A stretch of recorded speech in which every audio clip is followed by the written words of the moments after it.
Hey, hey, hey. What's up, everyone? Can I be heard? Can anyone hear me?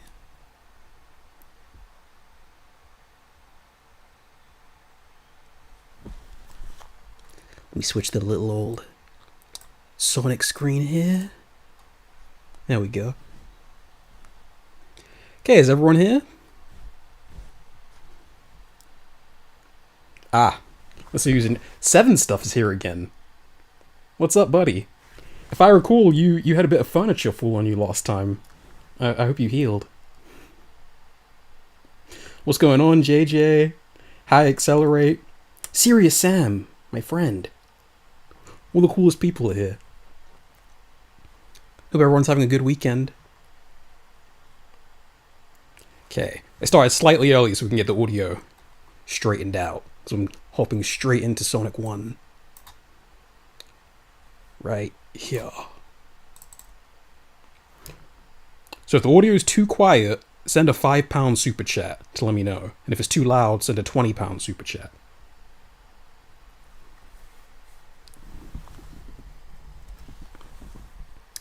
Sick. Last time's audio was decent, but I want this to sound really good.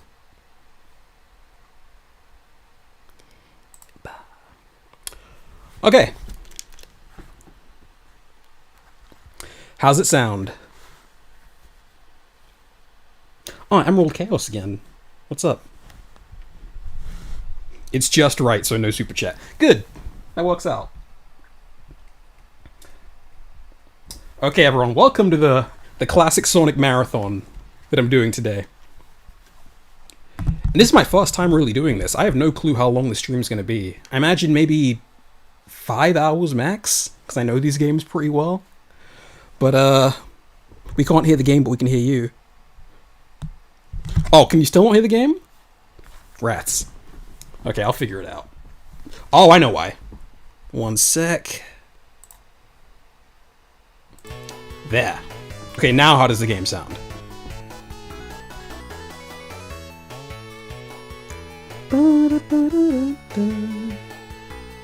I don't think I have the bandwidth for an 8-hour stream. I couldn't do it. I was exhausted after the last stream.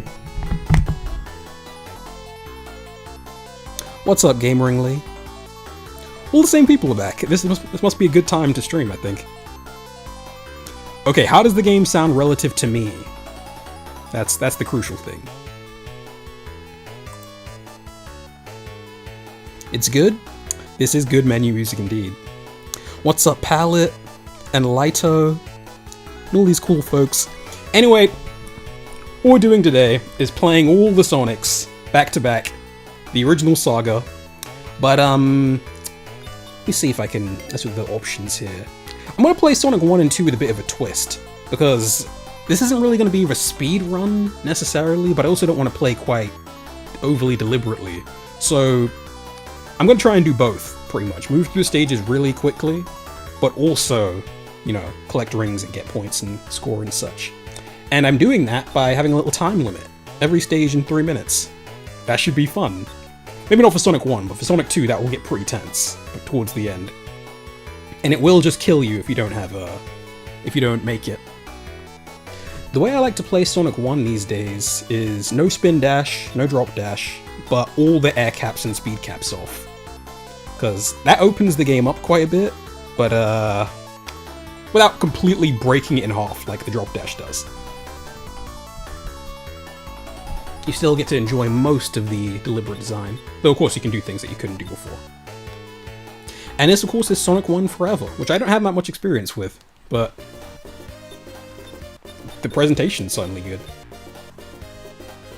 Score run like God intended. Yes, I'm gonna try my best not to get hit by anything.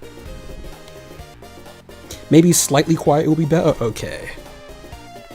I'll put it down just one.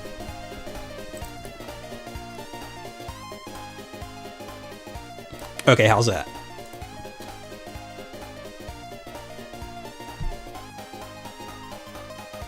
Seeing Sonic 1 makes me think that I can't wait till South Island Expedition is done. There's so many cool games coming out. I still haven't even tried Sonic Galactic yet. I can't play any of the classics without the drop dash. Okay, let's hop into this. I really don't know how this is gonna go, but it should be straightforward enough. A lot has happened since we last played, since I last streamed something. Oh no. The game's running in 20 hertz, it seems like. What is this? Just... Maybe if I keep moving, it'll figure itself out. Ugh. The menu seems fine.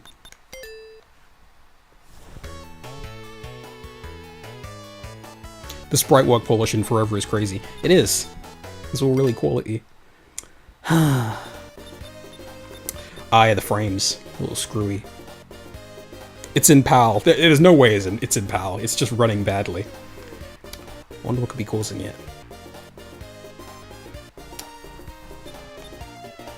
I'll try and muscle through the first level and see if it fixes itself. Is the GBA version remastered? Beautiful.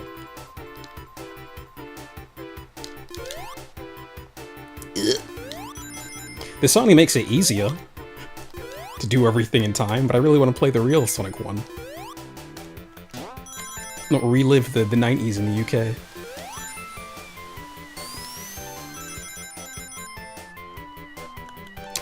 What's up, Auto? Yeah, we're struggling to make Sonic 1 play correctly for some reason.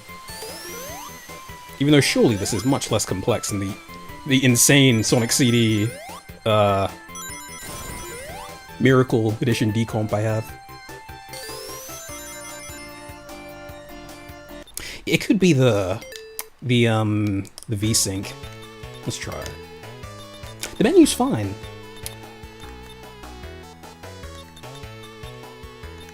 Okay. Let's see.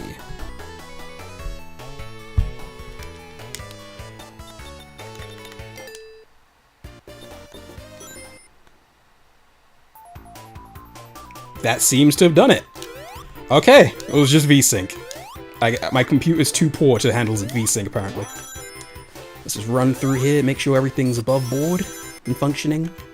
I guess I have to switch VSync off for Sonic 2 as well, but I can live with that.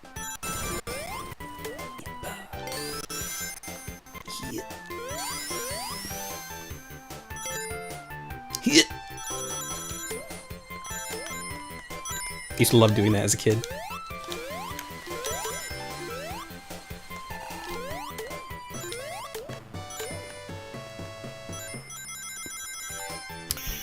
Does anyone want to see any special stages?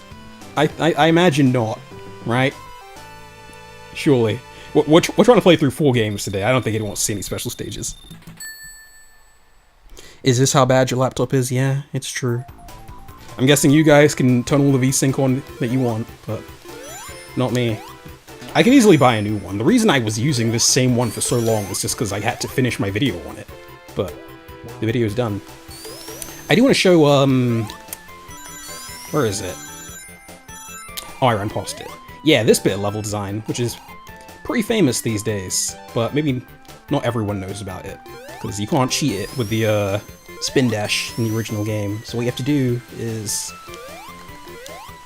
jump right here, hold down, and we run. Kind of screwed up, but I can still do it. Damn it.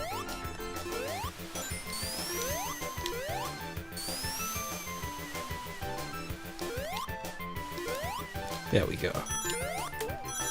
Not the cleanest thing in the world, but I kind of got it done.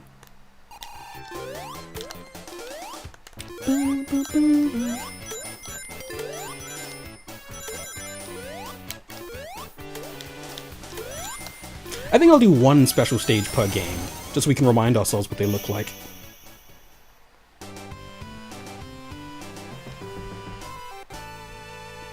What is your top 3 stages in Sonic CD?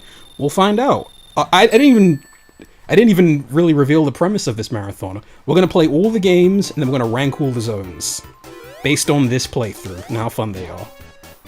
So we'll all find out together what the best 3 zones in Sonic 3 are. I mean, and Sonic CD. Over here. Beautiful.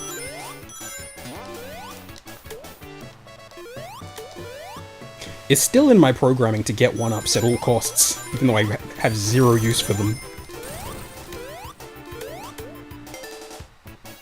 I hope Forever fixed this. Oh, thank goodness it did. Having to wait for that in the Christian Whitehead version bugs me every time.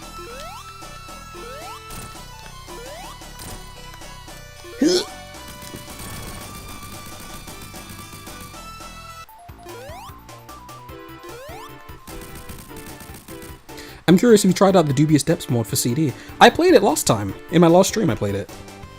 I enjoyed it. It was a lot of fun. I'm really hoping they finish it one of these days. Hey Sparky, gotta ask, how did you find the time-traveling song from Raze? It's been stuck in my mind. I just searched all over for an electronic song that involved time travel, and I found it. And there were other people who had made Sonic CD AMVs with it too. Anyway, here's Marble Zone, which everyone rags on, but I've always liked Marble Zone. It's just about your playstyle. It's so funny that nowadays we look at Sonic 1 as being, like, bad, or not as good because it has stages like this, but back in the old days, the magazines loved Marble Zone and Labyrinth Zone. Because back then, pretty much all games were defined by how challenging they were. And this is where the game got challenging. You know? This was the proof that this was an actual platformer and not just a thrill ride. Knuckles can make short work of this bit.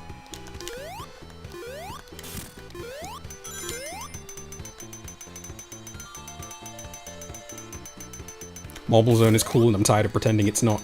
I agree. It's one thing you'll notice about Sonic 1 compared to... and 2 really, is that there's these sections here where there's like lots of basic repeating tiles. Because this is a very small game in terms of memory. It's like 4 mega power compared to like Sonic 3 and Knuckles, which is like 32 mega power. So it has very limited tile sets. You really see this in Labyrinth Zone. But the art is still nice.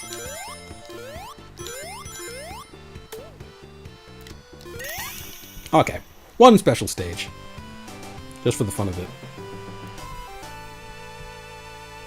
The part where you compared the waiting in 3 Knuckles levels to Marble Zone was so funny. It's because people don't consider it waiting as long as Sonic is moving, I think. You know? Which makes sense, but still, you are doing a lot of waiting in Sonic 3. People just don't notice it.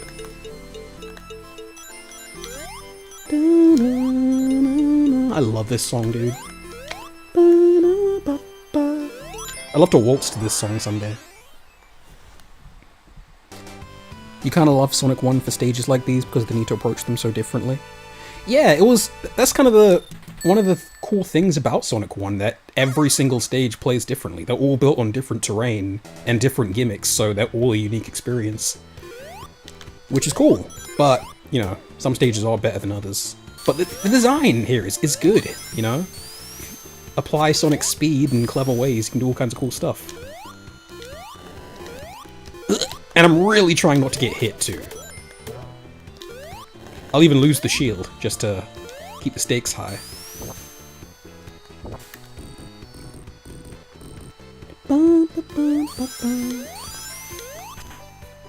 The only thing wrong with this stage, in my opinion, is the pacing. 3 levels is too much. Too much Marble Zone for any one man.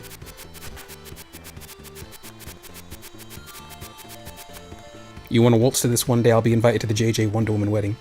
I imagine your wedding will just be all 8-bit Sonic 2 orchestral arrangements. That'd be awesome. Ah, so smooth. What a fun game this is. I have to wonder if people that really criticize this stage just don't know how to really play it well. Because it is fun. It's not unfair. It's not, like, overly plodding and tedious. Easy. Damn it. And it's also a fun challenge to hit those things on the head. They really wreck your flow if you don't get them. I'm kind of playing this in a Nights into Dreams kind of fashion, because I've got 3 minutes to do everything, but I also want to collect a bunch of rings and lives, so it's like, do as much as you can in the stage to get points with as little time as you have. So you gotta move quick, but also do this. Achievement? Oh. I guess this game has achievements. Easy. There we go.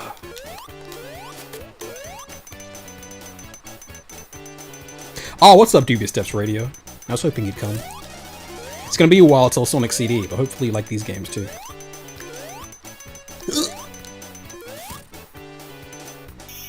That wasn't a great run. Really, with a Sonic 1 stage, you should be able to beat all of them in about 2 minutes. I'm curious, what are your thoughts on Superstars? I'm kind of a... I guess you could call me a Superstars defender, because I think it gets a lot of hate, you know? But I generally think it's a well-designed, fun Sonic game. With some big highlight moments. But I don't know if I like it as much as any of these games. Maybe I'll play it someday. Directly comparing it. Look at that! Beautiful.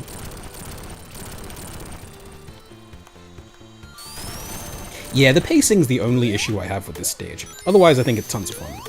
Except this section. There's nothing you can do here, you're just trapped. It's a great time to rechat, though. Breaking all those blocks in a perfect sequence with every playthrough is a must. I don't know if I do it every playthrough, but I do it a lot. It's fun. Superstar stream when? That'd be tricky, because I don't have the PC version, so I'd have to plug my PS5 up somehow. That'd be annoying. And the HDR, ugh. I can see it now. What a pain that'll be.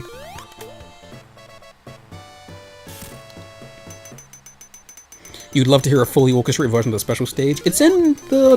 What's it called? The Sonic Symphony. They did those games justice in the Sonic Symphony. The only one that got done a little dirty is Sonic 3, because it only has like a tiny handful of songs. That was close. And we're done. We've got a pretty fun boss fight here. Decently rhythmic. Get 3 hits in. You know, the cool kid's perspective these days, among certain Sonic fans, is that Sonic 1 is more fun than Sonic 2. I don't know if I'm ready to jump on that boat yet, but it is fun. And it is paced better if you're good at it, because you're not spending that long in these zones. This has always been here? What's always been here? There were some block platforms there that aren't usually there, but... Totally forgot about the Sonic Symphony. It was great! I know people that went to that Sonic Symphony. They describe it as a religious experience. Oh, here we go. This is a great stage.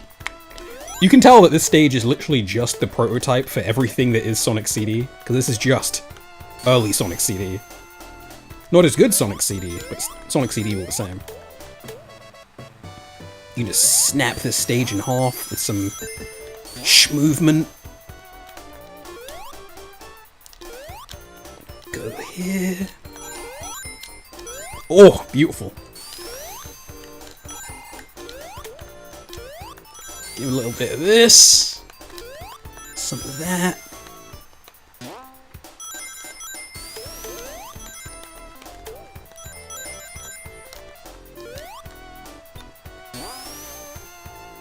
Clean. Sonic 1's platforming is better than Sonic 2's speed? Yeah, it's... Oh, what's up, Super Sonic 1014? Are you also on the Sonic 1 over Sonic 2 train? Because I don't know if I'm quite ready. Maybe based on this playthrough and the ranking, we'll find out that Sonic 1 is better. Because look at this, man. It's fun. It's consistent, great fun.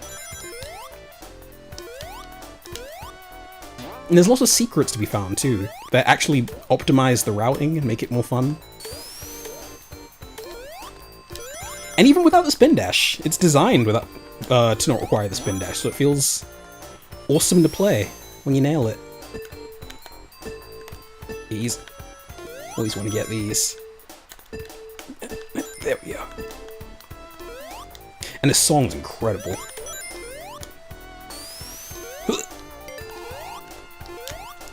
Oh, that was close. I don't think I've taken a single hit in the regular stages yet, and I want to keep it that way.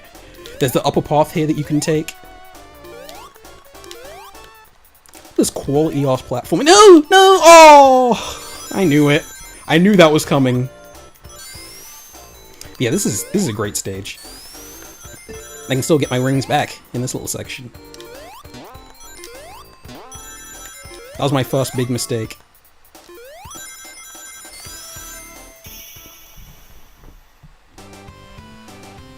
Honestly, only thing I would want to disable in 1 is the roll lock. I have disabled the roll lock, and it most certainly makes the game much smoother to control. Spring Yard and Aquatic Ruin are probably your favorite zones. Ah, good old Aquatic Ruin. What a quality stage. I'm looking forward to ranking the water levels, because I feel the water levels in Sonic get kind of a bad rap that they don't deserve. It's really only Labyrinth Zone that's a miss, because the rest of them are pretty stellar, to be honest. They're usually the highlights of their game, including Superstars. That water level is one of the better stages. This act isn't so great because it stops you a lot. But look, here's another great chat reading moment. Sparkling City. When this stage was Sparkling City, it was a seizure incarnate. I don't know if you guys have seen the beta of this game, but oh my lord, I don't know what they were cooking there. That was not to my taste. Also, some of you might not know that this parallax scrolling all over this game just didn't exist in the initial release of Sonic 1. There was no parallax scrolling until it got re-released in Japan. I mean, until it came out in Japan a month later. So the rest of the world just got an unfinished version of Sonic 1. Didn't look horrible, but it kind of looked like Mario 3, like you were on a stage set walking past props rather than an actual world. Bap, bap, bap.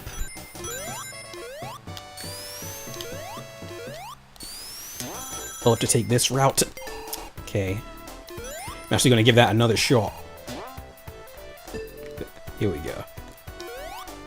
Just for the sake of it. The higher the life counter goes, the more proud I am of my playthrough. That's the only reason I do this. It's just a little way of tracking how well I've played. This is fun. I love doing this. You grab this, you rush over, and you kill him instantly.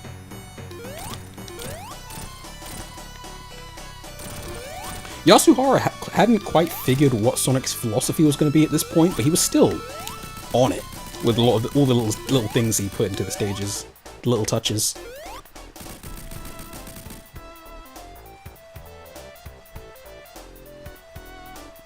Lagoon City Act 1 is a minute of automation before a boss that goes on for longer due to its iframes.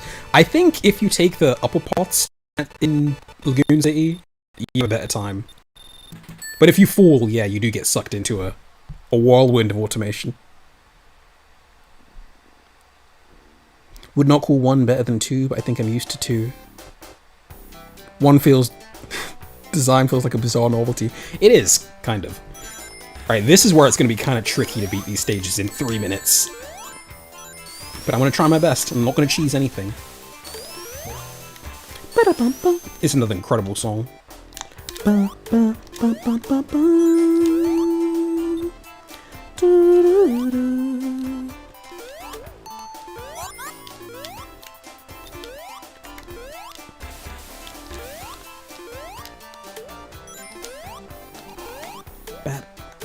Bap. You can take an upper path in this stage that skips most of the stuff. I think it's right here, actually. If you... damn it. You gotta hit this switch. And then... do a very careful jump here. There we go. Took me years to figure this out. Secret of Labyrinth Zone. What's up, Floppy Gamer? Shortcut time. I was reading the... well, that's it for me. Oh well. You guys can try it at home, I guess. I was reading chat. How stupid. I think the water didn't undulate like this as well in the original release of Sonic 1. That was something they added in Japan. It's so funny, the box art of Sonic 1 in Japan says the world's most famous hedgehog, which seems ridiculous because the game just came out, but it kind of makes sense, because it had a month and a half overseas being a huge hit, so They were not lying when they said that Sonic was the world's most famous hedgehog, even at that early point. There we go. I kind of like the timing challenges with these things. You can keep your movement going perfectly because of how they've been timed. I'm probably going to time out. No, I'm not. I'll be fine.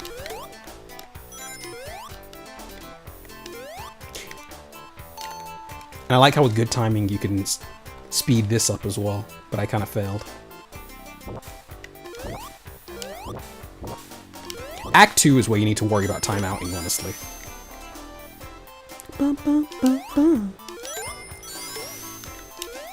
How do people feel? I know how people feel about this stage, but I guess I don't hate it as much as the average person does. It's not like I dread reaching it. It's just a slower stage.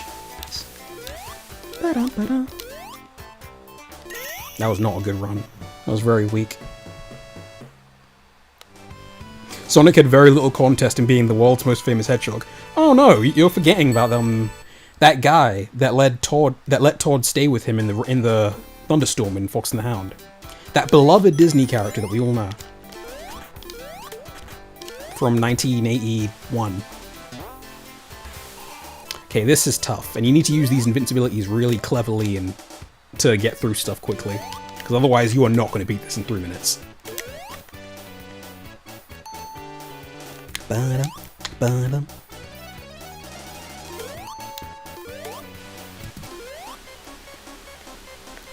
Honestly, you don't even really need the air bubbles for the most part in this stage, if you just kind of book it to the end. I always get all the rings here, just because I can't not. Are there more down here? Yeah, there are. Drink all these up and take no more hits. I vow it.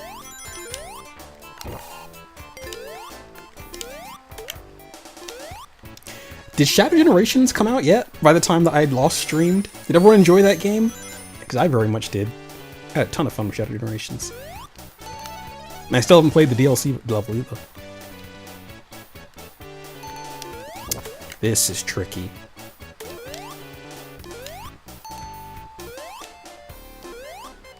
Okay, they actually removed that guy. He's the guy that makes this tricky, but I guess Team Forever thought better than to include him.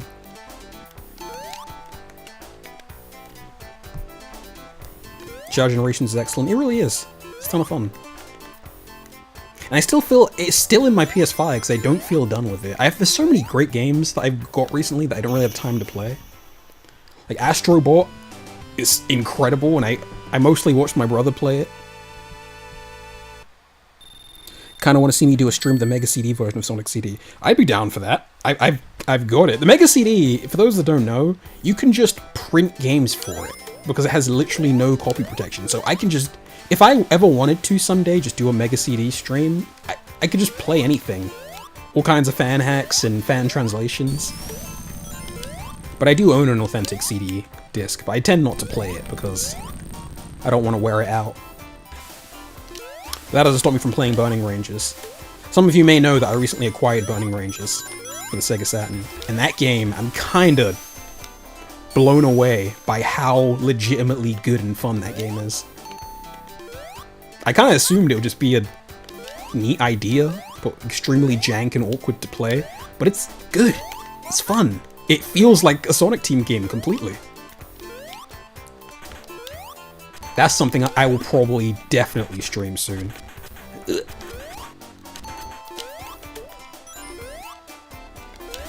Yeah, this stage isn't oh my goodness. This section always gets me. But still I stand by it. This stage isn't horrible.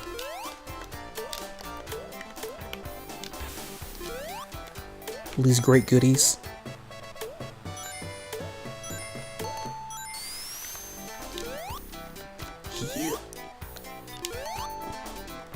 Burning Rangers got that killer OST. It's so funny because no music is playing for the most part, but when it does choose to play music, it is the most impactful thing ever. It's so cool. It's usually when there's like an unseen threat, and they're warning you that there's something in the next room, they'll start playing some spooky music. Very cool. You always want to time this when the bubble comes out. Even though I doubt you need to, but I've just done it since I was a child. Where's that damn thing? There we go. Oh, I have to kill the boss too, and I've got 1 minute. Okay, this is gonna be legitimately tricky. I don't know what I've been lounging around for, but I've got time. I'm like Mr. Incredible. Got time. Easy. Skip the nonsense.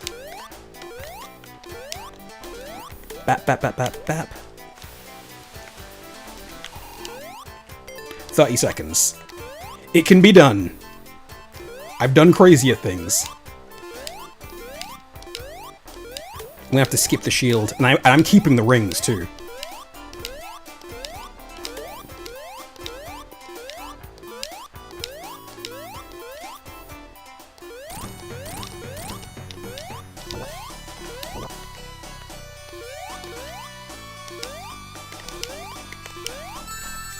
Guess I'm not keeping the rings.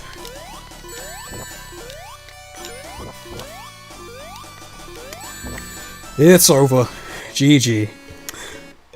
Oh well. That's unfortunate. I feel like if I didn't wait around for those stupid bubbles, I'd have been just fine. I'll do another defeat of skill. I'll do this without any rings, to earn back some of the game of cred I just lost.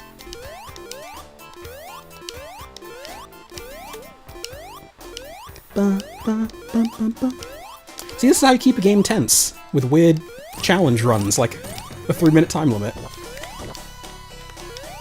Let's go. Easy.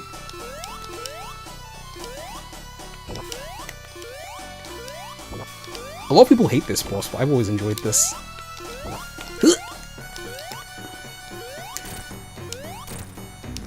What? What happened? Oh, that's ridiculous. Oh well. 3 times. I can't believe I'm dying in Sonic 1. When was the last time I died in this game?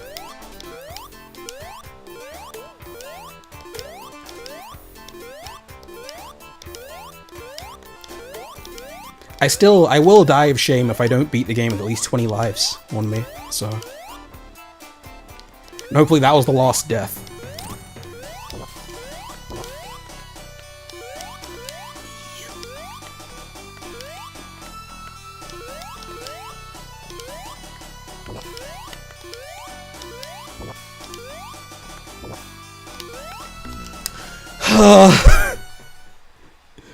Streamcast. It's true. I can't even remember the last time I died at this bit. Now I'm struggling for no reason. That death was on me though. I was reading chat.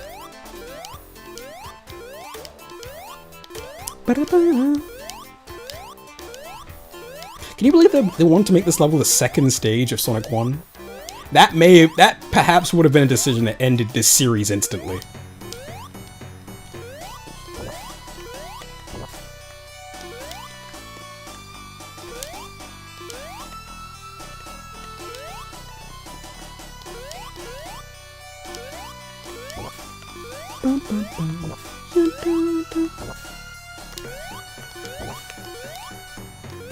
Okay, now I'm gonna just stay far away from Eggman and let him run off. How embarrassing. Excuses. Can't you just grab the shield? Yeah, I could. I could grab the shield. Stood up just enough that when you landed, the hitbox overlapped. GG. Could this be the work of Metal Robotnik? It might be. Just might be. Here we go. This is a phenomenal stage. Also, this parallax wasn't in the original game, so the stars... This kind of... If you look at a lot of early Mega Drive games, because the cartridges were so small, they really didn't have a lot of complex scrolling. Like, Alex Kidd in the Enchanted Castle has no scrolling whatsoever. Yep. Altered Beast has no scrolling. This Sonic 1 seemed to be the game that made Sega realize that maybe the background should scroll, just to make them look decent. This is a great stage. Can I go over here? I can! Look at that. Stardust Speedway before Stardust Speedway. It's funny, everyone says that, but Other than the fact that it's nighttime or on rails, the gameplay, like, couldn't be more different. And this is also the first stage where we're starting to see the actual fundamentals of Sonic level design sort of calcify.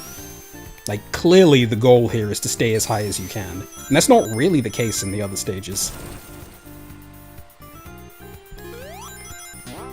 These Orbonauts have had their sprites changed, I believe.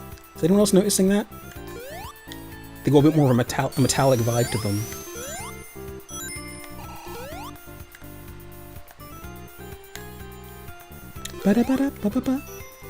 This stage, I love Starlight Zone, but I don't think it's... I do think Spring Yard is better, because this stage is like so absurdly easy, particularly this act. It's like done just like that.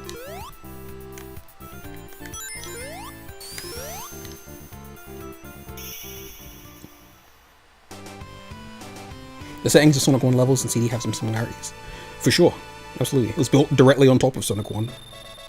Worst zone of Sonic 1 IMO. Wow. Pretty sure the OG stars scroll. I don't think they do. The foreground scrolling definitely does happen, but I'm thinking, do they really have parallax scrolling? I'm not sure.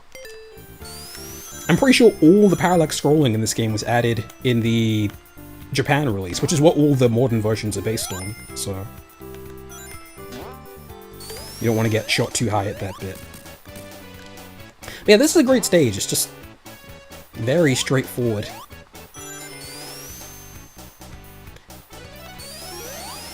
Look at him go.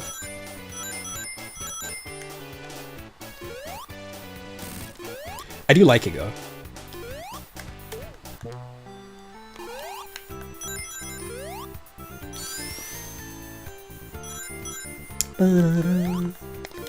This song right now that we're listening to, the T-Lopes version from 2012, is one of like the first Sonic remixes I ever heard. Oh, thank goodness, they got rid of that stupid Orbonaut here. That never made any sense to me. It's kind of boring fight. I think the killer strat is just to use this center one. That's the fastest thing to do.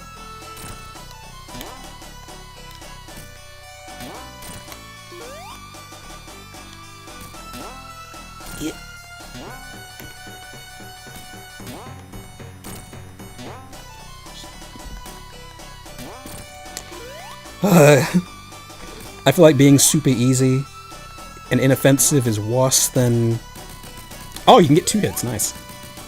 Always gotta set them straight, because Sonic has OCD. I feel like being super easy and inoffensive is worse than being super hard and meh. It depends, because in a stage like this, you can still learn the fundamentals of Sonic, and I have seen people struggle, so... But a really long and insufferable stage that's challenging could end the game for half the player base, you know? I wonder how many Sonic 2 players back in the day just never got past Chemical Plant ever.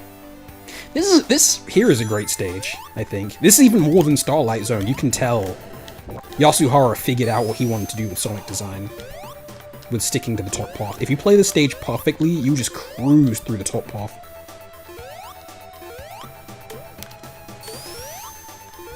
Damn it. Again. Beautiful.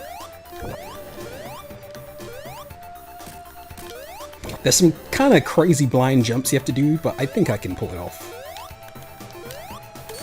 Yeah, this is a little wild, but... Damn it! Oh well. Of all the places I'd expect to die in this game, it's this next part coming up here. Because without the spin dash, this is... Oh, okay, never mind. It's gone. No, here it is. This is tricky without the spin dash. You really have to, like, know what you're doing. And I used to really struggle here when I was little. No! Oh. Tragic. Act 3 kind of ruined Scrap Brain. It would probably ruin it for me too if you couldn't just skip the whole thing. It's as though they knew that they did a crummy job with it. I'm pretty sure they just made it like that because they literally ran out of time. They had no choice. I'm guessing, I actually suspect they wanted to do something more similar to what you see on the Master System, where Sonic's like on an outdoor base kind of thing. I think you can see that in some of the early concept art. Ugh. This is not a great scrap brain. This art is simple, but it's decent. Okay, let's see if I can actually see where I'm landing here. Right. There we go.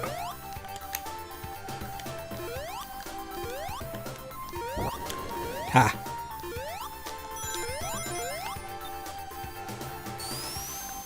The slower music is bass too. Sure is. Honestly, Sonic 1 of the Master System, I think it has a soundtrack that kind of does stand up to this one. They're both really, really good. All the original songs in that game are excellent. It's good old Yuzo Koshiro.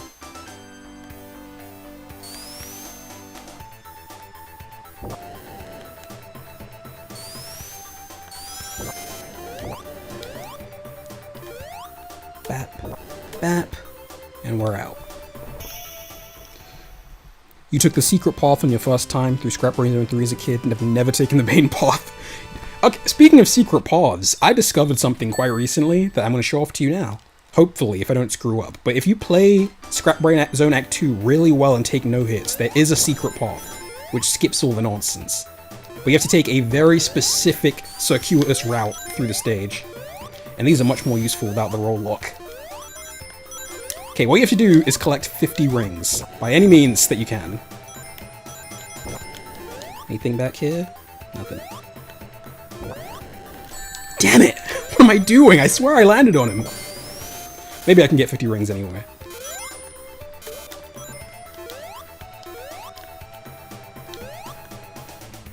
Yeah, there's stuff everywhere trying to screw you. You really need to nail it. Oh! I couldn't see it. Okay, I'm not taking it. Never mind. Oh well.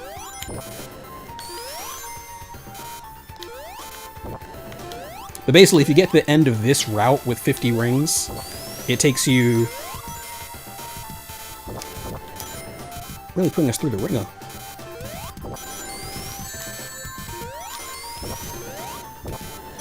Yeah, if you get in here with 50 rings, it takes you upwards.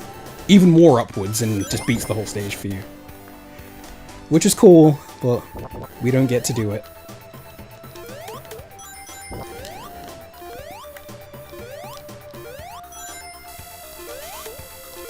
And now I'm on a harder path than I would be if I just played normally.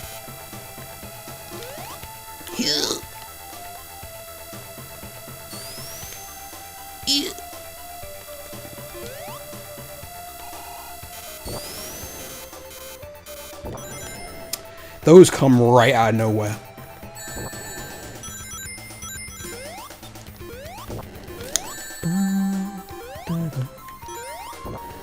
This was a weak as hell run of Scrap Brain.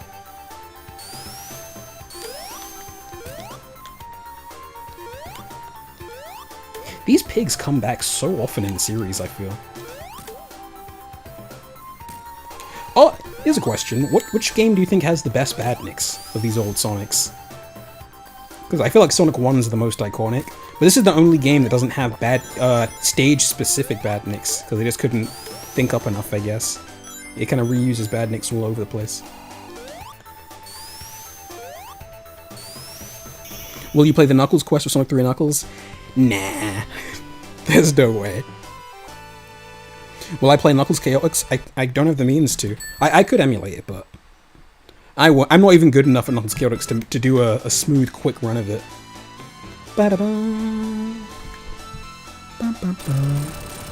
Those pigs, well, the pigs are in Mania as well. And, Superstars, I think.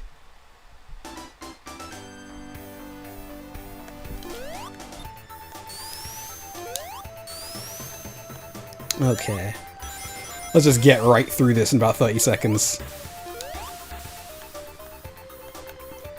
Off the top of my head, I feel like Sonic 2 might have the best badniks, like the most iconic. Like the coconuts and Grounder and the little light bulb things in a Mystic Cave. Bap, bap.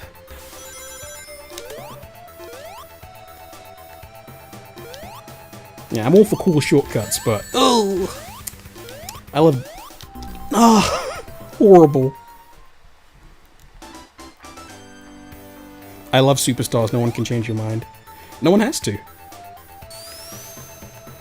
I do feel like at launch people kind of liked it, but they soured pretty quickly. I was kind of the opposite. I was pretty disappointed at launch by how not incredible it was, but with time and playing the levels over and over, I do enjoy it quite a bit. Bap, bap. What is happening today? I really do not struggle with Scrap Brain usually. Damn it.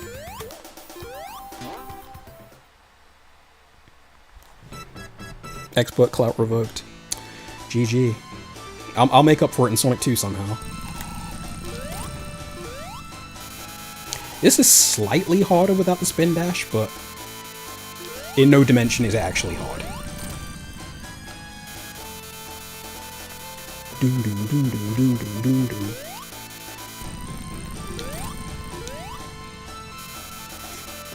You didn't enjoy the bosses? Nobody enjoys the bosses. I'm surprised no one's just made a mod so that you can play through story mode without the bosses, because the way I play Superstars consistently is the time attack mode.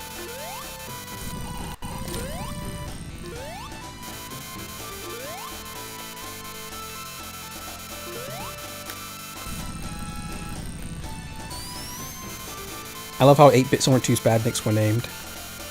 What were they named? I don't recall. All I know is the Obama crabs.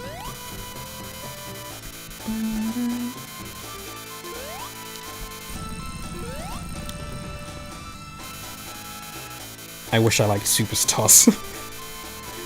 Don't we all? I do really wish it was a premium 2D platformer, because the thing that actually excited me the most about Superstars was the price. The fact that they were charging $60 for it, because that immediately made me think of like the kind of 2D platformers that are worth that much, or 2D games in general. I'm a big champion of the premium 2D platformer or 2D game. Metroid Dread, Prince of Persia, Tropical Freeze. If Sonic was making 2D games on that level, it'd be rad. Like, honestly, it goes understated how much content Tropical Freeze has. There's so many levels, so many secret exits and stuff. There we go. What are Obama crabs? That's a joke going back all the way back to 2009. I wish they made a sequel to CD with the exact same engine for the 2011 remaster and add 107 new zones. And I don't care if the alliteration ran out. People get hung up on the alliteration, I think. The alliteration, you can only do so much with alliteration. I think Chaotix, 3D Blast, and CD have alliteration, but eventually the levels are just going to sound ridiculous if you focus too much on the alliteration. There we go, that was Sonic 1. It was awesome. I sucked at it at times, but the game itself was awesome. I had a great time. I wish Michael Jackson wrote Sonic music for Sega CD. Brought to us by the brilliant Carol Yass. That titan of the industry. Tropical Freeze, the prime of modern 2D platformers. It's split in half, whether you're a Rayman guy or a DK guy. I guess I'm both. Programmed by U2. U2 dropped their very busy schedule in the 90s to program this game. Ba-dum-da-dum. It's sad we might not get another game in the classic style due to Superstars flopping. I don't know that it flopped. The reports are a little conflicting, because they did say it sold well over the holidays. But the response in general, I think, they said was disappointing.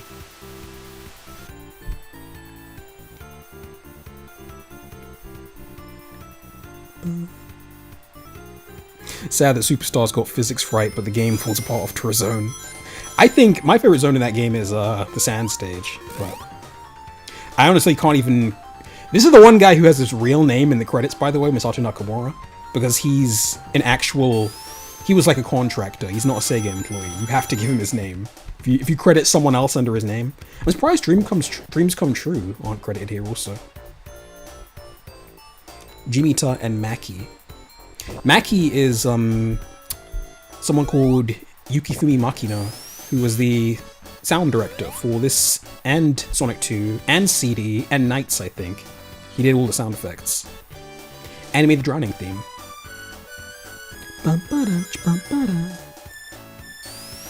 Marble's music gives you so much nostalgia. There's so many incredible remixes of that music too. Presented by Sega. What a swell time that was. Hopefully I can switch to now loading screen. I'm guessing we'll have to switch the VSync off on Sonic 2 as well, but we'll find out. I'll try it with the VSync and we'll see what happens.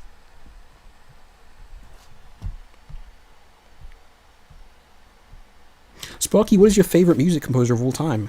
Video game music? I don't know. I've never thought about it.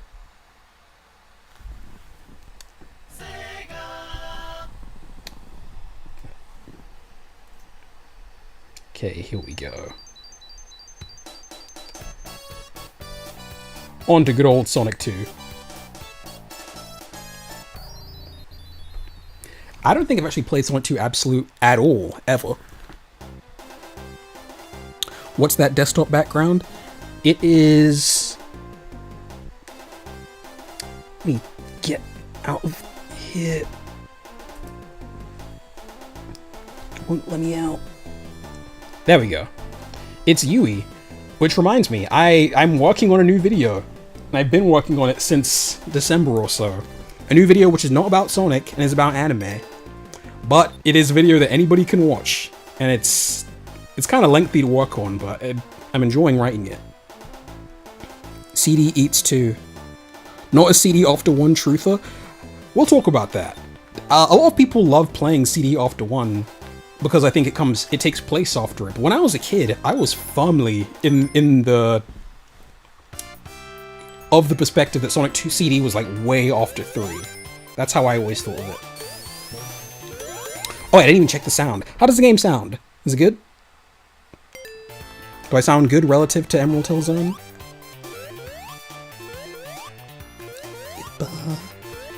Sonic 2 is fine. You don't feel much playing it. CD after 1 is cursed for you. I'm gonna play the games in just release order because I don't know. That's how the people experienced it. Sounds good. Okay, now we can play Sonic 2 in earnest. I don't actually know what the consensus is on this, but I think Emerald Hill is nowhere near as good as Green Hill. I think Green Hill is so much fun, and this stage kinda plays itself, to be honest. Once you learn the crucial tricks, anyone can tear through this stage.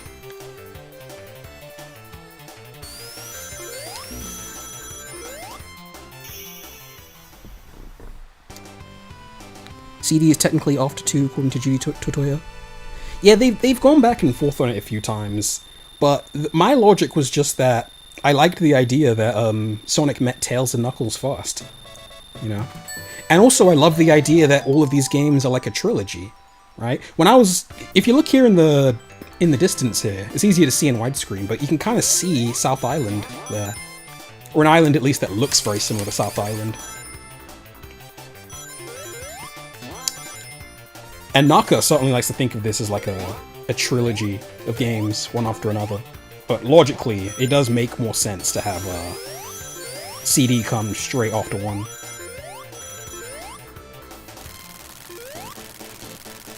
Yeah, it's true. I think Emerald Hill shines when you're doing the thing of trying to collect all the emeralds. But when you're not doing that, this stage is a little bit slight. There's not much to it, and there's not much to that boss either. Oh, that's South Island? Yeah, I think so. Look at the shape and the color scheme. It looks very similar to South Island. Sonic 2 has a lot of kinda ugliness. You blame Americans. I like the aesthetic of Sonic 2, but I do definitely, I think, prefer the Oshima CG style from Sonic 1 in CD.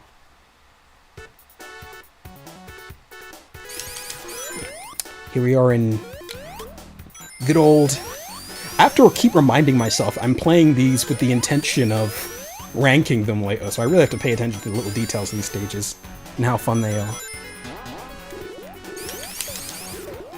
I have a feeling I've developed a reputation for not liking Sonic 2, so I need to set that straight immediately. I love Sonic 2.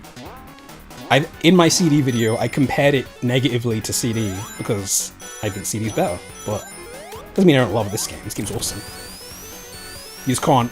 There's no shame in coming second to the GOAT. And these backgrounds really shine in widescreen too. The way I play this stage is I try and beat it in 1 minute, but also collect 100 rings.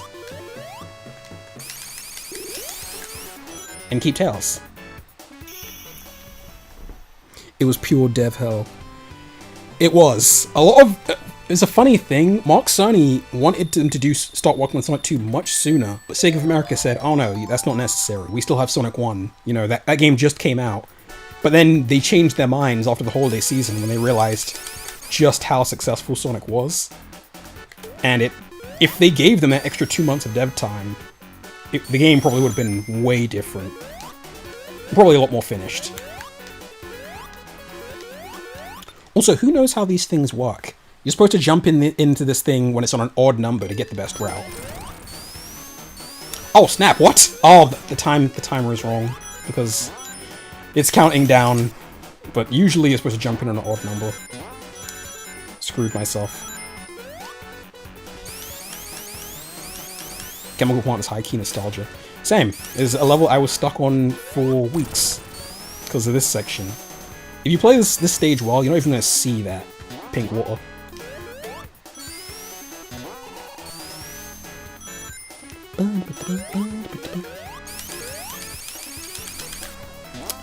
Man, this stage is fun.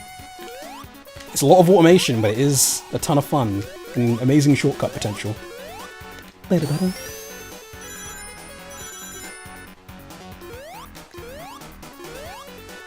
What do you guys think is the best stage in this game? Because I'm actually not entirely sure. Tails killed me. It's not the first time he's killed me in that exact way as well. And yet I always play with him anyway. I did it to myself. Yeah, off the top of my head, I feel like Chemical Plant is the best stage. We'll see. Korg Ruin's the best stage. We'll see. Casino Night easy? Wow.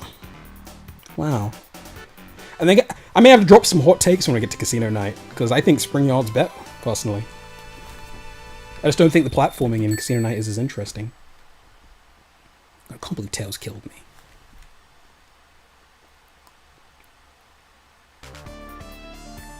This is a fun stage.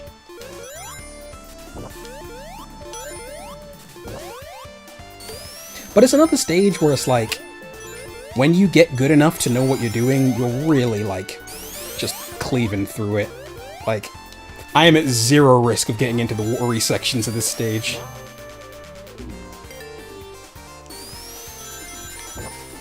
Oh, I guess here's some water.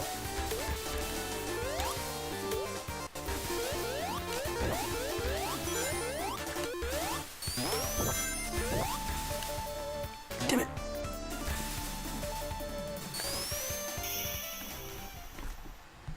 You like to race against the arrows? Yeah, that is one of the most fun things about this stage. Everything past Hilltop just ruins the game for you, especially Oil Ocean Metropolis.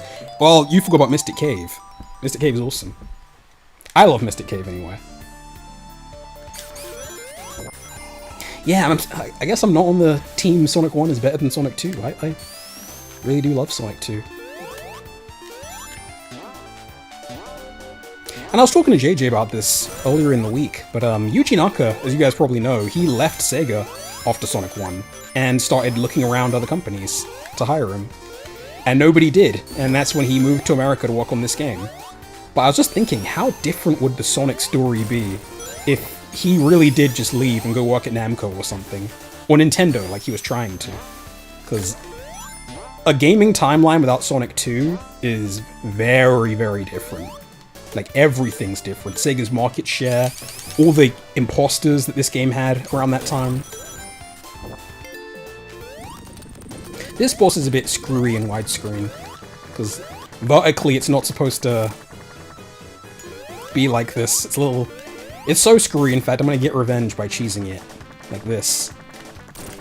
Let's see if I can Yeah, there we go. Beautiful. Damn it. Couldn't keep track of him.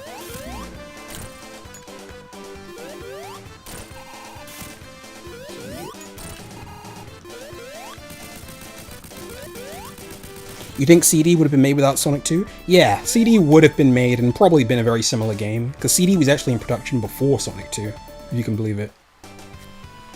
Not much before, but slightly before. He wanted to be approached by Nintendo back in '92. And when he set up Rope, all his games were Nintendo exclusive. That's such a great point. If you actually read the interviews from Sonic Team back then, every one of them was such big Nintendo fanboys. Nintendo was always their GOAT. That was their high bar of quality they were trying to measure up to. The whole making fun of Nintendo thing, that was like a Sega of America thing. Because in Japan, they loved and would always praise Nintendo in interviews. And yeah, he did want to work for Nintendo. And think about how different things would have been if they hired Yuji Naka. Jeez, what would he have made? Oh, what am I thinking? So stupid. I was playing so well too. I won't be doing much gambling in this stage. This is actually probably my least favorite of the pinball stages in these games, just because I don't know. It's like it kind of feels like a Sonic CD stage in how things are laid out, but not as good, because in Sonic CD you have time travel and generators and exploration, but in this game a lot of this is just stuff that you ignore if you don't want to do the gambling. And the gambling's not that fun, so I usually don't want to do it.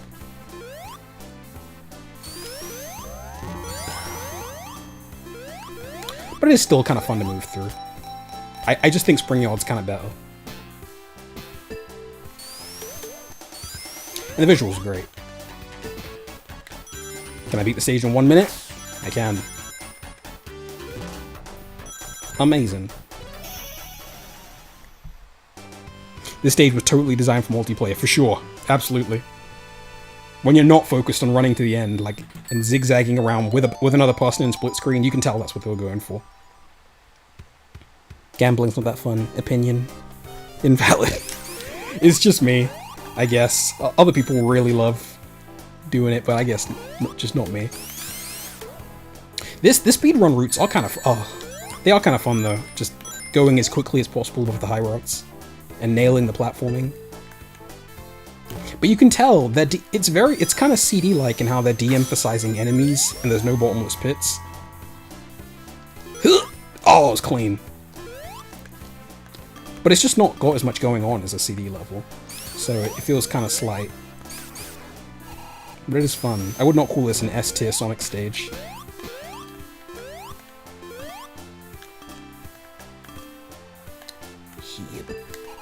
Easy. There we go. You'll go for Hidden Palace? I don't have access to Hidden Palace. Because I don't have Sonic Origins. Even though I paid for the iOS version, so by all rights I should have access to Hidden Palace, but in this port, you can only go to Hidden Palace if you have Sonic Origins, I think. Here's a great boss. Tails has kind of screwed himself there, which is good for me, because he can't mess with me in this boss.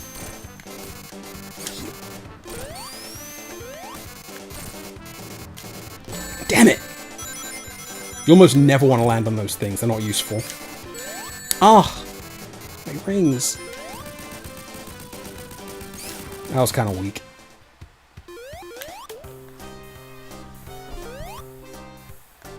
Even geniuses can't always be correct. That's true.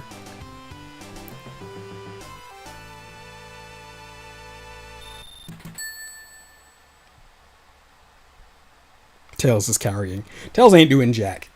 And here's a great stage. Some people don't like this stage. I love this stage. I love the fact that you can skip these things constantly. And just the layout is so good. You do so many cool tricks in this stage. Like, for the first half of this game, Yasuhara is really in his element with just the clever stage gimmicks, and this is a great example of like a really well done Sonic 2 gimmick. Where it never really halts your progress or messes with you. It's all on you.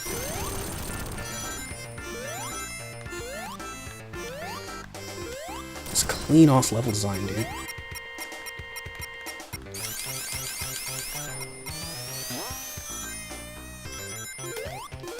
You get the, even though this game was made in like 9 months, you get the vibe that Yasuhara played these levels over and over again to like make clever routes and stuff.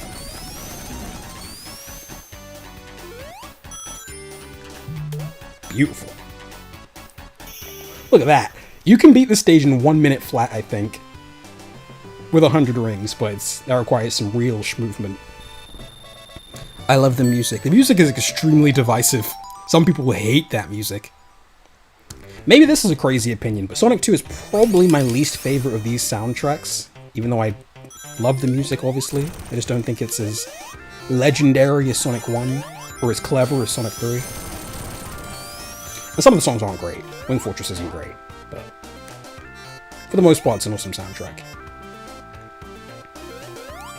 Also, I was reading the liner notes for the album release of this soundtrack, and Yuji Naka told a story that he had no idea that the Dreams Come True, the finale song from this game, the Sweet, Sweet, Sweet, whatever it's called, he had no idea there was a vocal version being made, and they were the first to hear it. Like, he gave... Masashi Nakamura gave them a disc to Sonic Team with that song as like a present to celebrate the launch, and they had no idea. And they were very, very grateful. It's so cool how Masashi Nakamura has loved Sonic for this long. Just years and years of being a loyal Sonic fan. After introducing him to the world with Dreams Come True. Like, you can tell he's not really in it for the money at that point. This level's so good. And Sonic 2 is a great game.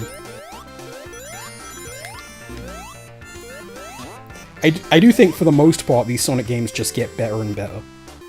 With the exception of CD, of course, which is peak. 2, 3, 4, 5, 6. Oh, this is so tricky. It's so hard to get that perfect. You're supposed to get 7 hits, land on that part, and then jump again, but you need to be almost frame perfect. Need him back for a classic game OST? I would not mind. Oh, Alex Yard is in the chat. Wonderful. It's great to see you here. Nako also didn't know that Prince's melody appears in Chemical Plant. I'm sure he didn't. I wonder how much input those guys actually had on the soundtracks, because I know with CD, they were really... He was telling those guys what to do with the music, but with Sonic 1 and 2, I'm guessing he worked on them on his own and just presented them with the demos and they approved everything. Who was criticizing Mystic Cave? Mystic Cave's an awesome stage.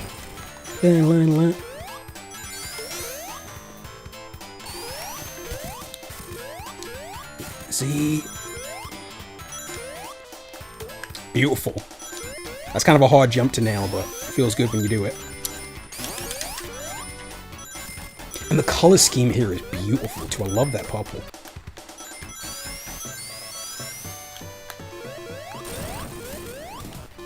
I'm really trying to beat this act in 1 minute.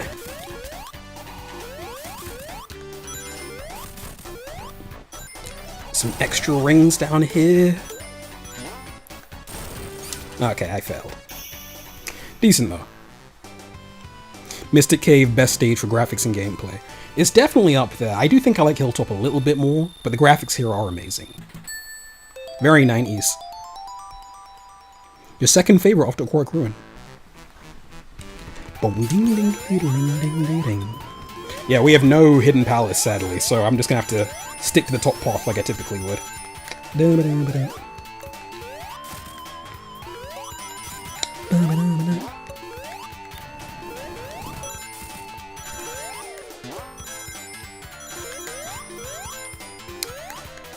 Easy. One thing I really love about this stage is the ring layouts just seem to be exactly right. Like if you're playing the stage perfectly, you just get so many rings.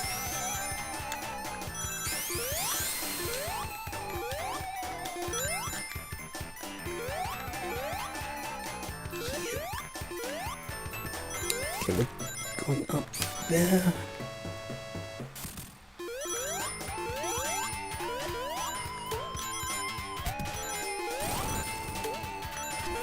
No! I was reading chat.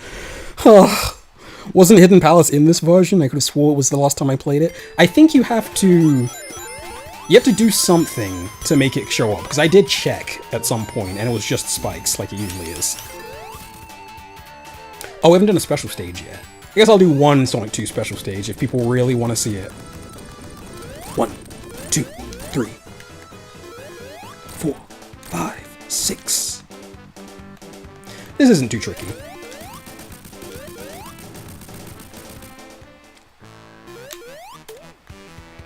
Your Mystic Cave experience is always get a large amount of rings, but always lose a large amount of rings to spikes coming at walls.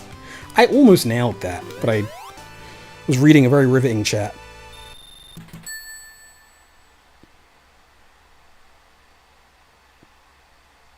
Might be a hot take, but Hidden Palace isn't nearly as fun as I was hoping it would be. Yeah, and the boss is just horrible. But, I do enjoy it. You can kind of get a feel that it's an early version of what would be Mania stages.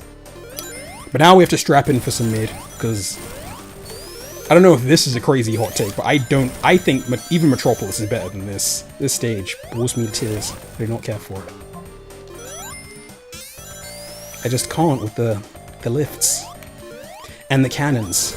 And the slides. It just gets really old. I don't like the aesthetic very much either. Like this scorching orange sky. It's just not really for me.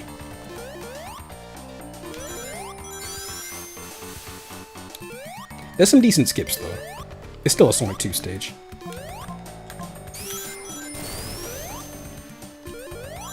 And I like these zigzag moments when you start going backwards. Those are pretty cool. Yeah, here it begins. This would be a great way to read chat.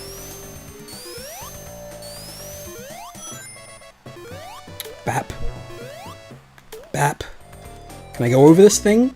No, I cannot. Rip. I pointed that out in my CD video, but I was hoping maybe they changed it in Sonic 2 Absolute. Here's some more. You'd much prefer Cyber City or Dust Hill. Yeah, all that stuff is so fascinating. And I think Brenda Ross was one of the American artists who was willing to do like an interview with somebody, a podcast. And I hope that's still happening, because all that lost stuff is so interesting to me. Here's some more cannons. And we're done. I guess Metropolis is the only stage where you're genuinely at risk of running out of bad timing. Of running out of 3 minutes, because this is pretty easy. Oil Ocean isn't good and is pretty boring. Probably a D tier. I don't know about that. It's still fun to play in the sense that it's short enough at least, and there are some cool shortcuts you can take. Like, it's not a painful stage. But then again, none of the Sonic stages are painful, so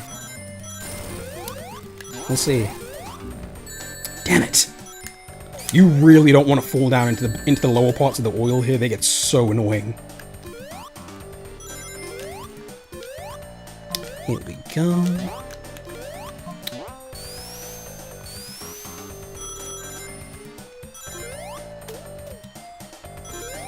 This act gets really short if you know the right routes. You go here, then here, and then there's a secret one right there. You can land on him to skip all that stuff. Oh, beautiful! That went perfectly. How do I get up? There we go. And this pretty much just delivers you straight to the boss. So that's cool.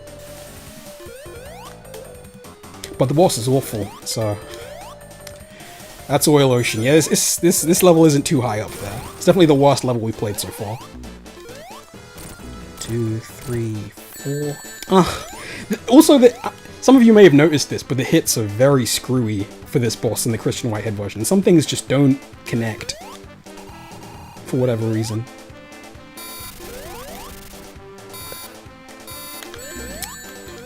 Don't know what I was thinking there. 1, 2, 3. Oh god, a second cycle. That's worst possible thing.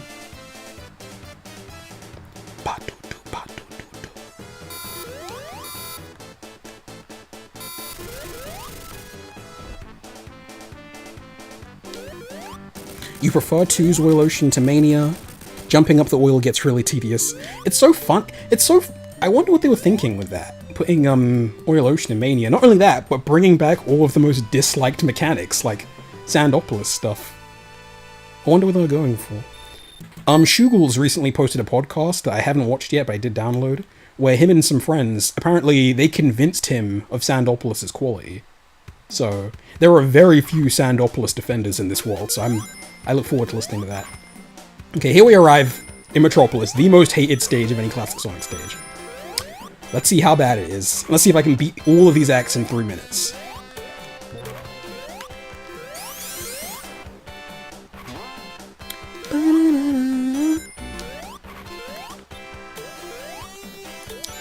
Easy.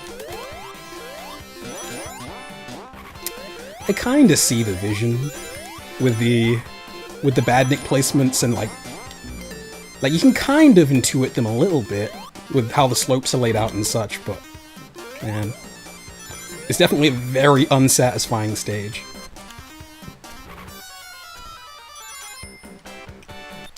"25% of Sonic has great Sandopolis defense." Oh yeah, it does. You're right. That whole missing the bus thing. That's the part of Sonic design that I think a lot of people just will never see eye to eye with. But I totally see why it's done that way, and you even see that in Press Factory and stuff. Easy. God, I hate these things so much, and I hate having to wait for Tails to.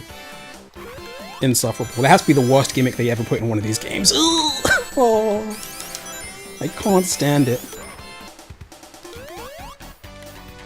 The thing that sucks about this stage, relative to something like Wacky Workbench, which also frustrates and annoys people, is that there are actual solutions to Wacky Workbench's problems, you know? So that makes it super rewarding to play it again and again, and like find more and more and more solutions to the issues, to the challenges the level's presenting me with. But this stage just, every time I get hit, I don't feel that sense of satisfaction, where I understand exactly why I got hit. And that makes for a really unsatisfying level. It just the reason seems to be because the dev was crunched, so they just did what they could. But like this guy, for instance, I have no clue what the strategy is to get that guy, and I've played it 1,000 times, and each time I have no clue. I have this problem with Scrap Brain Act 2. I made that look a lot worse than it actually is. It's generally a manageable stage. That wasn't the worst act ever, Metropolis Act 1. I do like how open the stage can be sometimes, so you can jump over a lot of the platforming.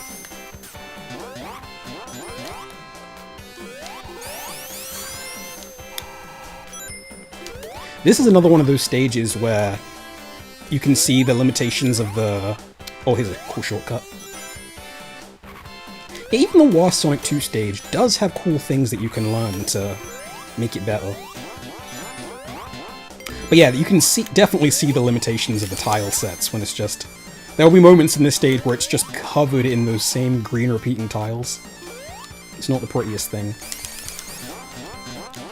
And it really makes you appreciate CD and 3 for how diverse those tile sets get.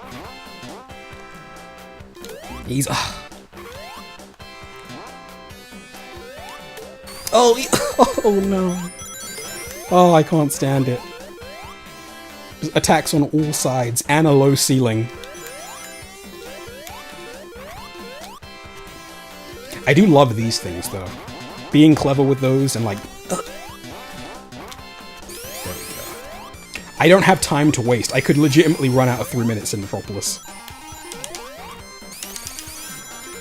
Okay. I feel confident that I can hold on to these rings. Oh my god, they're everywhere. There's stuff everywhere. This level has no chill whatsoever. And those things kind of home in on you as well in a really awkward way.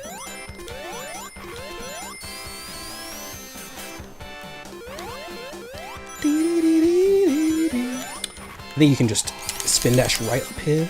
There we go.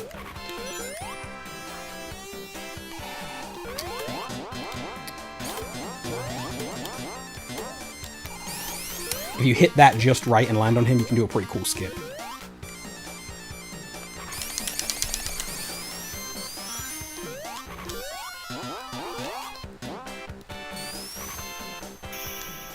That was okay. Even if I were to agree, maybe I like Oil Ocean and this about equal, but even if this is the worst classic Sonic stage, it's certainly not the worst thing in the world. It's still fun, I suppose.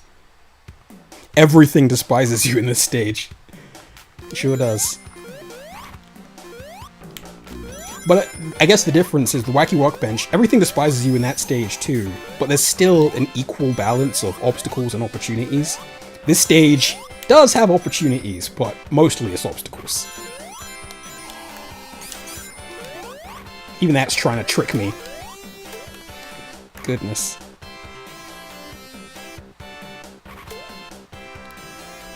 Oh god.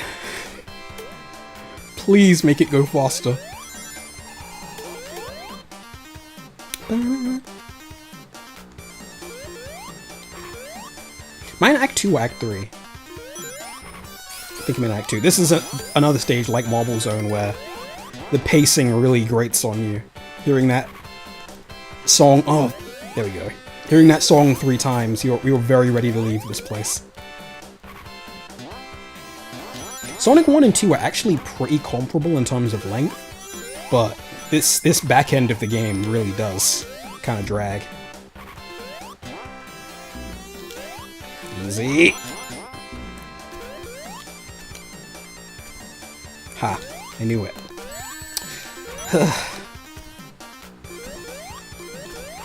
I was doing so well.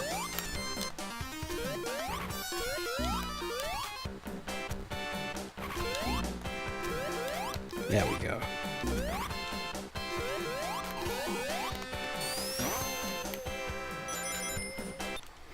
No bottomless pits, that is true. No bottomless pits, but I really don't find bottomless pits to be that much of an issue in these early Sonic games. That's really more of a Mario and Donkey Kong thing. But it is true, and I do appreciate it. But you need Tails for this, because otherwise it's just going to take forever.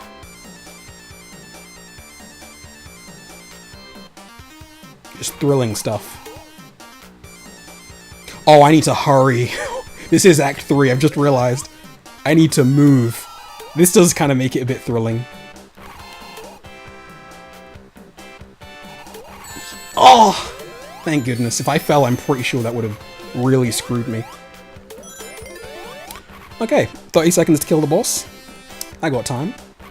No big deal.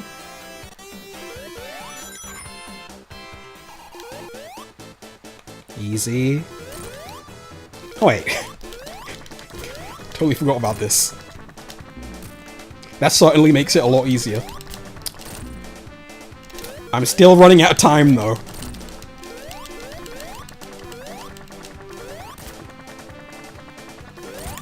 I hope killing the boss is all it's gonna take. Ah, it's over. GG. The flying controls are a little screwy. They don't quite work how they do on iOS, and I think it's because I didn't change the settings. But I definitely would have killed him if they functioned correctly. Sonic 2 has the drop-off that people think Superstars has. Well, I don't think the average person can think that Superstars had a drop-off, because it never had a peak. I'm thinking about it. There's only one stage in Superstars I really dislike, and that's some Golden Capital. Which Oyo loves, for some reason. I'd love to hear his reasoning someday. And the final stage isn't amazing. Compared to the old final levels, it really does not have that much personality and flavor.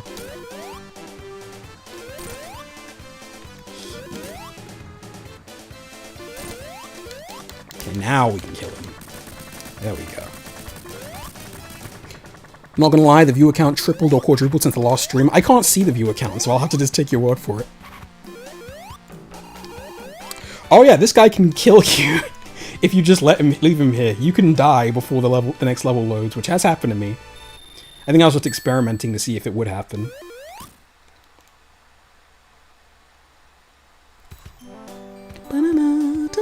Ah, what a beautiful stage. Nobody likes this place but me. People judge it like an actual stage when clearly it's a cutscene. But as a cutscene, it's so... What a truly earned moment in the narrative. Especially if you consider that this game did not have saves, so A kid getting here for the first time certainly struggled to get there over the course of weeks or even months. And then seeing this essentially playable cutscene, the fast reveal of Sonic's plane also, and the blue clouds and the phenomenal music, ugh. What a sequence.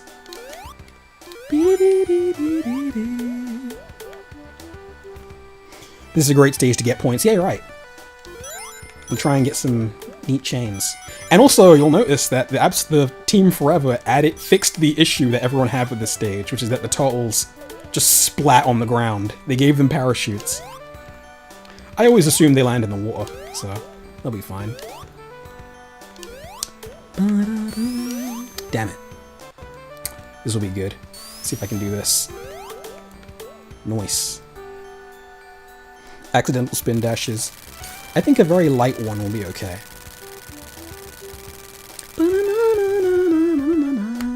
Ah, so pretty.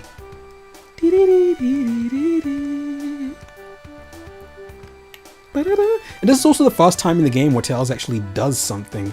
I guess you're supposed to have read the manual, and that way you'd know that this is Sonic's plane. So that's what makes this an emotional moment. The fact that he's letting him fly his beloved plane.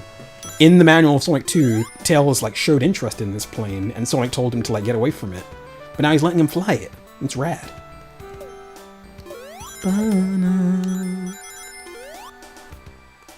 The chickens don't have parachutes. Well, chickens can fly. What do you mean? Did you see that incredible film, Chicken Run, where chickens learn to fly?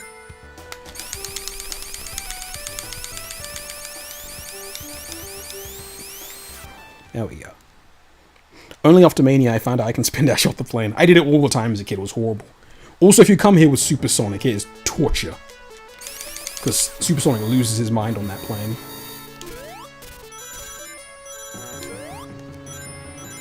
This is not an amazing stage, but thankfully you can trim it down considerably. See, all the bad things you could say about any moment of Sonic 2, there's usually something that kind of remedies it. Like the fact that you can snap this stage completely in half and speed it up, which I always do, because I don't find it very fun. There we go. Easy.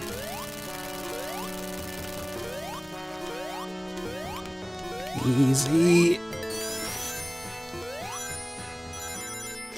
The visuals, I like the blue sky, but the tiles themselves on nothing special.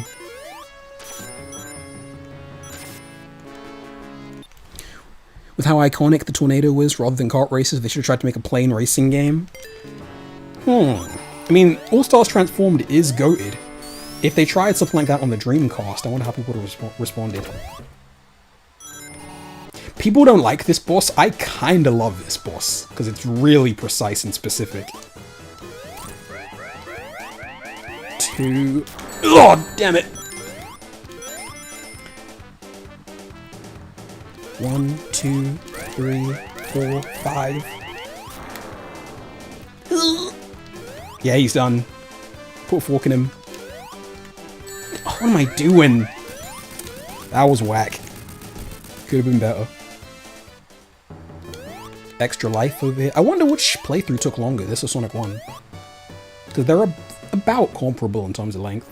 Because a lot of the stages from this game were cut. Plane racing game with Knight's playable cameo. They probably just... Yeah, Knight's would have totally been playable. Thoughts on Ring Racers? I've never played it. I've never tried it. I've never tried the SRB2 kart. It looks awesome. The sprite scaling looks amazing. It reminds me of the Sega Super Scaler games, like Power Drift, but I've never tried it. This level doesn't have the best gameplay, but the feeling this part of the game gives you is just so cool. It is. It is really cool. This is the first time they did that kind of big going to space finale. And Death Egg here was supposed to be a real level, but they just couldn't finish it.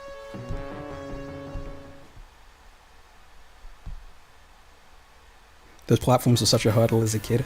What wasn't? Every moment of this game past Emerald Hill was extremely tough for me as a kid.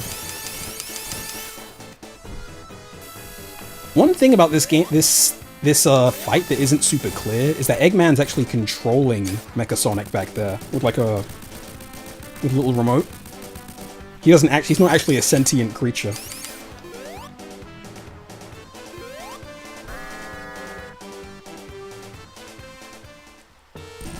They recycled Death Egg's level. Yeah, they did. These tile sets, a lot of them are from Chemical Plant. If you time this utterly perfectly, you can get another hit, but I don't make a habit of doing that. I think this guy's 10 hits.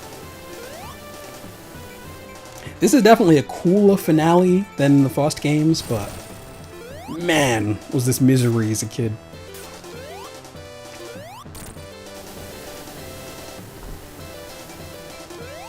Mecha Mark II, but Metal comes first. Yeah, canonically, I suppose Metal Sonic does come first. Can I get another? I'm not even going to try and get another hit. Having to redo this would be misery. 12 hits, okay. And that visual is awesome.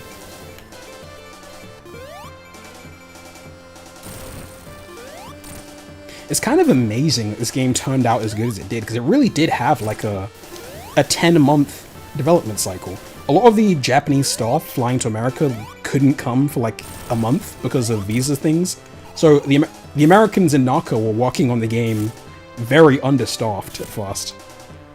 So much was working against this game, but they got it done in time for the holidays, and it's flippin' awesome. It's one of those miracles. And Mark Cerny left STI before it was finished, so he didn't even get to enjoy the fruits of what he made happen, pretty much. It does basically motivate you to find all the ways to exploit that mini-fight. This is just a flying battery zone, Act 2 boss, but good. Find this boss easier than Final Zone. Wow. I suppose it's easy if you don't take any of the big risks, but man, making you redo that whole thing. And this song, if for those that don't know, I'm sure most of you do know, but this song, on the very same day that this released, they released a single version of this song based on this. And it's kind of, someone told me on Twitter that it sort of is the first Sonic vocal theme, since they were designed for each other. So you could make an argument that that Dreams Come True song is a Sonic vocal theme, kind of, before you can do anything.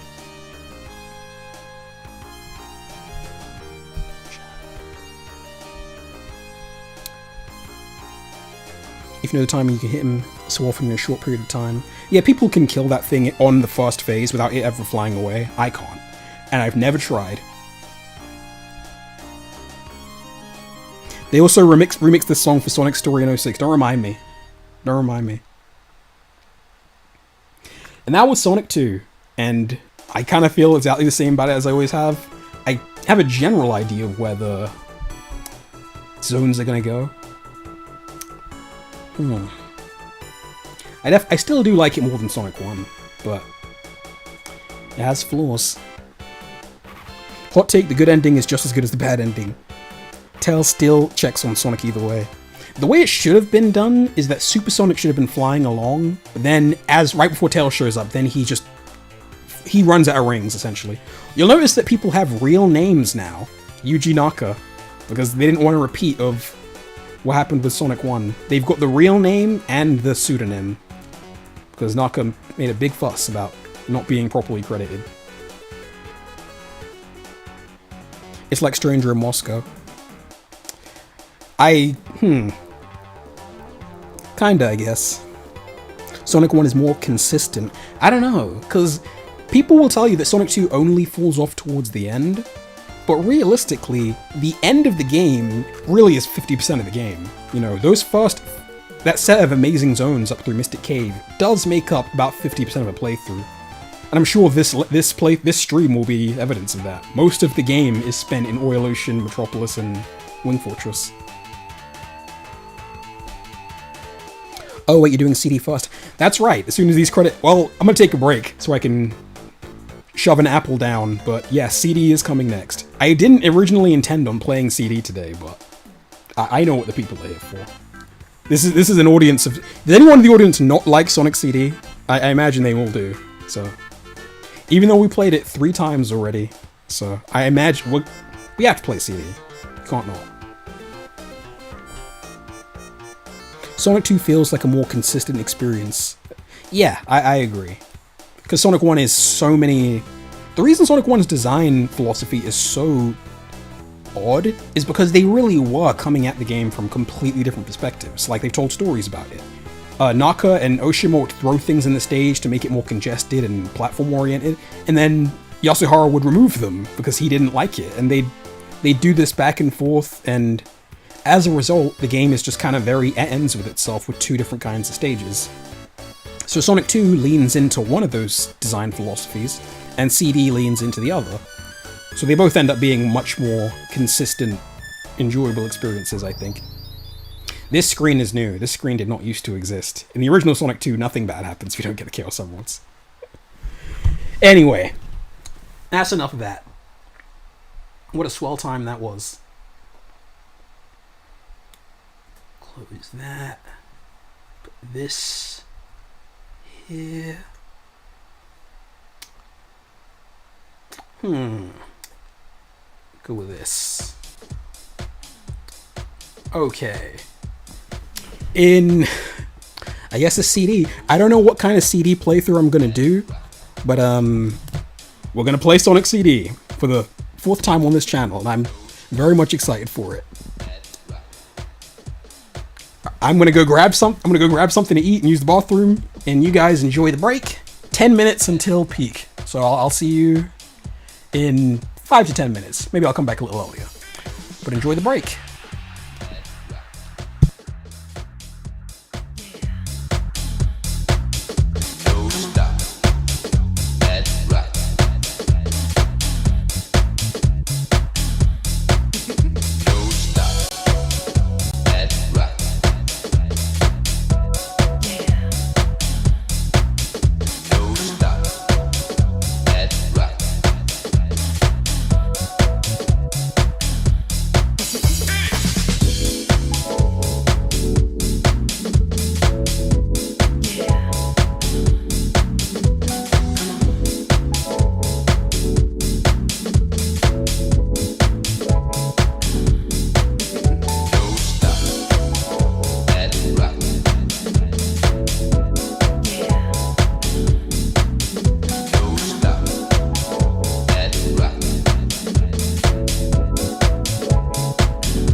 sprinkler.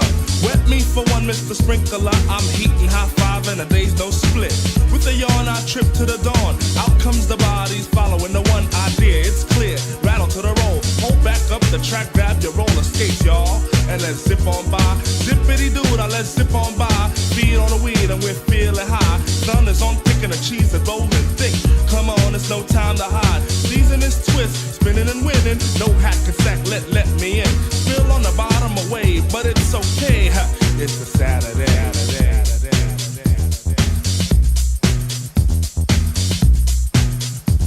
Hey, watch that. Now is the time to act the fool tonight. Forget about your worries and you will be alright.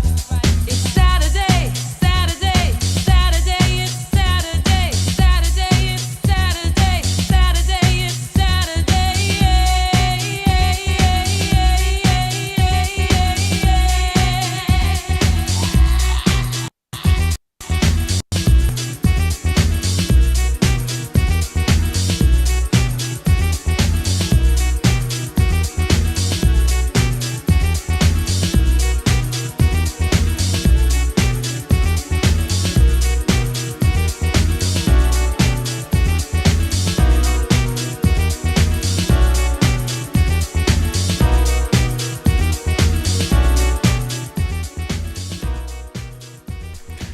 And we are back.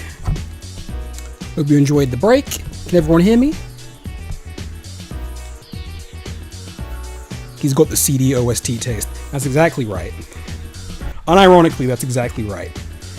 Anyway, speaking of CD, I don't know what more I have to say about the game. I don't know what we're even going to talk about during this playthrough because we played it 3 times already.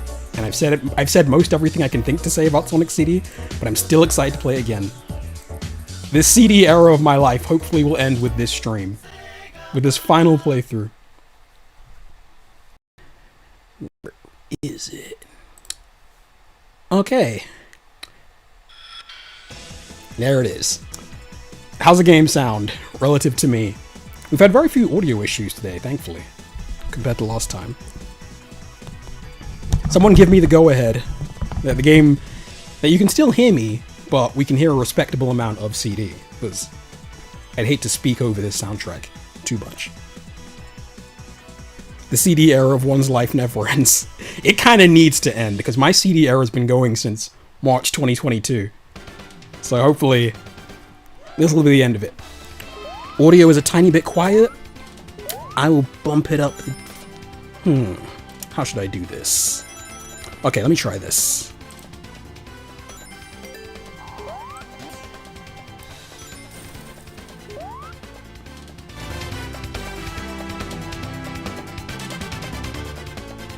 How's that? How's this sound? This okay?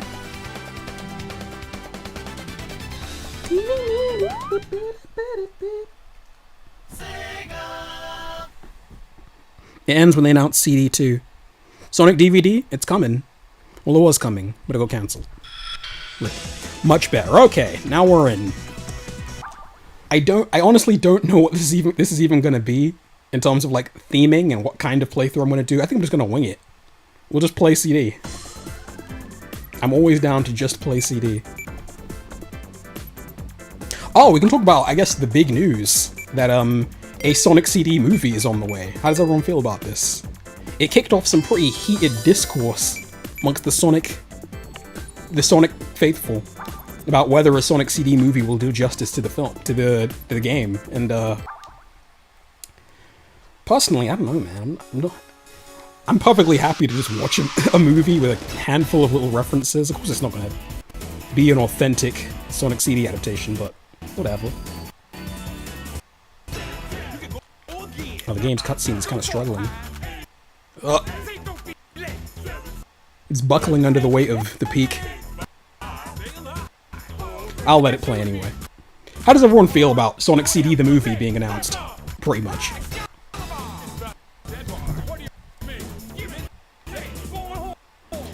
I don't know if it's about Sonic CD, high chances to be 06. No, they're not making an 06 movie, let's be serious. Come on now.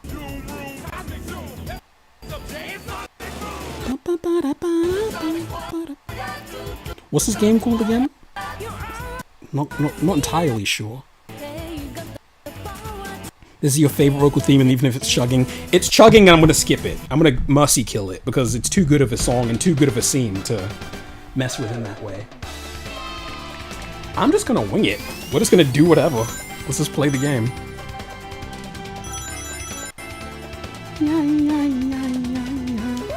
Where is Palm Tree Panic gonna go on the list? I'm very curious.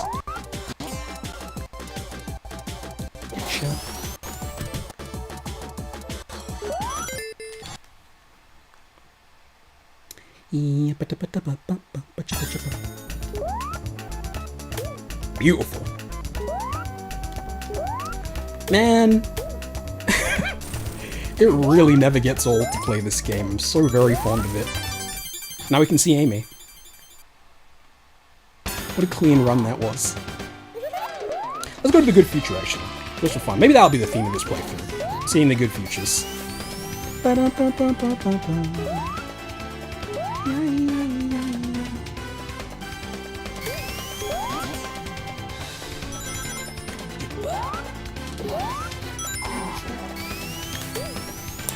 This chat saying. Which mod is this? Oh, this is Sonic CD Miracle Edition. I should really specify which versions of the game I'm playing, because I just kind of assume everyone's in the know about the best PC versions of these games. Man, can you imagine seeing this environment in the Sonic in the Sonic movie? That'd be pretty neat. I'm not a Sonic movie guy at all. I didn't watch those movies. I was not hyped about them. I didn't care. I've only seen the third one just because I got invited to go see it. And I was really surprised by how authentically it kind of got Shadow's story. You know, it's not totally on the money. It's not exactly one-to-one, but, you know, the emotions are there, and that's all that matters, really. And the visuals are pretty cool. I like a lot of the action scenes. What a swell place this is. Maybe I'll get 200 rings. It'll be a fun challenge. In fact, 150. That's plenty. Just to keep the game moving.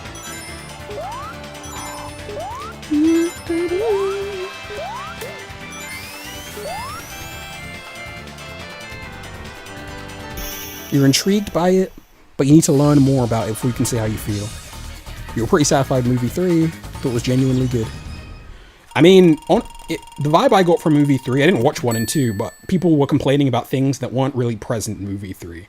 So I'm guessing the further along this series goes, the less pressure they feel to abide by Hollywood family film mediocrity. They can just lean into the Sonic elements more and more.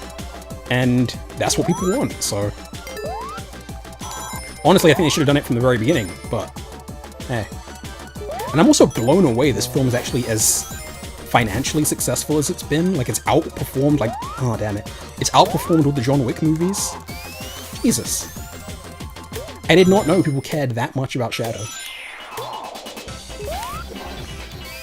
Do some improv. Ugh. Come on! Damn it. That would have been really neat.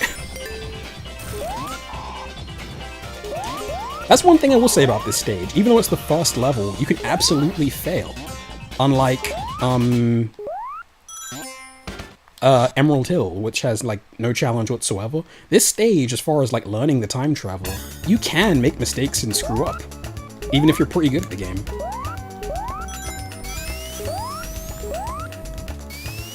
So it's like a great way of learning Sonic CD, but it's still not like a complete brainless pushover in the way that a lot of first levels are.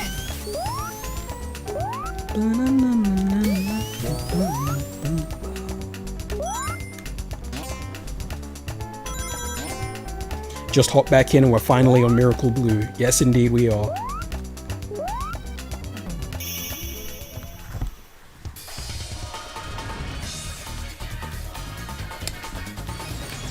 I just don't think you can do as many cool tricks with it.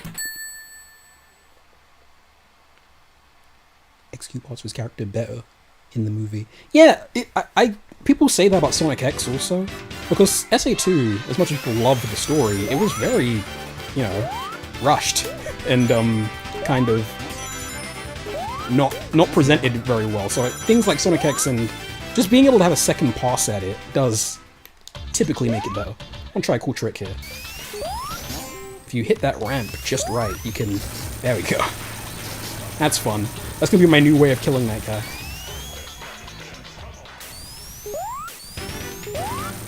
You! Sonic X is bad, IMO. I agree. I do not think it's good.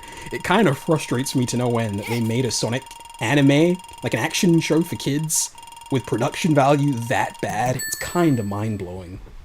What were they thinking, man? That would have been such a great... With designs that good and in a general design sense and aesthetic as good as Sonic's, like, give him a decent anime, please.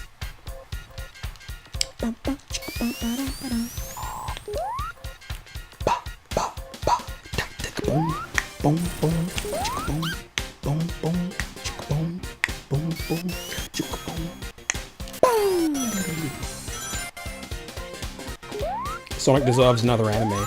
It's not happening. Unless they can really improve the character's popularity in Japan, which I'm skeptical. Frontiers did do decent over there, I'm hearing, but surely they were not blown away by Sonic Frontiers. And Superstars did horribly. It did so badly in Japan.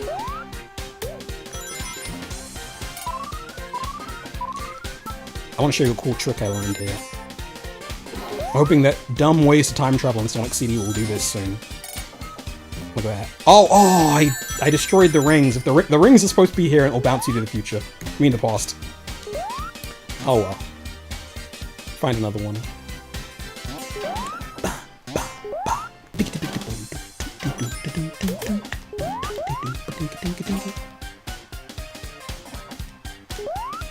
I guess it's kind of hard to rank Scrap Brain too high when you've got Collision Chaos right here, which is infinitely better. Why is Sonic not necessarily popular in Japan? It's complex, multifaceted reasoning. I watched a video recently of a Japanese lady reading Japanese people's opinions on why it isn't popular, and it's hard to say. I don't actually know. Watch this, watch this, watch this. Watch this, gamers. Oh, beautiful. Look at that. Phenomenal. What a stage this is. I think I'll go to the Good Future here as well. Why not?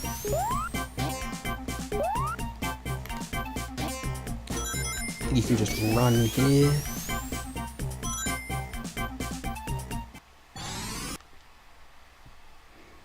He just never had his board and appeal. Yeah, he didn't, because he's kind of a very America-themed character. It's similar to Cowboy Bebop, which is a very America-themed anime, and wasn't that huge in Japan. It did okay, but it was not the cultural event that it was in America.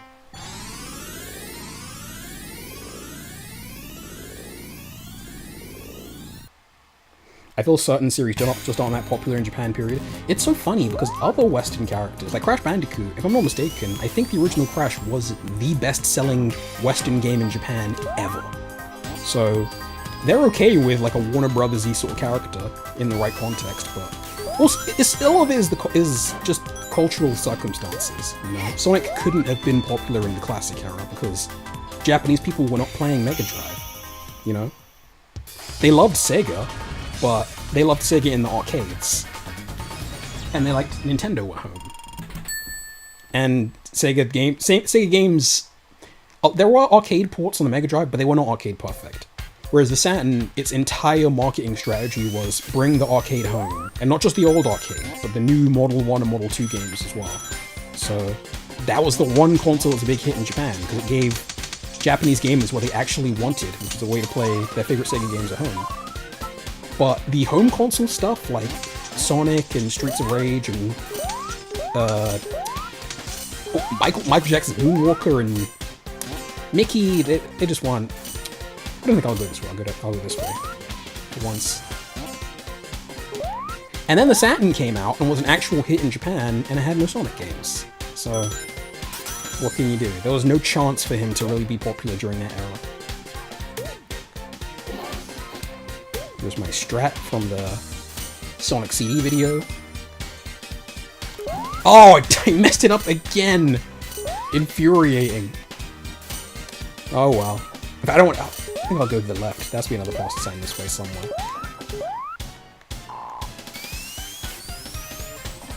Sega basically was never popular in every region with one console. Yeah, exactly. It was a huge hit in Europe and parts of South America with Master System, and then... Oh! Dude! That was clean. I was just kind of freestyling there, and I did that. That was beautiful. What was I saying? Yeah, the Mega Drive. Huge in America and Europe, but total flop in Japan. And Saturn exclusively popular in Japan. And by popular, I mean like truly, legitimately, absurdly popular. The Saturn outsold the N64, outsold the GameCube, outsold the Dreamcast, of course, outsold the Mega Drive. The Saturn was a hit in the UK initially. Sega America doomed it. Yeah, that... It's so funny. You can find Saturn games, well, you could back in the day. You could find Saturn games relatively cheap in the UK, whereas N64 games won. Not only because they charged more for N64 games back in the day because of the manufacturing costs, but Saturn seemed to have a pretty loyal install base. It wasn't like the most people in the world, it was not PlayStation numbers, but the people who loved Saturn, they were really locked into the Saturn ecosystem. Like Sega Saturn Magazine, you can find so many of those on eBay. And it's just a bunch of great Saturn fans writing in about how depressed they are they can't convince their friends to buy one. But that's fine. More Fighters Mega Mix for me. If you don't want it. I'm kidding. If I was actually alive back in those days, I'd get a PlayStation, no questions asked. As much as I love the Saturn. Sick. That was sick. Yo. It was phenomenally sick, man. This must be my 1003rd playthrough of this stage, and I'm still doing the duttiest of tricks. Let's see if I can beat this guy in under 30 seconds, which I usually can. Immediately, I'm having so much more fun than I was with Sonic 1 and 2. As much as I love those games, this is just on another level with just how much cool stuff you can do. 18 seconds. I defy you gamers to beat that. That was beautiful. What's your favorite bad future? Ooh. I think it might be Quartz Quadrants. Just because that whole Metropolis aesthetic, plus like the lava inside the factory, that kinda... It's just completely perfect. Like, the fact that it has like 2 or even 3 aesthetics packed into one environment is really cool.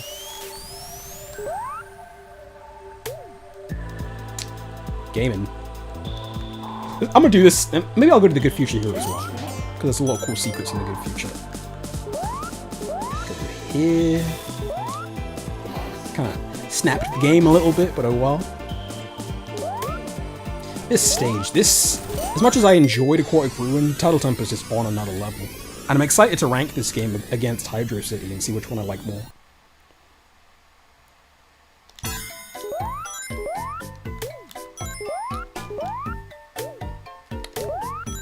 Yeah, you can easily do this stage in about 45 seconds. Let's find a future sign, just for fun.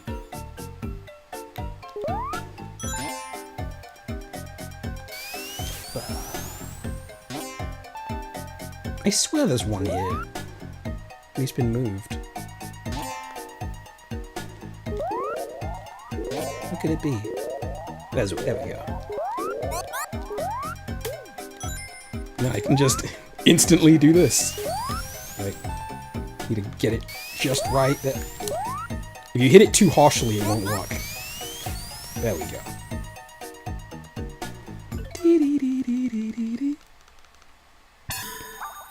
Is it just me, or does this stage only have 2 past signs? No, there's tons. They're just sneakily hidden. I wonder if I can run along this floor to time travel. I've never done it, but I have... Actually, no, wait. I'm actually going to show you something really neat that I discovered recently. Who here follows the dumb Sonic CD ways to time travel? The guy that I put on the map, by the way. Nobody was following him before I put the good word out there. But he's become a megastar, and he's the ultimate champion of how many cool things you can do in Sonic City's level design. And I'm hoping he learns to do this eventually. Let me see if I can get this to work. Didn't work. Didn't work. You need to time that just right so that you're kind of leaving the water at the exact moment that you warp, and it will throw you so high into the air that you can climb onto the ceiling. But oh well, let's hang out here in this unbelievably incredible, beautiful, good future. Just find rings.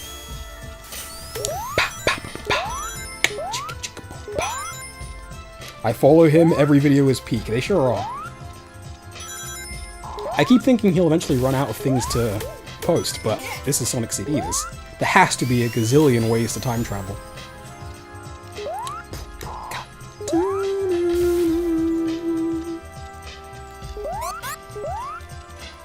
Can you even go back in the present? You can, but it's really tricky.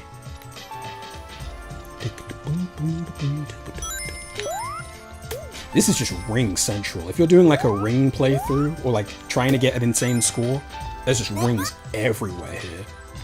There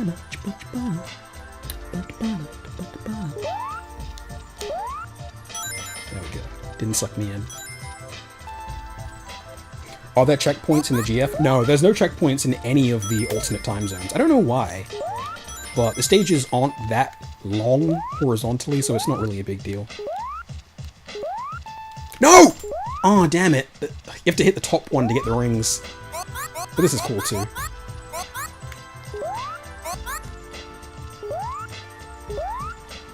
The Twitter page proved your point entirely. It did. Honestly, the video itself is self-evident. I'm hopefully proving what I'm saying with the footage, but that whole Twitter account, the fact that it has years worth of material is the perfect evidence of my entire perspective on this game. Being that it is peak. The flute is beautiful in the Good Future version. It's the whole thing, man. It's just such a perfect match for the visuals. You can just feel it shimmering and glistening. It sounds clean as hell. I wish Sonic Jam had Sonic CD and Chaotix, but I can't complain. There's literally no chance it could have had Sonic CD. It would be impossible. I'm pretty sure Sonic Team rebuilt the games to be in that collection somewhat. That's how they managed to do alternate level designs at certain points.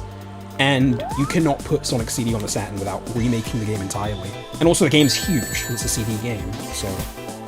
the only way they could do that is if they didn't include any of CD's music, and cut all the cutscenes, which wouldn't really be worth it. And even then, I'm not sure it would work, because it was made in such a specific way. Like, the past themes, for example, are used the Mega CD sound chip, and the Saturn doesn't have that, so they'd have to remake them, or store them as MP3s, which would take so much space that it just would not work. So, yeah. Unfortunately, there's no way to put CD on the Saturn. Can't be done. Would have been cool, though. The only way they could do it is if they made it a dedicated release on the Saturn, and nobody would have bought that. No one's trying to play a 2D Sonic game on the Sega Saturn back then. Unfortunately. I think it kind of could have been done if they did like a 2.5D game, kind of like Klonoa or Clockwork Knight, if anyone's ever heard of that game. But it would not have been a huge success because of Mario 64 and Crash and, you know... I get where they're coming from, but it would have been a really fun game. But also, we wouldn't have gotten Knights and Bunny Rangers. Like, I am very glad we got those games. Let me show you a cool trick here. You want to hit this, go over here, and then just spin dash and drop the controls. I don't know why that's so entertaining to me.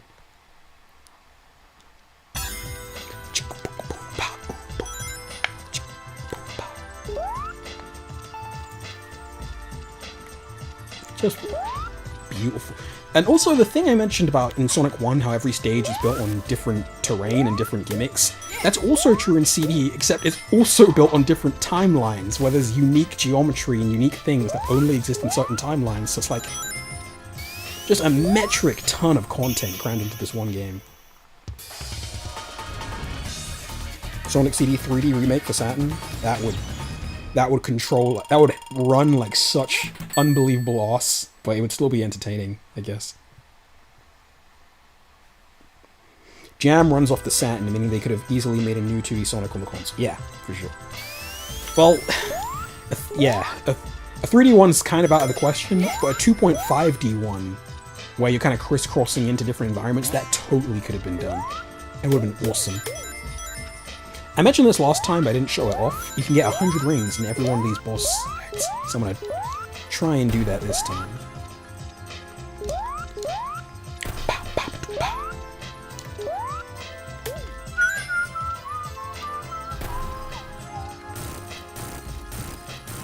You have to do a quite tricky jump here to get the rings. Easy. There we go. And man, the way the palette shifts underwater is so...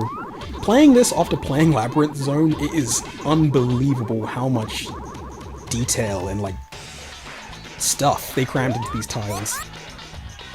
And there's 4 of them per stage, it's kinda nuts.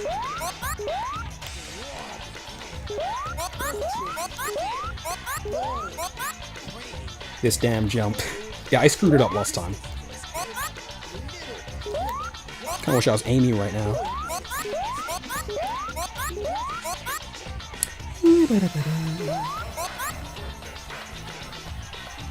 There we go. You love CD? I also love CD's Eggman. I love that Pinky in the Brain head he has. He just looks so much more grotesque and slovenly, which is exactly how he should look.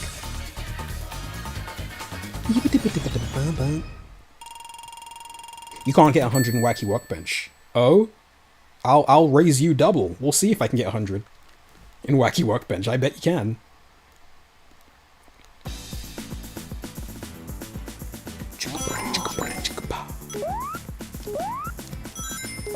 Go up here. I'm just gonna riff it because I feel like I played this stage in every way that one can play it last time, so I'm just gonna do silly stuff this time. Oh, that was clean.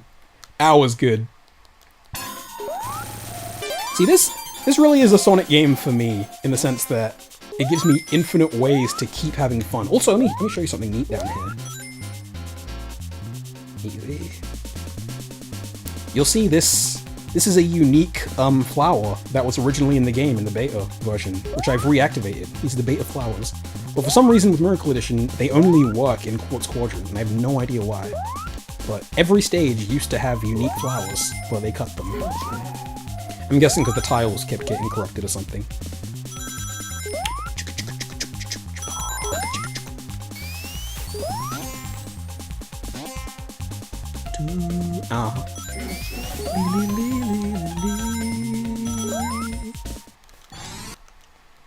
This is the best zone of all time. It kinda is. It's, you know, every Sonic stage has the thing that's great about them, but this stage, everything is great. It's like as good as I could imagine a classic Sonic stage being.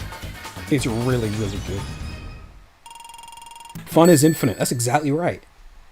Maybe that's what he meant all along. Maybe that was the true secret to that hidden Easter egg. You may have noticed, by the way, I don't include that Margin Sonic anywhere in my Sonic CD video. I just don't reference it, because I feel like it's been overdone over the years.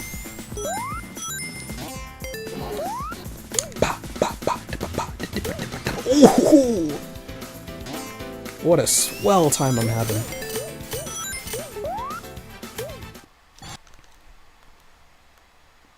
You were surprised to learn people love Quartz Quadrant as much as you? Hell yeah.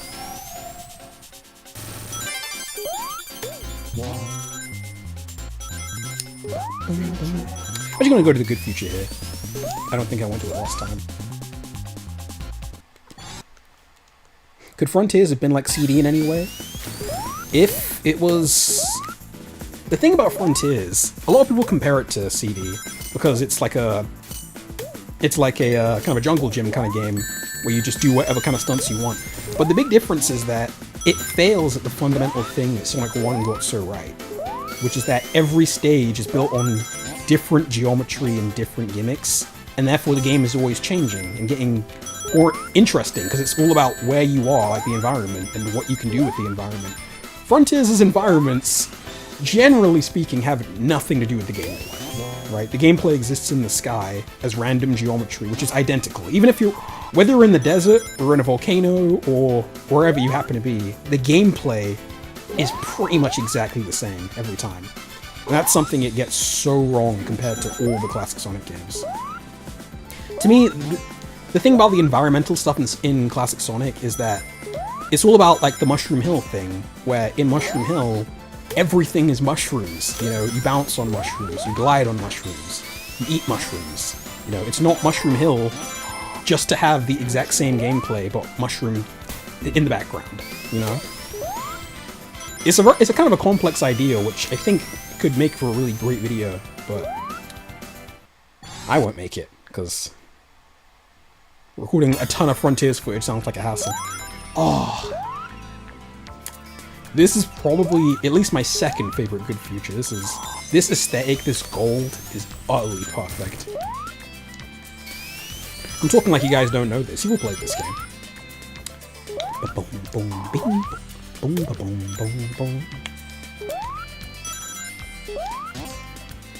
And this game does a lot of the kind of foreground layer stuff that was in Sonic 1, but it does it so much better. Like the fact that these are in the background and this is in the foreground. Ugh. It just creates this wonderful CG illusion, which I know is what they were going for with this game.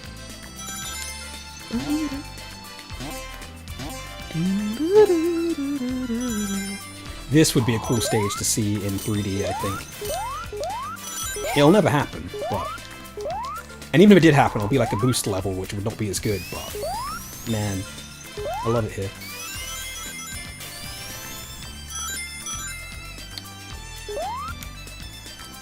And these trees here really show off the difference in art direction between this game and like Sonic 3.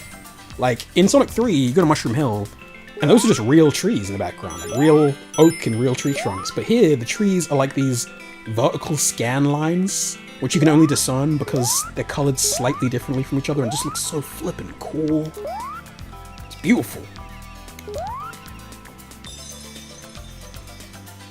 Sometimes I forget how beautiful this game is. Not me. Never. This game rocked my world when I first kind of discovered all these stages. I was just a man in awe. A boy in awe.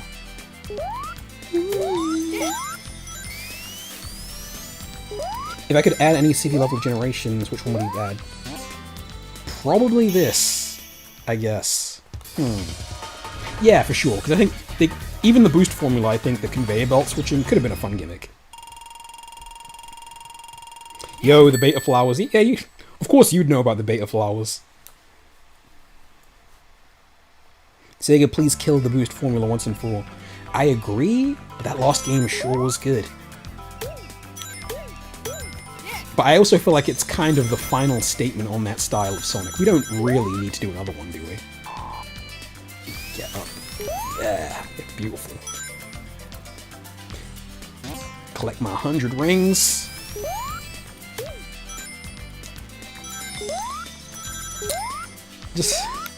I would love to play a sequel to this game that's just another kind of skate park Sonic game. Maybe Sonic Galactic's like that. I don't know. Haven't tried it yet. Do a perfect jump up.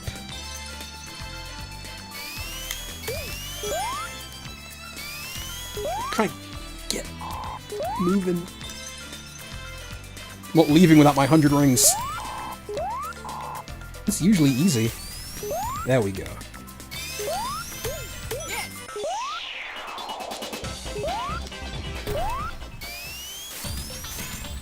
If you could pick a level from CD for Smash Bros, it'd be Collision Chaos.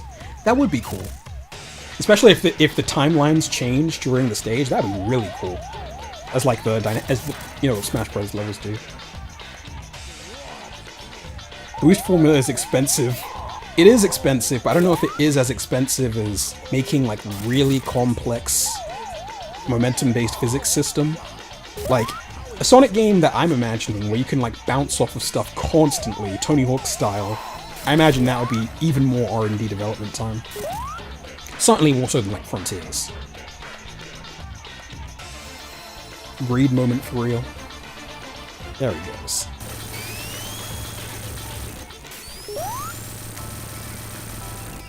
Most fun way for you to play CD is time attract the generators and sometimes the holograms. That is really fun. But honestly, my most fun way of playing the game is what I'm doing here, essentially. Where I just visit all my favorite places. on Little Planet in all the different timelines. But do it quickly and stylishly. Finished your CD video yesterday, brilliant stuff. Thank you.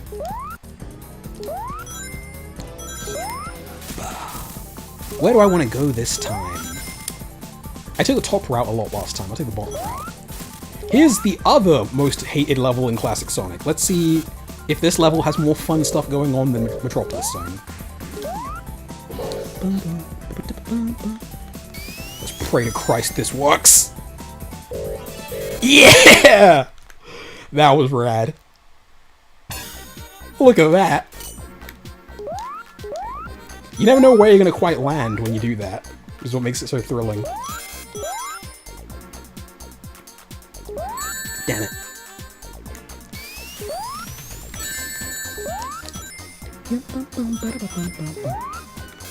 You never did a run with all the metal projectors? I did it last time. I did a run where I destroyed all the generators and Metal Sonic projectors, and trying to beat all the stages in 1 minute. And it was very, very tricky. But fun.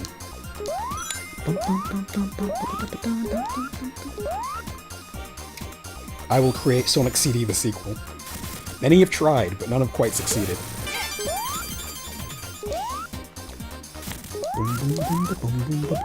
Honestly, as far as sequels go, like I say in the video, I do consider like CD and Nights to be so up. Can I do it? Beautiful. That was exactly what I wanted to have happen. Yeah, I consider CD and Nights to be Nights and Ristar to be CD sequels, but I know a lot of the team that worked on those games also worked on a game called Astral for the Saturn, which I've never played, and I really want to, because people in the comments in my video were telling me they are also very CD-esque. I love doing that so much. This feels awesome. Wait, what am I doing? Oh, I went to the past. What was I thinking? I was trying to go to the future. Oh well. I like it here anyway.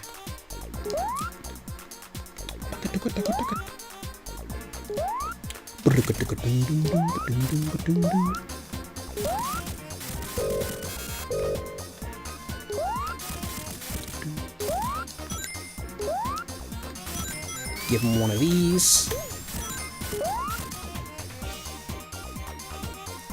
Smooth. Estelle, let's try that game. Let me download that right quick. I'm gonna buy it.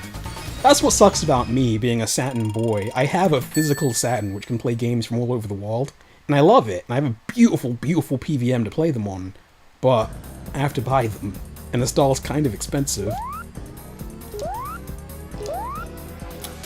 What do I want to do here? I've played this many times, and I kept doing the same thing, so maybe I'll mix it up somehow.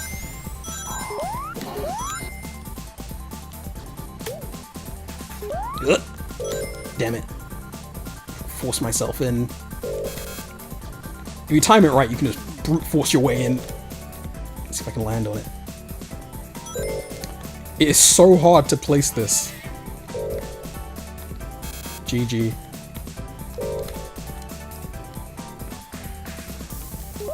There we go. You're working on a CD-like fan game. I think you mentioned it last time. I'm very much looking forward to it. I will take all the CD fan games I can get.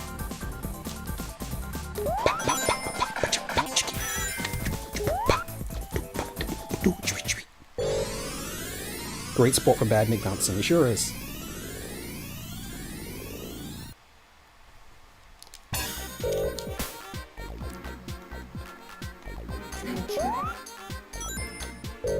Oh wow, there's a super chat from Nor.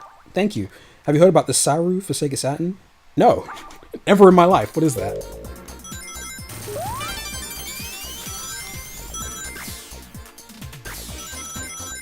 What was the name of the game you were talking about again? Something Wolf? It's a well, maybe at some point, but I was just talking about the style for Saturn. It was one of the launch platformers, 2D platformers, which did not do well at all, but it was made by Sega. Ashura is a CD fan game because there's no spin-S effects. I approve of that decision. But everyone, go check out Ashura the Glitch, by the way. It's not finished, but is a very, if you're into the concept of a Sonic Metroidvania, that is one, and it's very, very cool. Honestly, it's such a cool... I'm surprised Sonic Team has not got on that yet. Like a Knuckles-y Sonic Metroidvania, you know? Where he gets new gear every stage and, like, learns to dig and learns to spin dash on the walls and stuff. That'd be really... That'd be something I think people would be interested in playing. After Superstars maybe soured people on classic Sonic.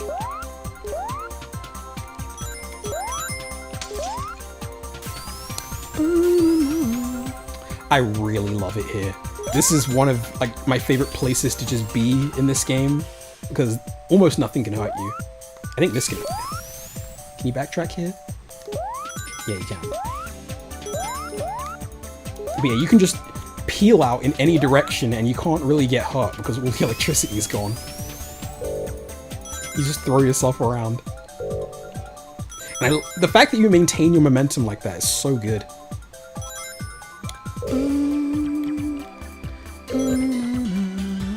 This song sounds like Sonic is flying through the internet.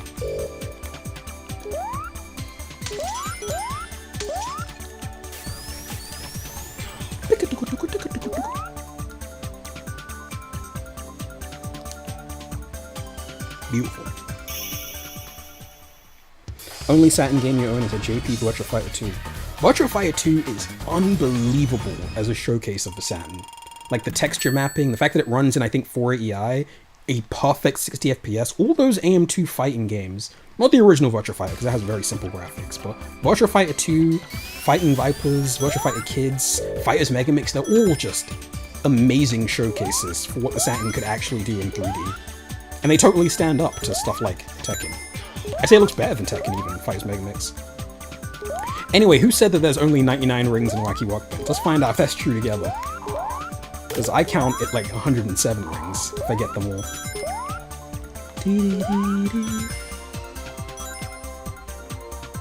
You don't mind Sega exclusively doing the classic aesthetics for the future 2D Sonic games?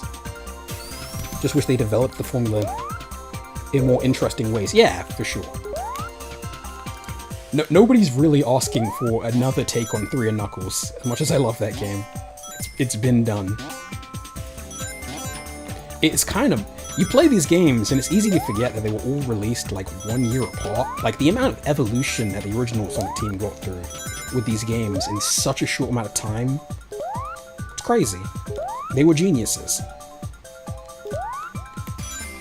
Including completely diametrically opposed games like this and Sonic 2. Because obviously these were made by different people, for the most part. A lot of Sonic 2 staff, when the game wrapped up, they did fly back to Japan to work on Sonic CD. Well, for the most part, they're made by different people. But the reason they're so different is because right at the onset, Oshima and Naka were talking to each other, and basically just asking what the other wanted to go for with the game. So once Oshima realized Naka wanted to go with something more streamlined, he basically said, fine, I'll go in the complete opposite direction. So, even though they were made by different people, they were still kind of made in opposition to each other. So their development did affect... One's development did affect the others. In an interesting way. And that's what led to these games being so much better than Sonic 1, I think. Because they both just committed to their ideas fully. Instead of going back and forth.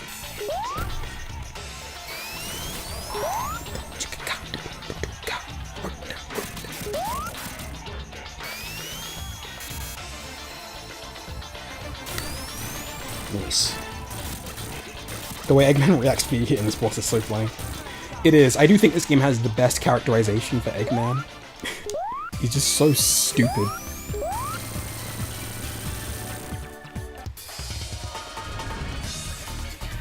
How did you make more rings appear? I was only able to get 99 rings. I stopped paying attention. I got 109 rings. That was even more than I thought. There must be a secret room that you don't know about. That must be it. One of those ring monitors that I got, you must not know about. A new Rush-esque spin-off would be nice. It shames me to say, I have so little experience with the Sonic Rush games.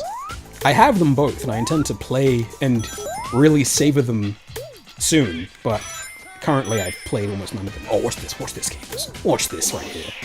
Look at that. Just unbelievable.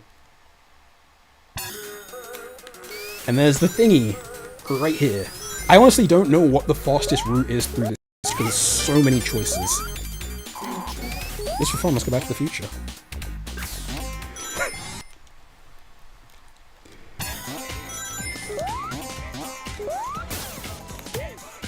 Also, this stage has kind of fun. You know that Green Hill Zone secret I showed off, where you have to like use the level design to get to the lives. This act does the same things. Quite cool. You have to keep these speed shoes, and then do a perfect jump. Like, damn it!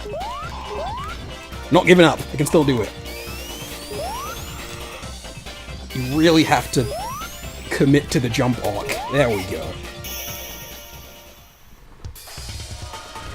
I'm off to play Clone Hero now. See ya, JJ.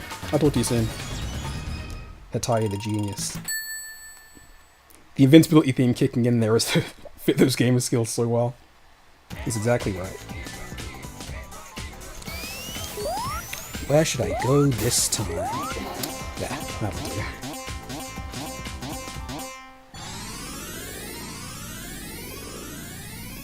The mod 100% added that extra monitor. No. No way. They tell me to before they do something like that. Surely. Oh! What am I doing? Dying in Sonic CD. That's shameful. This is not a game that will kill you very often.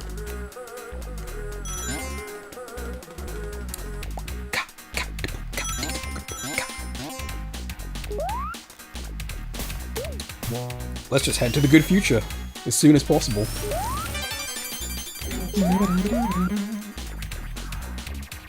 I wonder what Ogata is doing nowadays. After CD, didn't he? After CD, I think he worked on Res. He did a bunch of remix albums.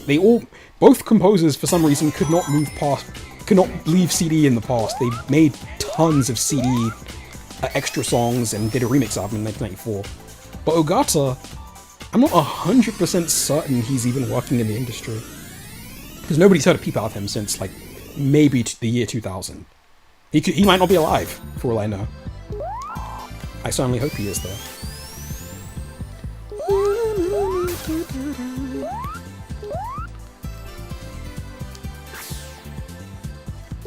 Always find it funny that the speedway generators are the closest to the beginning. Yeah, it kind of seems like they phoned them in, perhaps. You guys may be surprised by my placement of Stardust Speedway. As much as I'm having a whale of a time right now, this is not the best stage in Sonic CD. I think it's going to be a toss-up between this and Starlight Zone, but we'll find out together.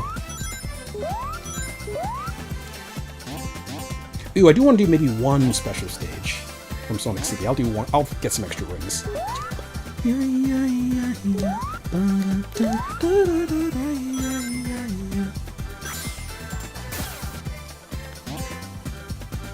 Where the rings at?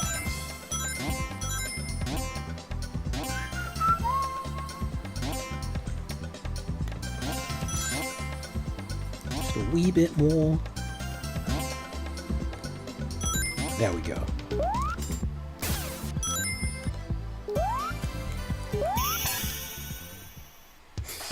Speedway's alright, but there's like 2 or 3 LLCD levels I prefer. Yeah, same. Sparky, do you know about the hybrid front? Yes, I do. The Mega Drive game, only in Japan. One of the best soundtracks on Mega Drive by Hataya. If you love Sonic CD's music, you need to like listen to his entire backlog. One of his best songs ever is for Virtual Racing on the 32X. Like, the replay theme in that game is one of the dirtiest, most unbelievable things you've ever heard in a retro game.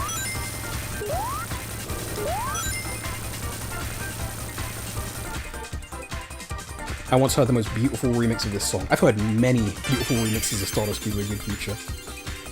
I used to be obsessed with them. Back in like 2010 when this game wasn't so popular, I just type in level remix and then just listen to everything. Remixes with like 400 views. Because I was obsessed. And I felt like this was not that popular of a game. It's so funny. Like Stardust Speedway, we think of this as like an iconic song. Back in the day, it was not iconic. This theme, this race music became iconic with what's it called? The Generations and the 2011 re-release of this game. Back in like the 2000s, nobody cared about the Sonic CD Japanese music. Nobody had heard it before. And nowadays, like Palm Tree Panic, Collision Chaos, Metallic Madness, Quartz, they're all extremely iconic, beloved songs. But that only happened because of the 2011 re-release. By my memory, when I got into this game in 2010, there was very little coverage of this soundtrack.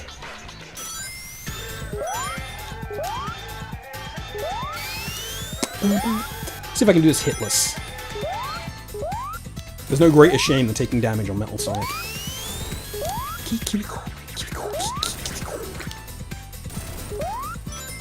Easy.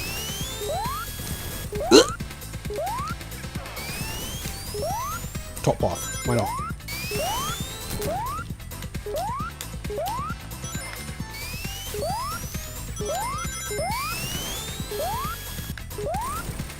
See if I can catch up. One thing's for certain, we're gonna see this race in the movie. And that'll be cool. No matter what, we're gonna hear this music and we're gonna see this race without question. So, that's something to look forward to.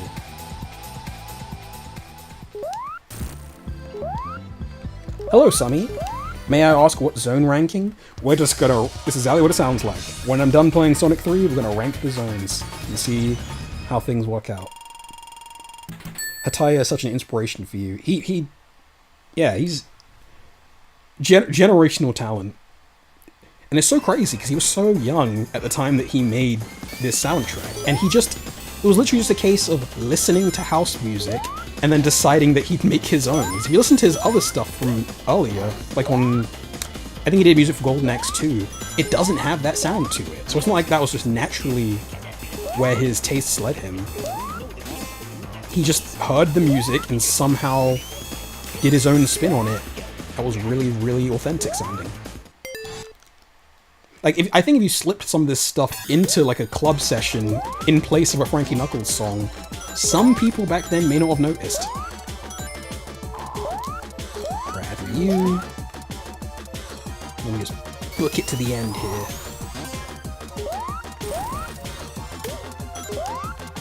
How does this stage stack up to Scrap Brain Zone, do you think? So this is definitely my least favorite stage in this game, but by no means entirely Madness a bad stage.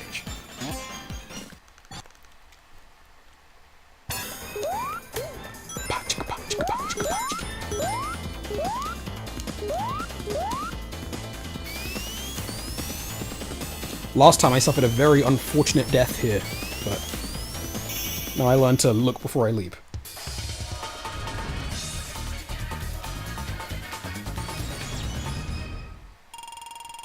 Didn't you say? Oh, there is going to be a bonus spin-off in this video, in this stream, but I'm gonna rank the games first, so it truly will be bonus. It won't affect the ranking. Man, these visuals are so good. This is kind of what bothers me about Superstars. You look at a background like this and how incredible it is, then you look at the final stage from Superstars and it's just, how do you compete? You can't. I'm actually not going to use any of these things to look to the past. I'm going to try something else. See how weird we can get. Over here. I think there's one here. Ever since that channel, Dumb Ways to Time Travel on Sonic CD became a thing, I've just been trying my hand at the silliest ways to time travel. Look at that. I don't know where I am, but it worked.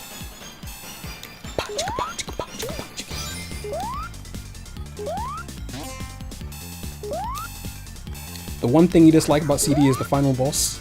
Who doesn't love the fidget spinner of doom? Where am I? Where in the world am I right now? Where am I relative to the robot generator? I don't know where this place is. This is the downside of time traveling in the most random place humanly possible. Oh, here I am. Okay.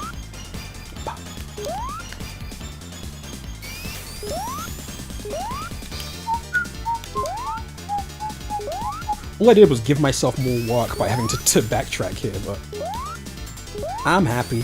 I don't regret it.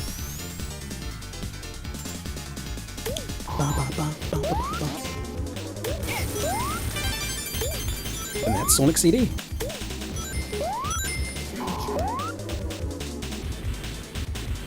Superstars backgrounds are also uninspired. That's the thing, though. A couple days ago, some of you may have seen this, I posted some Sonic Superstars concept art, and they aren't uninspired. That concept art looks amazing. It's just that the team making the game, like taking that concept art and building it out of polygons, they didn't do it justice, you know? And maybe that's just due to budget. Who can say? Or maybe it's due to them not having that much HD dev experience. Like, they make 3DS games for the most part. I'm gonna try another cool trick here, but this is gonna be tricky. Let's see if I can whip here. If I can land on the red spring! Failed. There's one more, I think. Okay, second chance.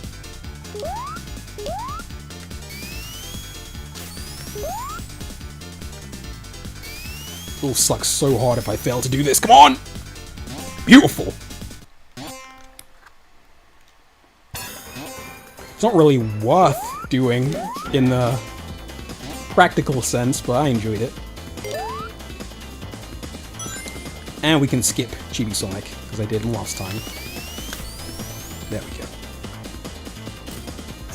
Should have been hand-drawn.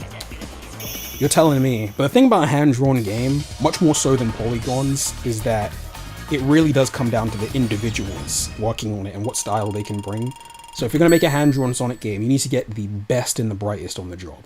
Because not just anyone can do that. And I don't think the folks at Arzest have it in them to make an incredible hand-drawn Sonic game. Even Oshima, as great as of an illustrator as he is, there's a big difference between being a great artist and being an animator. Here's a weird trick I learned recently. Let's see if I can pull it off. If you hit this slope in just such a way, you can jump over this thing. There's not much use to it, but I'm gonna try it. Let's see if I can... You need to hammer the button twice in rapid succession to do it. There we go. And then you get stuck. Wasn't worth doing, but maybe there's some kind of tech here somewhere in the hands of someone brighter than me. Oh well. Trapped myself.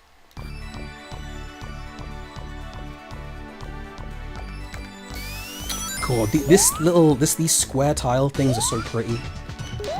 It's similar kind of foreground assets to what you see in Starlight, but much better than Starlight. Oh, these flowers are here. These are also beta flowers. For some reason, those loaded. Easy.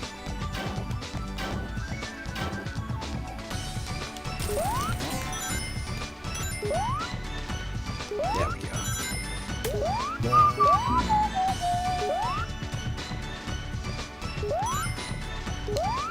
Yeah, Robotnik's diabolical trap indeed. I think I could have gotten out of there, but I'll save you the struggle of having to watch that.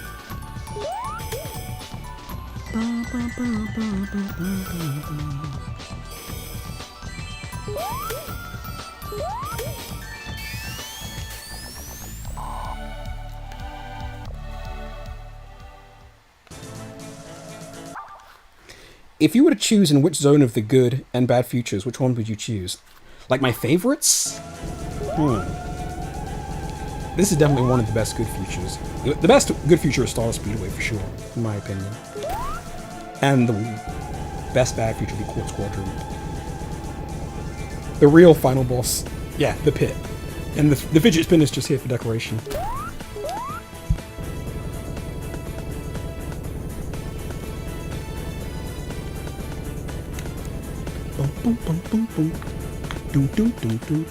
If you guys haven't played it, this song comes back in Christmas Nights for your battle against the round bouncy Eggman thing. Very strange fight, but it's a very cool Christmassy remix of this song. Song transition, right? The Miracle Edition brings back all the transitions, some of which are in the 2011 version, but some aren't. And that's CD. And hopefully the last time I play this game for quite some time, because I've really played the hell out of this lately. Here's the beautiful cutscene. Functioning correctly this time, unlike the opening, which I had to skip.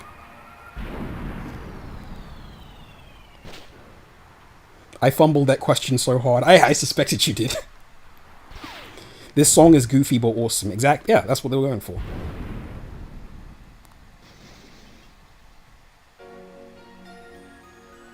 I feel like Starlight could have used a bit more pizzazz artistically. It really was a limitation thing. Like, early Mega Drive games had so little space compared to all of the ones that followed it. So Sonic 1 did not have that much room for more pizzazz in its tiles. It seems out of sync. Yeah, that's just how it goes when I stream the game for some reason. Greatest platformer of all time. You said it. It's going to be a lot of fun ranking those stages against 2 and 3. I honestly, in my head, I'm not exactly sure how it will play out. Man, that was fun. I don't know how long that was relative to Sonic 1 and 2, but it was a great time. Again, it was another great time. The 4th time I played this game on stream.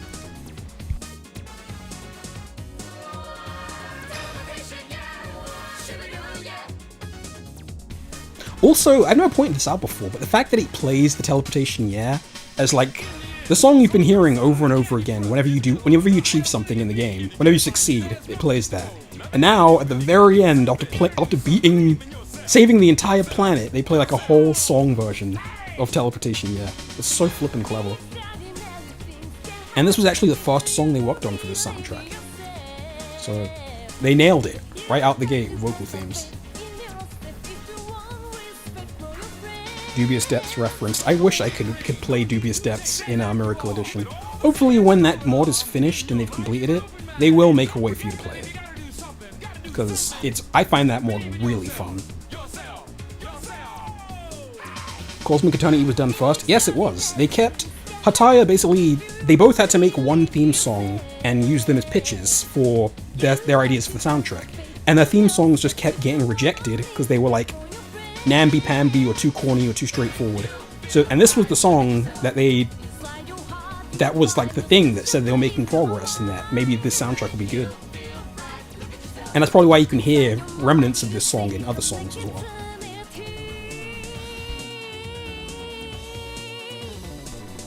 One video and 4 playthroughs. Yeah, that's plenty. I think. Now we can play Sonic 3. I love Sonic 3.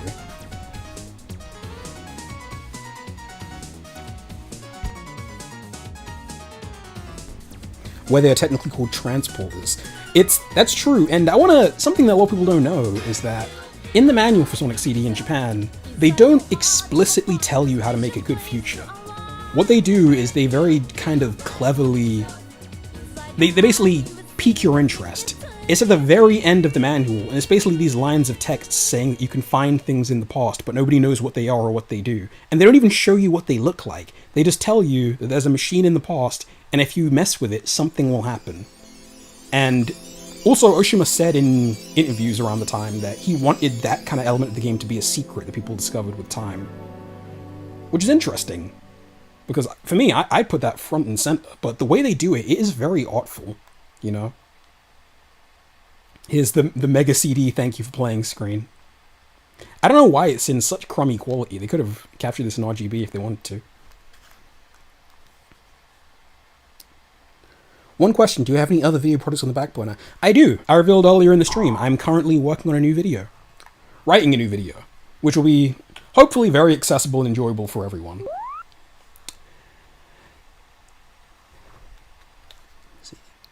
Amen. Over 9 hours of Sonic CD. That's right. How do you play Miracle Edition? It's more complex than I could describe, but when you figure it out, it's a ton of fun. Anyway, say goodbye to Little Planet.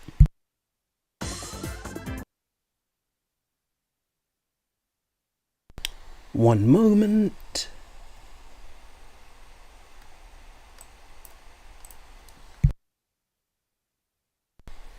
Okay. Hopefully Sonic 3 loads smoothly.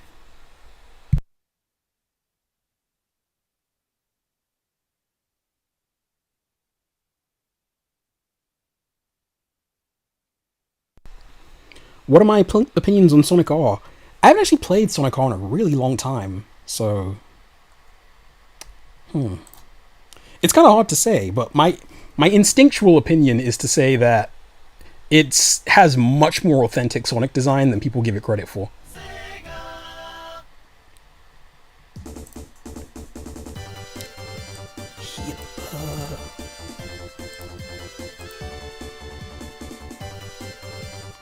Okay, can everyone see Sonic 3? And how does it sound? Thankfully, audio has not been an issue today. It's usually a giant headache. How does it sound? Do you think older Americans would have liked Sonic CD more if they got the JP soundtrack? In my experience, yeah, because one of the whole point of that that segment in the video was that people can kind of sense when things are off.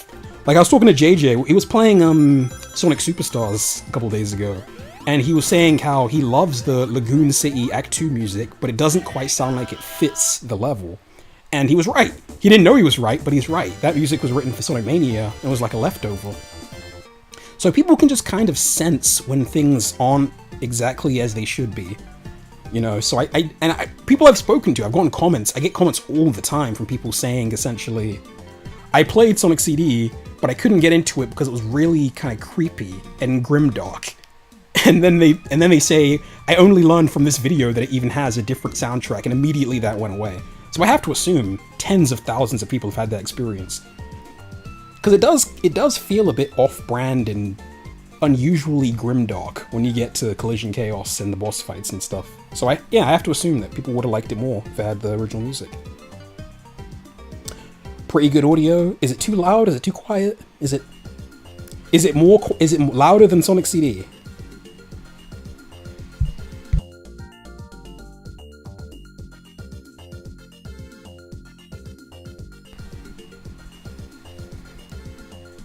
So many people, general audiences these days, like the music of Legend, like Tag Mouse, because of the Mania remixes. Yeah, but that's only because that's when they were introduced to them. But, for example, like I said earlier, Sonic CD's music wasn't that popular for all those years, because people didn't hear it. But then overnight in 2011, all of those songs became so classic and iconic. So who's to say? Maybe they would have become more iconic back then, you know? Game is good. Okay. You have no idea how shattered I was when I got Gems Collection and only had the US music. Sold it immediately. I had no clue. Gems Collection was my introduction to CD and I had no clue. And we know what's absolutely hilarious about that? All the menu music in Gems Collection is by Hataya, and it has this very electronic sound to it. You know, maybe not quite CD, but in the territory of CD, 3D Blast, Sonic R. And it's amazing! That's like some of the most nostalgic music from my childhood, and I imagine they did it like that to pay homage to Sonic CD, but sadly Sonic CD's music was not in it. So, GG. Anyway, I've treated myself to a drop dash for this playthrough, just to mix up each of the games. And I don't know how everyone feels about this, but for my money, this is the best opening stage in a Sonic game. I love Angel Island. I want to see your Sonic 2 gameplay. You'll have to rewind back. You'll have to go back through the VOD. I'm surprised nobody's made a soundtrack mod for Sonic Gems. Well, no, you're not missing much. Sonic CD on Gems Collection is terrible. Oh my goodness. All the footage in my CD video is captured from real consoles, so I did play Gems Collection again to get that footage for that one very brief segment, and oh my lord. Especially if you're in a PAL region, it was running in 50 Hz. The sound effects are terrible. So many visual bugs and weird glitches is so bad. Angel Island is so good. Yeah. Oh my god, I didn't mean to do that. Oh, what am I doing? I was gonna make a point about how... What I want to do with this playthrough is kind of show off how brilliant the elemental shields are and how much of the design was built around them. You know, and how each stage has a intended shield. Like, for example, here at this moment, what I always do, and what I think you're supposed to do, is you jump here and you use the fire shield right here so that you don't lose it. And you keep running along, roll here, then you get the bubble shield, and it becomes more bubble-oriented in its design. And you'll see stuff like this all over 3 and Knuckles, where It's like they designed 2 stages in one. One that you play with the base Sonic, and then a different high-level version of the stage that you play with the shield. And if you take one hit, you kind of lose access to that version of the stage. And there's so much cool stuff all over the game with that in mind. Let me see if I can do this. Damn it. You have to keep moving, and then you can jump, well, something like that. You can jump up here. It saves like 3 seconds, but it feels awesome.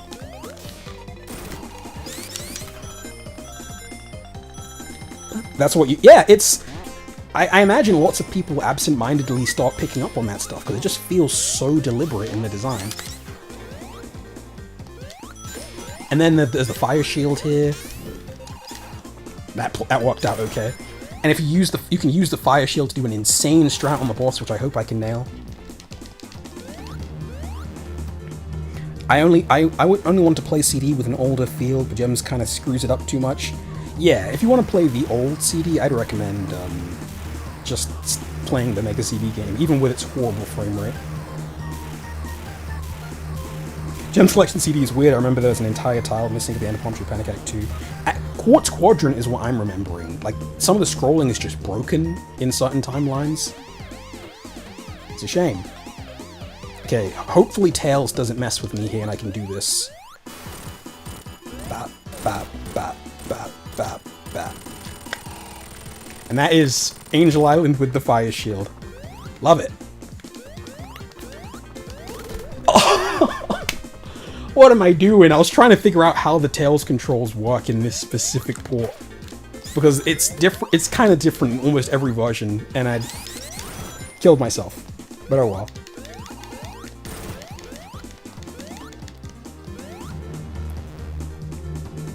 This background is so pretty. Another thing, I didn't point this out, but you can see West Side Island in the background of this stage at the very beginning, if you're looking at the water.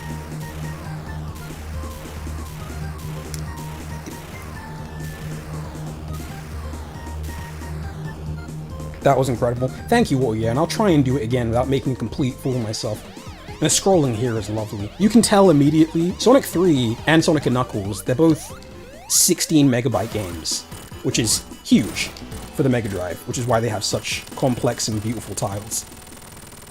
Sonic 3 and Knuckles overall was supposed to be a 32 meg game, and I imagine they would have charged a bit more for it, maybe, but they didn't usually. Like I think Super Street Fighter 2 is like a 32 meg game, they charged regular prices for it. Hopefully this keeps the thing where you can jump away right at the last moment. It doesn't. Oh well. Nintendo raised the price of NSO in Latin America by 25%. I always love your news updates, Serious Sam.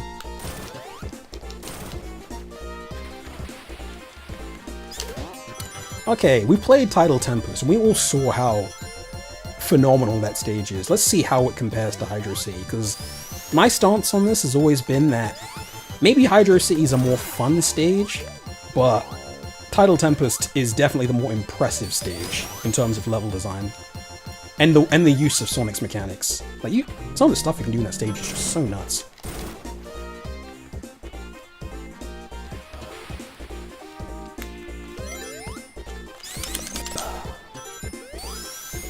Do you think the drop dash in Origins makes time travel too easy? You'd think I'd say yes, and I'd be very opposed to it, because of, you know, I'm a CD guy and I'm kind of a purist with these games. But honestly, when I've watched so many people play the game on Twitch, this is one of my hobbies, to watch people discover Sonic CD, and I usually don't give them too much advice, I just let them play the game, and I watch in the background as they discover all the cool stuff in it. And it's kind of a useful way to dip your toe into the game, because Sonic's time traveling, that's such a high bar to clear for so many players. It's just really tough to get a hang of. So that's basically like a baby mode, where all you have to do is find a flat enough plane, and then you can time travel. But it's not effortless, and you still have to do some exploring. So it is a worthy kind of baby mode to get your beak wet in the Sonic CD experience. And I'm basing that on watching people play and how much this stood out to me. Did all the podcast episodes of Sonic the Comic with you on come out already? I'm pretty sure. I suspect so. I know that for sure because every couple of weeks I'd get a whole flood of people commenting saying they came from that.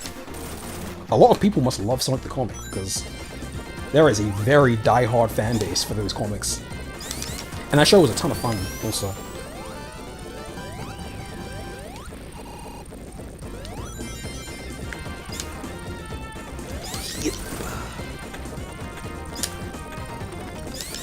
Hydro City Mania certainly isn't... Yeah, that's not great. I do not care for that stage very much at all. Most of the best stuff in it, I feel, is just the old Hydro City level design. And the new stuff is not for me. It does not do it.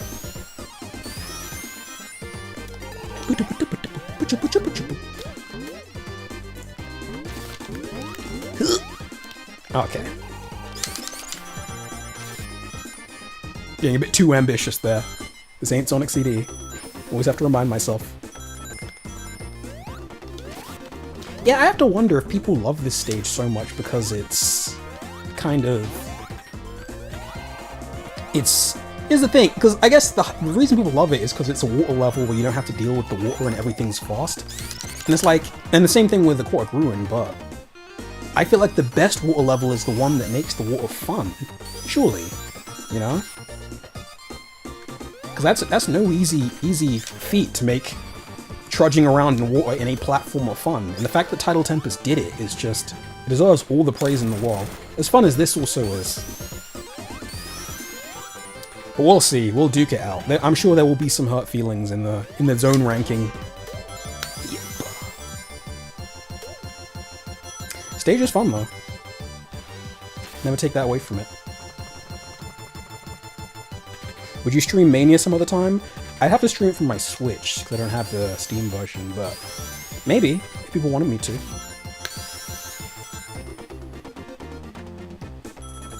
Love this. Oh! Damn it.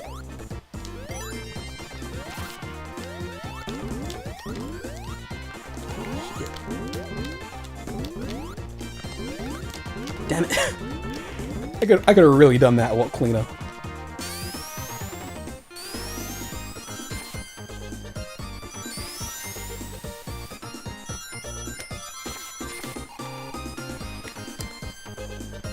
I was thinking of going to the special stage, but I don't think anyone's in the mood for Blue Sphere right now.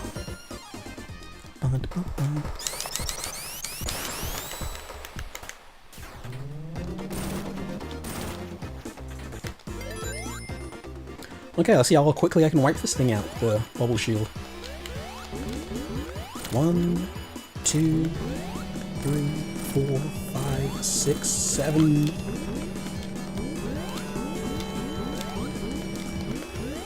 Damn it! That would have been really clean if I didn't screw up.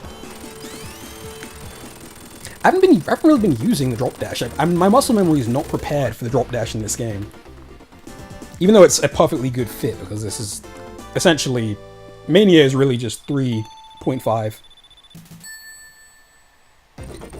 1 out of 10, how good you say you are at Blue Spheres? 10. I've memorized them. I don't know if I can get much better. This seems to be a divisive stage, and I don't understand that. I think this stage is flippin' awesome. Like, I think the platforming is awesome. I think the way that it lays out the enemies is awesome. The way it uses the lightning shield and the fire shield is awesome. Like, I really only have good things to say about this stage.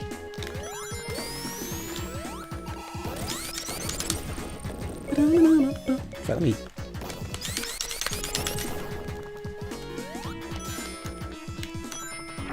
Even these things, I feel like there is a rhythm to how they're laid out, which is a lot better than the grasshoppers in Sonic 2.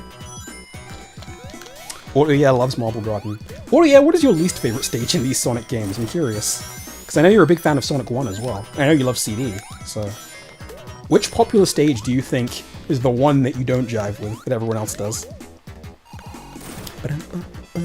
This aesthetic too, so much of it is just because of the massive increase in the storage space, but man, they went so hard with the here's the 25% trick.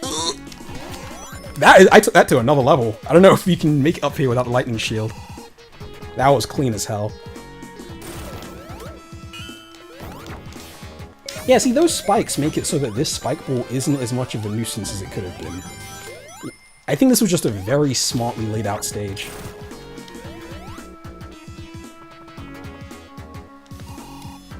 There we go. I always go this way, because I hate dealing with that thing. To me, I basically lose the level if I lose the shield. That's my challenge. Keep the shield and keep God mode going for as long as I can. No! No! You know, I'm gonna get another one, because there's some cool level design stuff I wanted to show off with the fire shield.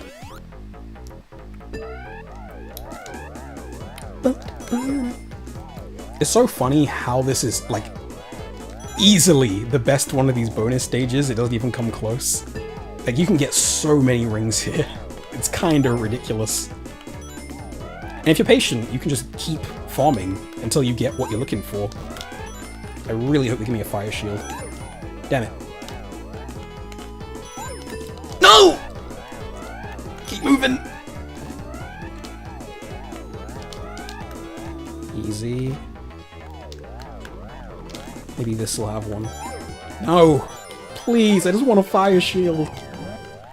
One fire shield for my troubles.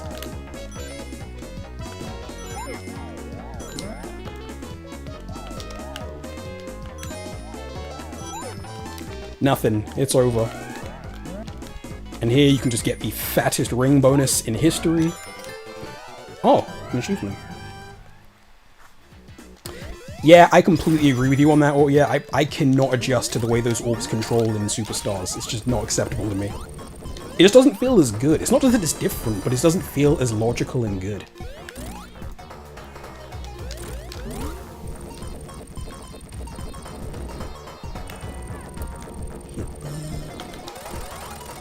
Okay, hope maybe this thing will be merciful and give me a fire shield. Please, please, please. Damn it. Oh well. You keep cursing yourself. It's because it's a very righteous anger I feel when I screw up at something that I could have done better. It was foolish of me to use the fire shield in that way at that time, you know? That's the difference between this game and Metropolis, you know? I can feel a very satisfying anger when I make mistakes in this game, because I truly did make mistakes.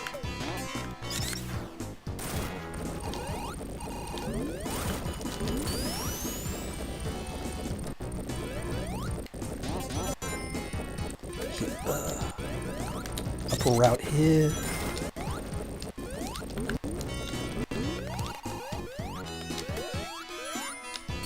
Yeah, going up these things with the fire shield is so much fun. And I feel like a chump when I can't do it. This background's so lovely. Serious? You like my review of Dragon Ball Z Resurrection F? Are you kidding? Serious Sam? Nobody likes that review. I don't even like that review. I don't know why I made it. Other than I went to go watch that film with my friend when I was a teenager. I didn't know anyone had even seen it. It has like 1,000 views.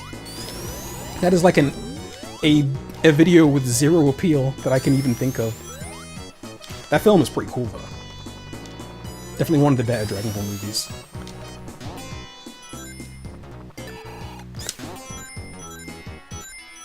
Why does Robotnik hate ancient ruins so much? He just hates human culture. He wants to destroy things.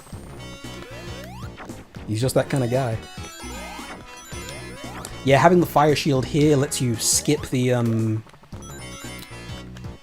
hope I'm doing this right, yeah. Yeah, when you have the fire shield here, you can skip this and go straight to the... Yeah. See, those are the little... Oh, okay. It gives me one. Did it always do that? Doesn't seem right. Can someone confirm if that fire shield is always there in Sonic 3? And I lost it again. Shameful.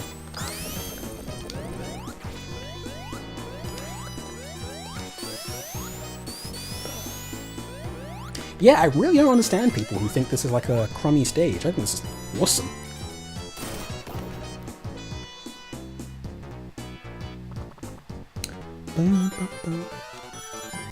When you were playing Sonic CD, it was just crazy how you would enter a level, look away for 20-30 seconds, you're already in the good future. Yeah, it's not even necessarily a case of mastering the level design or knowing where everything is. It's a case of like understanding how the game works. You know, when you understand how things work, you start seeing things in like 4 dimensions and you start devising all these crazy strategies. And it's addictive. This is why I can't stop playing the game and talking about it. What am I doing? Oh, it's so bad.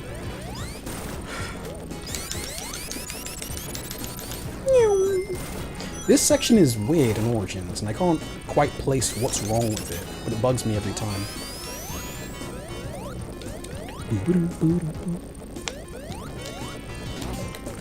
That enemy is so awesome, how you have to like very specifically smack it with the insta-shield at a very specific point.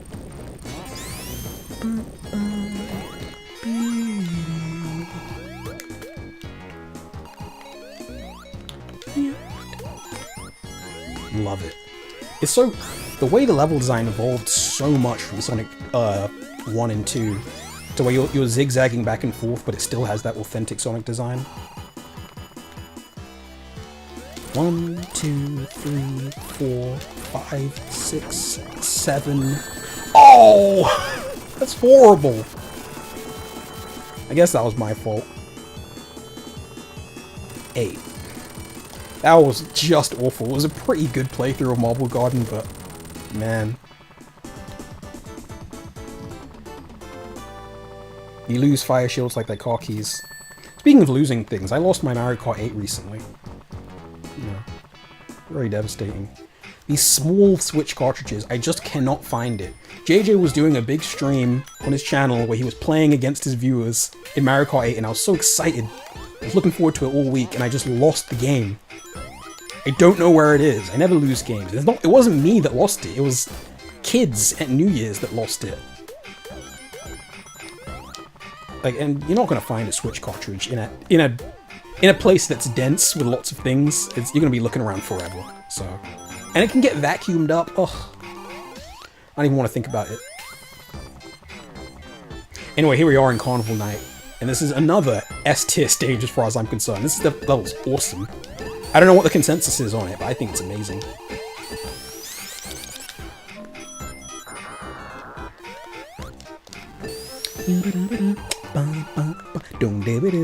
This song also is another one of those cases where this isn't a case of a song being replaced from its original, because this is in fact the replacement, but it matches the tone of the level so perfectly. It has a kind of off-kilter vibe to it, you know, that gives it a creepy feeling, especially when the lights go out, which is just perfect. You prefer Casino vastly over this? No, man. This level has actual challenge, in my opinion. It's pretty tough. When I was a kid, I'd be here for a long time. I'd get time overs. And look, and there's so many cool things you can do with balloons and such. Good platforming challenges everywhere, constantly rewarding you. While still having that pinball vibe to it. I'd honestly say it's like... it's not better than Collision Chaos, I guess, but it's one of the better pinball stages in the series. I'm really excited to rank these levels.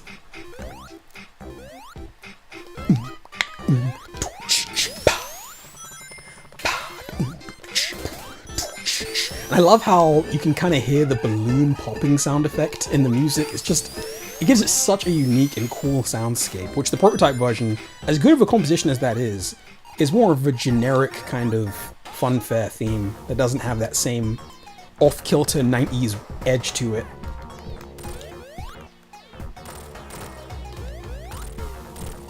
This boss can get a bit strange. If you don't kind of time it, if you don't take it out like I just did there, it can get a little screwy, where you're just watching it go for like 2 minutes. The beta launch-based theme is ill-fitted for the stage. I don't know. I think Alex Yard made a good case for that theme, and I think the Act 2 theme in general is one of the better songs in Sonic 3, period. But yeah, I do much prefer the MJ version.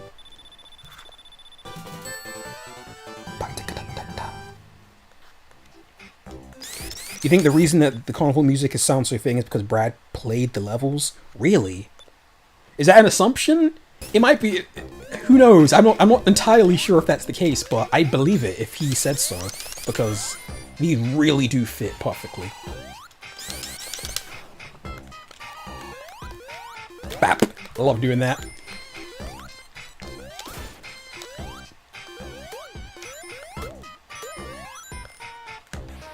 Ooh, that was clean.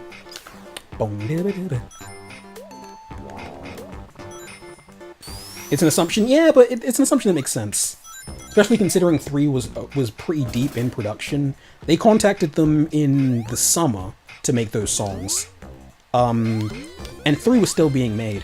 3 is another case where I'm kind of blown away by the quality. The game you're looking at right here was made in 8 months from concept to execution, because Sonic 3, if I'm remembering correctly, development began on it in June or so of 1993, because as soon as Sonic 2 was finished, they started working on a new Sonic game, which was going to be called Sonic 3D, with the same story and the same setting, but it was going to be an isometric platformer.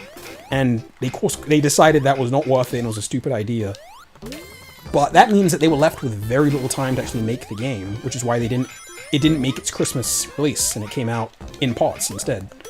But still, the level of polish on every little detail here, considering they did this in like 6 or 8 months, is amazing.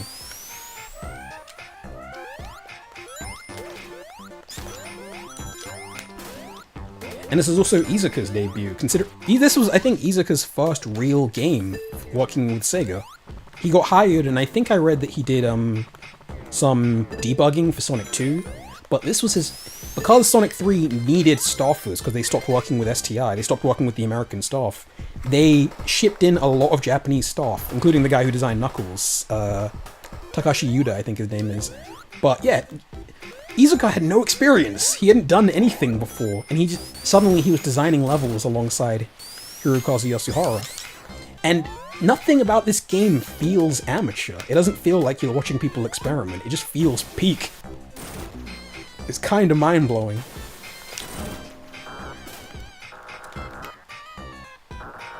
It's wild how Iizuka creeped up to the top position. That's just how it goes. After this, he was the lead level designer on Nights into Dreams, and he did an amazing job in my opinion. And because people kept dropping like flies, Oshima left the company after Sonic Adventure, and Yasuhara stopped working with them altogether because Naka was such a dick to him making Sonic 3, so he stayed in Europe instead of going to Japan. No, he stayed in America instead of going to Japan. But, so yeah, he kind of had to step up to it because nobody else was there. The same, kind of similar with Jun Senoue actually. This was his first game with Sega and he just did a few jingles, but then you cut to Sonic Adventure and he's the lead guy. Very impressive. That was what made Sega a cool company. They took chances on guys in their 20s and just let them make these big decisions, and it paid off a lot of the time.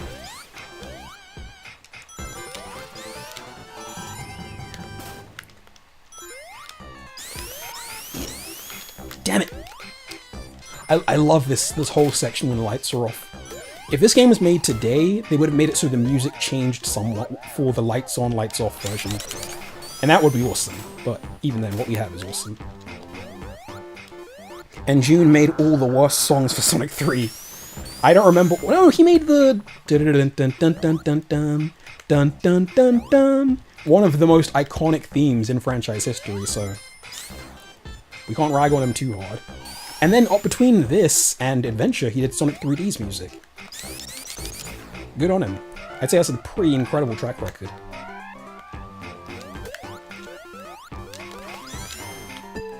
Ugh. Clean. I love doing this Superman thing. That's fun. Once again, I've just remembered that I have the drop dash. It really is a shame that OG couldn't stick together. OG Sonic Team? I guess. But Yuji Naka has a long history of being very difficult and bad to work with. You know, going back all the way back to there, you know. The reason he left Sega is not for bad pay or bad corporate things, but because he kept arguing with the guy who he answered to. You know, he's just difficult to work with, and okay, no clue what went wrong there. I completely get why Yasuhara didn't want to keep answering to him. And he went on to have a very prosperous career.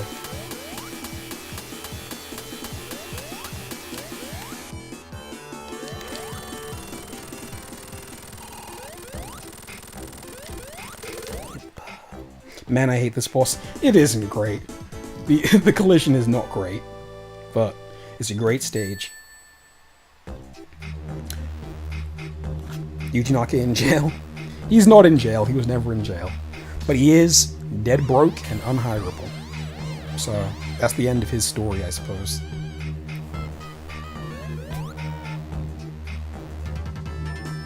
His work on 3D is a solid stage setter for Sonic Adventure. Yeah! Sonic Adventure is a really fascinating soundtrack because, in a lot of ways, it's the next era, it's a big step forward. But if you actually listen to a lot of those songs, they sound right off of the Mega Drive, you know? Like Red Mountain, Twinkle Park, there's another one. Emerald Coast, they all sound like if you just downmixed them, they'd fit right in with these games. And also you got the more techno stuff as well, like Gamma's theme, which doesn't sound too off of what you could hear in 3D Blast for the sound. Okay, you guys are a little confused. Basically, I installed a mod to revert back to the original stage order, because... Now, you tell me if you agree with this, but I've always thought that Sonic 3 Knuckles' pacing kind of was a little screwy in the back end. Like, Flying Battery followed by Sandopolis, they're both very chunky stages. So I'm curious if playing it like this will make the game flow better. And also, neither of them are among my favorites, so spreading them out like this. Yeah, this was the original plan. Flying Battery was a finished stage long before the Sonic & Knuckles development. They just couldn't reasonably make Sonic & Knuckles with so few stages.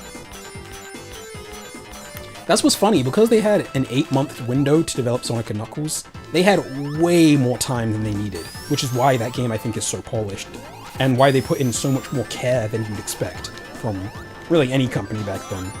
Like, even going back and touching up some of the old, some of the stages from the first half. Good on them. But at the same time, they did charge people twice for one game, essentially. Which Naka did apologize for in the magazines back then. And also, they didn't want to release this game in pieces in Japan.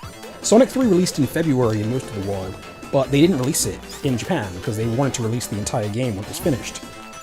Because Sonic is nowhere near popular enough in Japan that people will be willing to buy 2 games. So that was the plan, but people kept making bootlegs of Sonic 3. So they just released it, because they were just throwing money away at that point.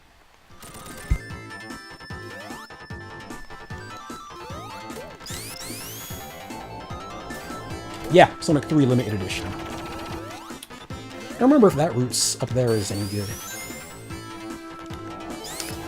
A lot of waiting in this stage. A lot of waiting. But it gives me a chance to read chat. How are we feeling about Flying Battery? This is not my favorite stage ever. Are you going to rank the special stages? Hell no. Hell no. I should have gone for it. I should have just gone for that. Yep.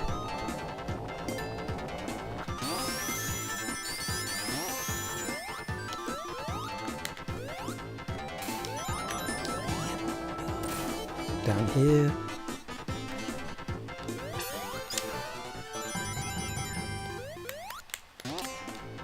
I do love how this adds to the lore of the capsules. That's fun. You can tell that Naka really wanted this to be the swan song game. The game that was like the culmination of everything they'd done.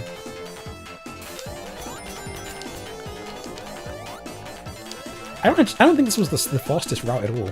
I just took it anyway.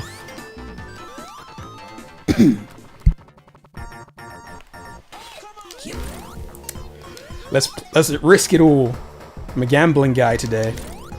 Can I do it 6 times? I think so.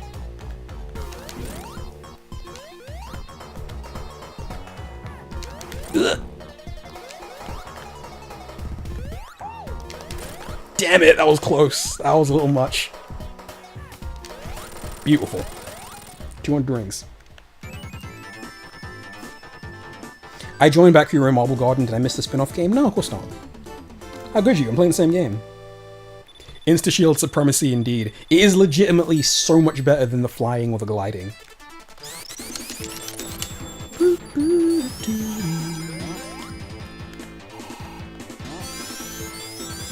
Yeah, sometimes the smart thing to do in Sonic 3 is just sit still and not do anything. Input is not always required in some of these stages.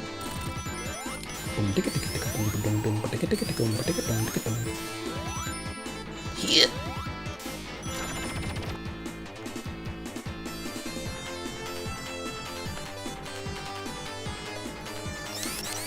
Do you have a peel out for 3? No, I don't. I'm guessing it'll be cool, but it's just not in my muscle memory for Sonic 3.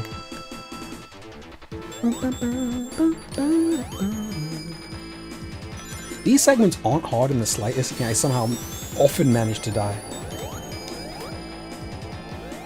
I like how the first act of this is mostly built around the fire shield, but then the second is mostly for the lightning shield.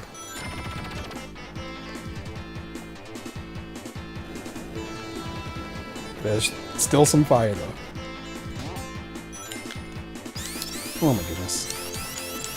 This is another stage where I was very shocked to see them bring it back for Mania, because I didn't know people were super crazy about this one. Maybe it's just the music that did it.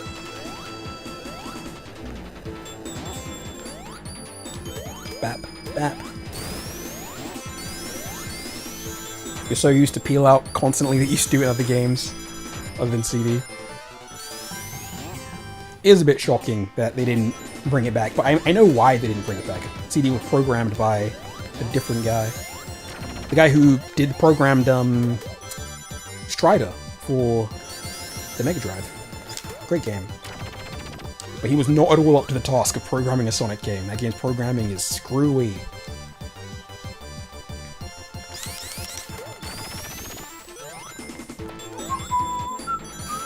I do appreciate how this level is a better version of a lot of Wing Fortress's ideas.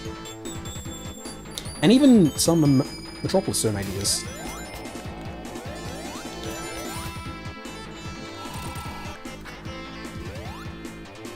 You think Sonic 3 suffers from bad pacing issues, so I hope you show off some Hirokazu Yasuhara puzzles to make me appreciate the level design. I'll try. I'm not super well, I am practiced in this game. But I've been making so many careless mistakes. You can see the difference in my ability between this and CD. I am very good at this game, but it bugs me when I don't get things right.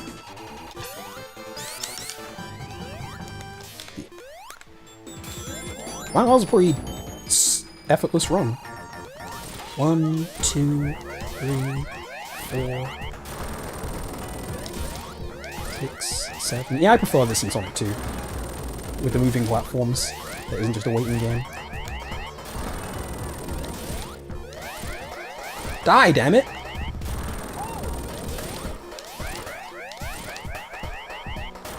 I guess it won't die. I swear you can kill this thing. Am I crazy?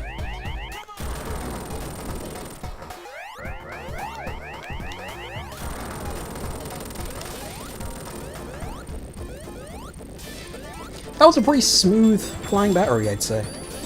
Not horrible at all. This is the section that I criticized in my CD video, but I think 3 Air actually makes it a lot faster, so... Still not much going on, but gives me a great chance to read chat. This zone feels better here than after Mushroom Hill. We'll see. One placement this screws is having 7 levels to get emeralds. Oh yeah, that's right about that. Even in base standalone Sonic 3, you do not need that many opportunities to get Chaos Emeralds. You can get them all by Marble Garden easy.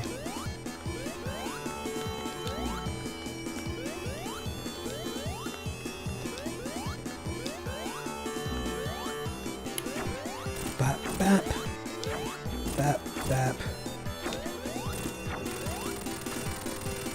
Shouldn't this be at night? I think in Sonic 3 Complete it was at night, but let's just pretend Sonic and Tails took a nap when they first got on here.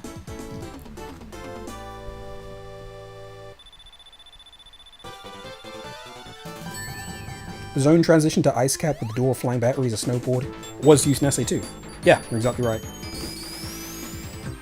Let's see if he's actually riding it. Is that? I don't think that's it. But oh well. I'll let it slide. Ice Cap, let's go. The GOAT. One of the best things ever.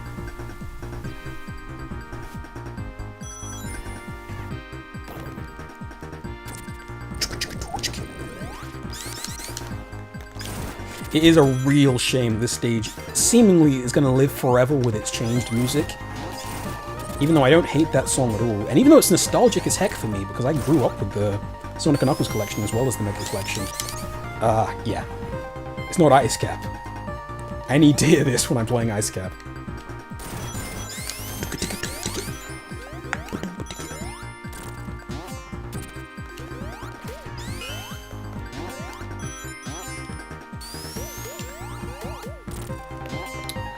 Ooh, this is fun.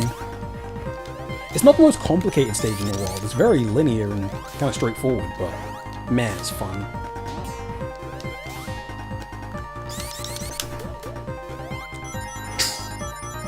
And the visuals are amazing. That kind of 3D effect they've got going with the glaciers in the background.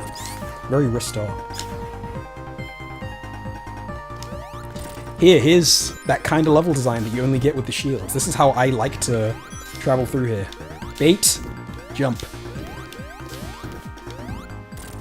That becomes a very tedious ordeal without the shield.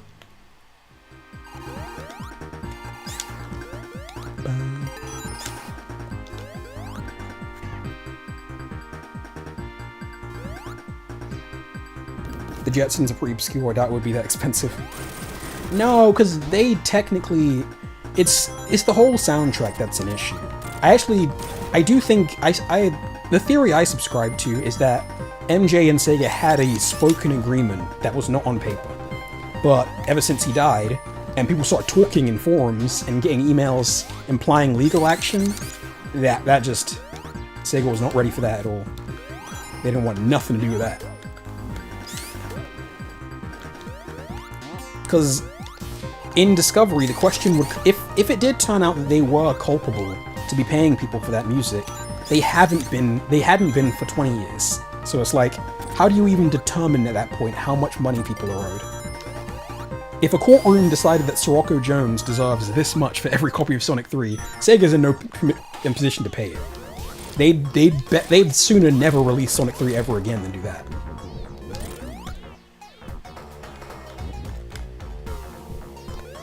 Damn it.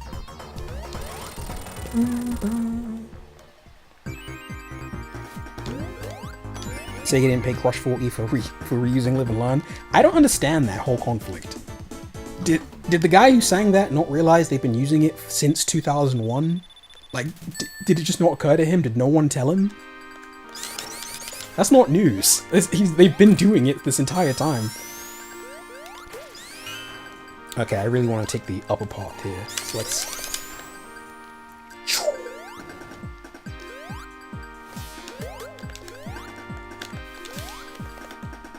I think air ruins something. Yeah, you can't spin dash off these things. That sucks. I don't know why they changed that. It's so fun to do.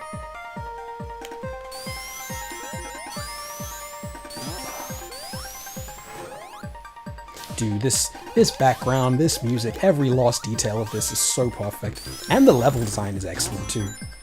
It took me years to discover this upper path.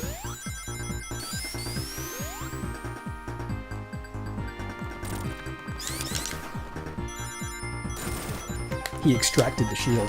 That's one of the Yasuhara puzzles that for some reason Origins kinda broke. You can't get the shield from the ice without... That was close. Yeah, you can't get the shield from the ice with an Inter shield. Which you're definitely supposed to be able to do.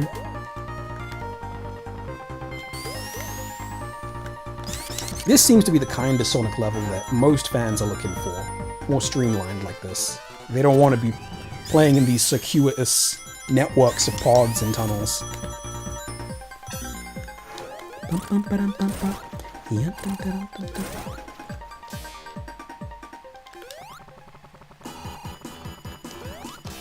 One, 2, 3, 4, 5, 6.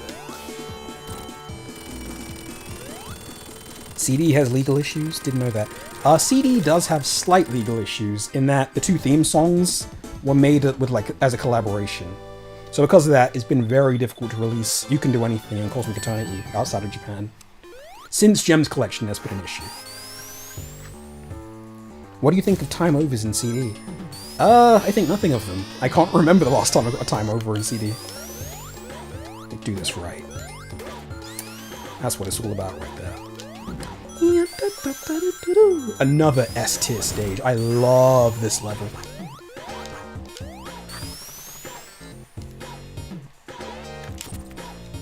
But they seem to have worked the issues out with those songs, at least, with Sonic Origins, so... I'm guessing it just required a fat paycheck, but they paid it, so hopefully we'll never lose them again. Because it really doesn't hit as hard without the lyrics.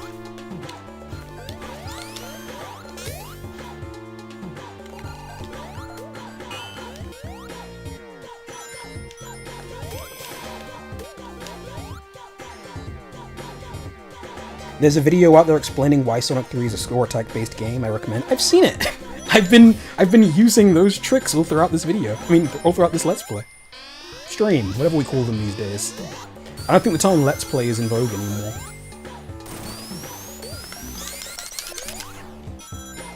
Yeah, that's not only is that completely true about Sonic 3, it's true about all of these games, kind of. And also Sonic R, but Sonic R is not about score, it's about getting everything. So... That to me is such a vital thing to understand about Sonic design. It's not just about kind of... Oh, you can probably tell this instinctively, but it's not about bulldozing stuff. You're really supposed to interact with stuff in cool, satisfying, schmovement ways.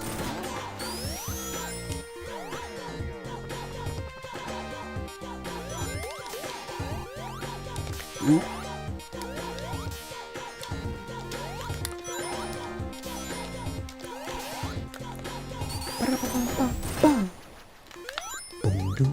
This actually might be my favorite of the Brad Butzer tracks. Very, very good composition.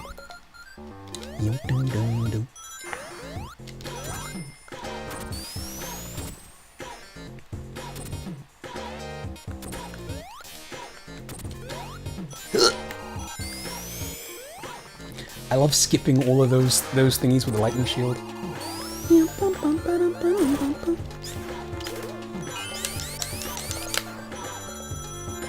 Do I like Sonic R? We'll find out together, won't we? I probably just spilled the beans, by the way. The spin-off game is Sonic R. We'll be playing the PC version. I haven't actually touched the game in quite some time, so if you're a Sonic R fan, look forward to that. We're going to be doing everything, and it'll be much shorter than these games, because I know that game in the back of my hand, and it's not much content. Genesis has a god-awful sound chip. Oh, come on, man. You don't, oh, I didn't even do that. You don't vibe with the Yamaha? I love the Mega Drive sound chip. Obviously, it can sound like complete garbage in the wrong hands, and a lot of the time, it was American developers that weren't using all the channels correctly, and it had this very harsh, tinny sound. But if you use everything, because the Mega Drive, really the Mega Drive sound chip isn't just the Mega Drive, it also has all of the Master System's PSG sounds. For example, Sonic's jump in this game, in all the classic Sonic games, is a Master System sound effect. So if you use all of this stuff right, you can end up with some Shining Force, Streets of Rage tier magic. I think I actually might prefer that harsher Mega Drive sound to the more sample-based orchestral stuff on Super Nintendo. And I guess that's controversial. I love the Super Nintendo's music, but there are more of my favorite soundtracks are on the Mega Drive, I think.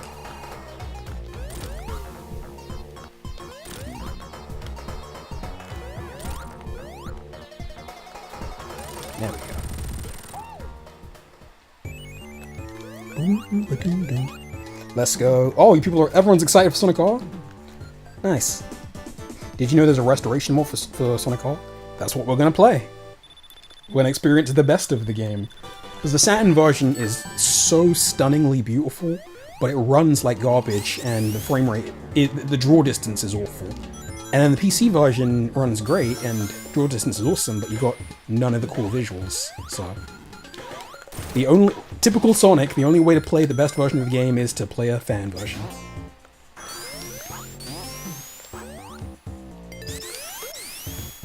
Man, these visuals are kind of simple, like, in terms of the ideas, but man, it just looks so cool seeing him here in the clouds. Love it. Oh, up there.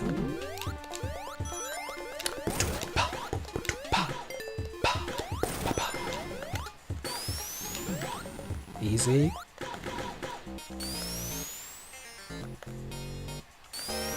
This is one of the bits that was changed drastically when Sonic 3 and Knuckles came out.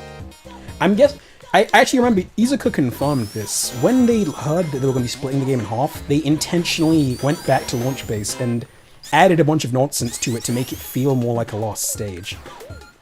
In my opinion, it still doesn't, and those changes for the most part were just very kind of tacky spikes put in weird places and more enemies awkwardly. This really does feel like a midway level. That's how I enjoy it.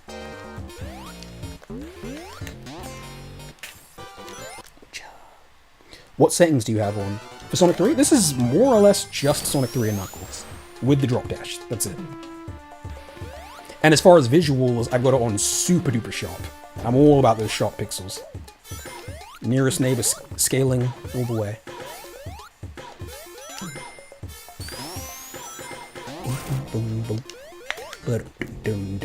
Damn it! Oh! I knew those were there.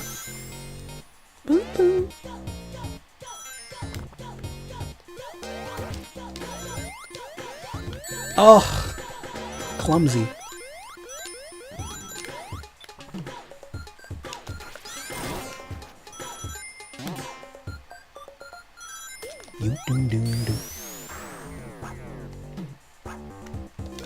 Kind of love how important the fandom is to the games. I agree. It is really cool. Because it's like something cool inspires you with how cool it is, and then you pick up where the creators left off. You wouldn't need to do that with a Nintendo game, but there is something cool about the fact that Sonic does that. Because you play the Sonic games and you look at the Sonic stories, and they really are about Sonic bringing out the best in someone else, rather than him going on his own character arc.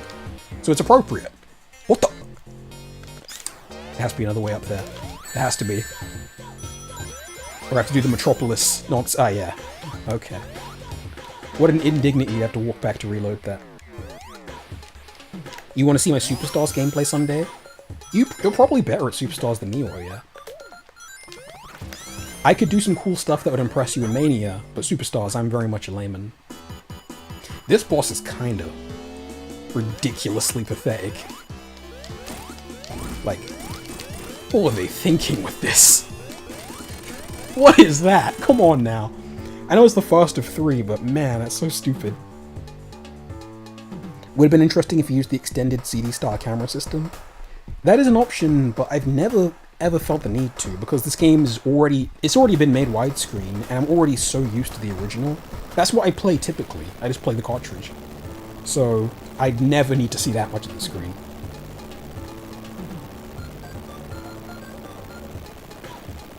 Between Saturn and Gems, you just say play Gems? For sure.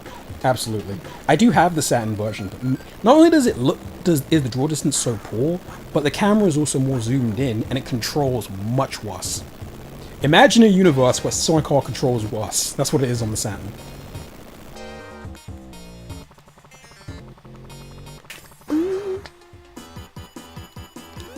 One, 2, 3, 4, 5. Oh, I was greedy. I was greedy. 4 is plenty.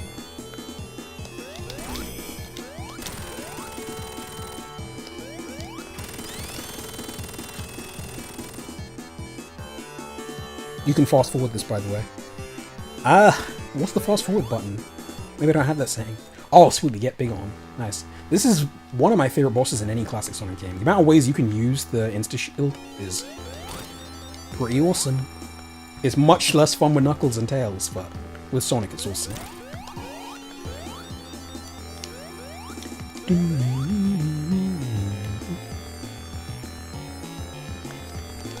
Oh! Oh! Look at that! Have I taken a hit yet? I don't think so. He's almost done. One more.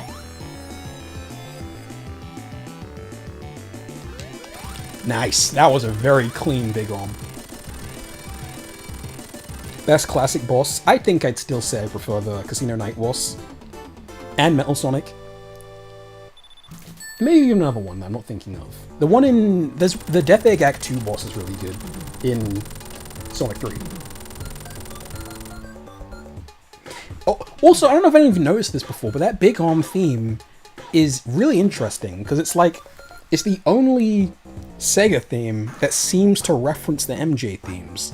You know, it's sort of like... It's sort of the Sonic 3 credits theme, but spooky and sinister. And it's in every version of the game, so... That's really cool.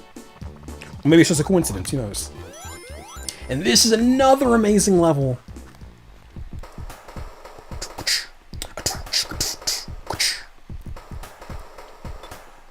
Do you guys want to see that place? Yeah, we can do one special stage, I guess. What's your favorite classic Sonic game? My favorite classic Sonic game is Sonic the Hedgehog CD. And nothing quite comes close. I'm having a ton of fun with this, but I had more fun with CD. Ooh, it's this one. I actually do get confused on this one every now and then. Let's hope I can remember it. This is the one, this is the special stage that stumped me so hard as a kid. I had no idea what to do or where to go. Like, I had complete saves of with every character except for one Super Emerald. And the moment I figured it out, it felt so good.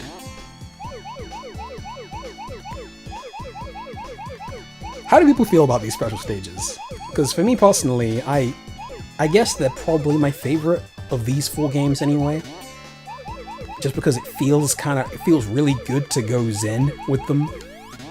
But I completely understand that why CDs are definitely a lot better and more interesting. I know you call Sonic CD the unsung masterpiece, but what other games do you think can be given that title? So many games by Sega. Panzer Dragoon Auto on the Xbox is incredible. People do like that game, but it's not that well known and well played. Many a Saturn game, many a Mega Drive game. I'd have to just look at my shelf to think. Or if you mean specifically games that are not as well received as they should be, as opposed to just under-talked about. Let me think. I guess DK Jungle... Well, no, people do like DK Jungle Beat. I don't know, there's tons. I'll think on that. What the heck? What happened? Okay, guess I'm going somewhere else.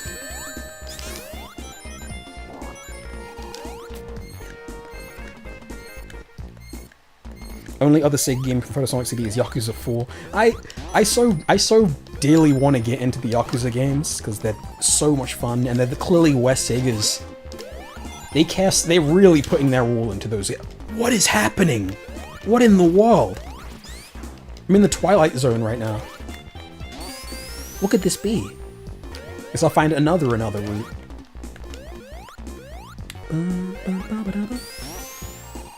Maybe the very bottom somehow.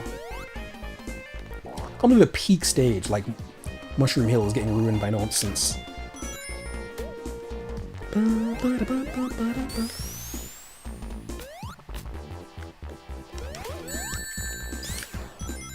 There we go. Did you ever play Sonic Labyrinths? If so, what are your thoughts on it? I find it to be one of the best games ever made. I played Sonic Labyrinth as a kid. I really played all those games on Mega Collection as a kid over and over. And it was boring and kinda headache-inducing. I did not care for it. I must have played it at some point more recently.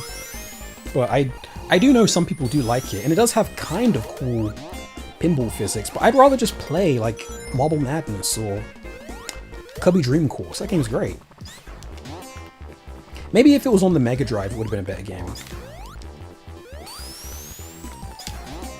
Then again, Sonic Spinball's on the Mega Drive, but Sonic Spinball sucks ass, so who can say?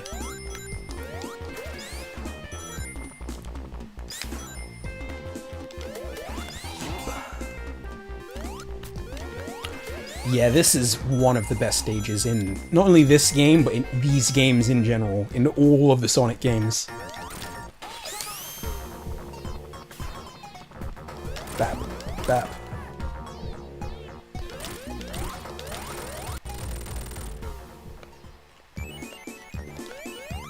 You're similar on Spinball, you enjoy how weirdly janky it is. There's nothing weird about it, they made it in like 3 months.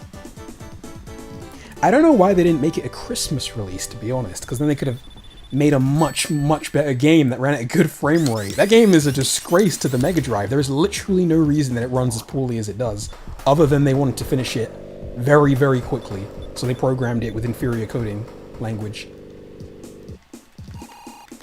But the concept of Spinball was a bit more just polish and stronger level design and physics that were good. That would have been a ton of fun. Even more fun than something like Sonic Pinball Party, which is a great game, but it's not really the same thing. It's nowhere near as ambitious. God, this aesthetic, it's so... How do you guys feel about the Sonic 3 aesthetic versus the Sonic CD aesthetic? Because you can see it most clearly here, how this is leaning much more towards realism with its realistic forest, but with still these cool touches, like the repeating pattern here, the tiles. But this forest looks like something out of like a Disney movie, or a Disney game, like World of Illusion, for example, has a forest very similar to that. This is definitely the look that would go on to inform most of Sonic moving forward, but I do prefer CD, as much as I love this. Just because CD, the ideas in CD are crazy, whereas this is more just a very cool looking forest.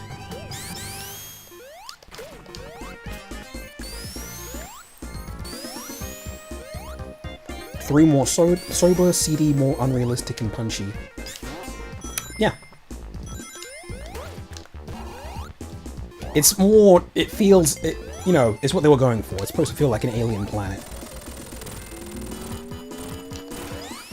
And this effect here is also just lovely. With the 3D.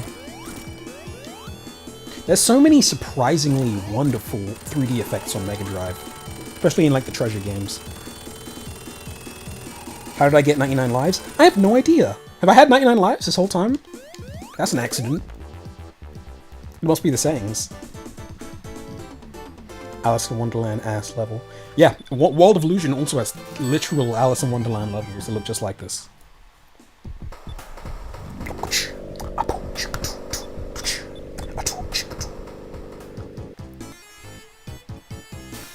This is a beautiful stage. This is one of the best aesthetics in any of these classic Sonic games, I think. It genuinely feels hot, even if you're playing this in the winter.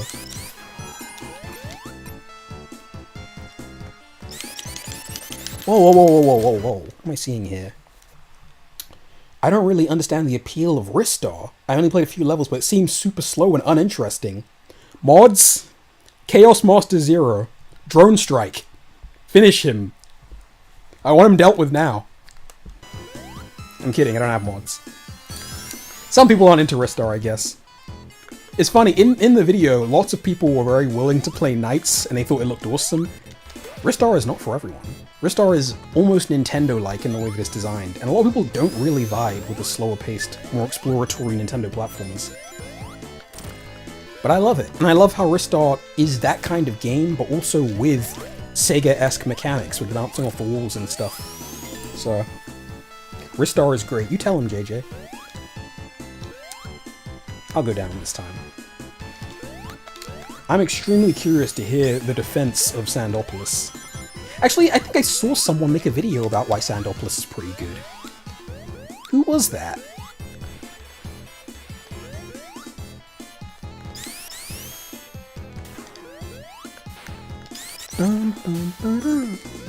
Easy. Why do you say Ristar? Because that's how it's pronounced. That is how it's pronounced. It's so funny. It's been this this debate, this community debate for years. How do you pronounce Ristar? Is it Ristar? Is it Restar? Is it Gregory DeMayo? And it's like, dude, if you want to see how it's pronounced, just go ask the people. Go ask the people who made it. You know? They do interviews. They've talked about the game. They always call it the same thing. Risuta. Risuta. Which in British language would be called Ristar. We don't usually pronounce E like that. We always go I. We don't say Hajime no Ippo. We say Hajime no Ippo. I don't know why we do that, but it's what we do. So I guess the correct way to pronounce it would be Ristar. But whatever. It's a game with one game. It's a series with one game, so call it whatever you want. What the? Oh. I don't know. There's something going on with this Sonic 3 Air, I tell you. I don't have all kinds of crazy mods installed. I don't know where these bugs are coming from. Restar. Yeah, that's how Reddit is pronounced it. Restar. Oh, it's ridiculous. I did a thread a while ago now. It's like so hard that you can make a very detailed analytical thread about something video game related, but then it gets a bunch of hits and everyone likes it, but there's no way to refer back to it. I think in the description of this video, I'm gonna just link to all of the big analysis threads I've done recently, because I'm really proud of them. Because a lot of them are just essentially videos just crammed onto Twitter for some reason. And I'm really proud of my analysis of Work It Out, for example, from Sonic R, or the 3D Blast Saturn soundtrack. And one of those threads that I made was about how Ristar had a backstory, just like Sonic does, hidden in the manual. And I find that really cool.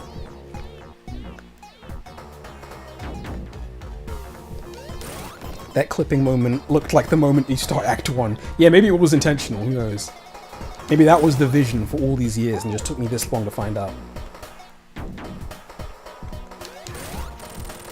Creepypasta ass game. Riz Star. That's totally Wadeby. He graduates to Riz Star as he gets older.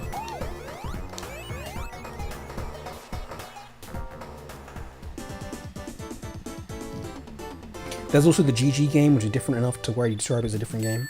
I've never once played it, ever. I wish they included it on Meki Collection. Yeah, they did make that boss faster, and thank Christ, because that was boring in the original game. You know, I'm gonna do something I've never tried. I'm gonna do this the Alex Yard way and just not hit the switches. Let's see what happens.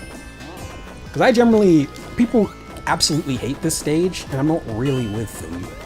You know, I think every stage in Sonic 3 is great. Some are worse than others, but I think this stage is a very intelligent adapting of Marble Zone's design to something more Sonic 3. Well, Marble Zone and Labyrinth, actually. There's a little Labyrinth in here as well. You think Ristar will be dope in 3D? Personally, I just want Ristar 2. I want Ristar to get the Streets of Rage 4 treatment.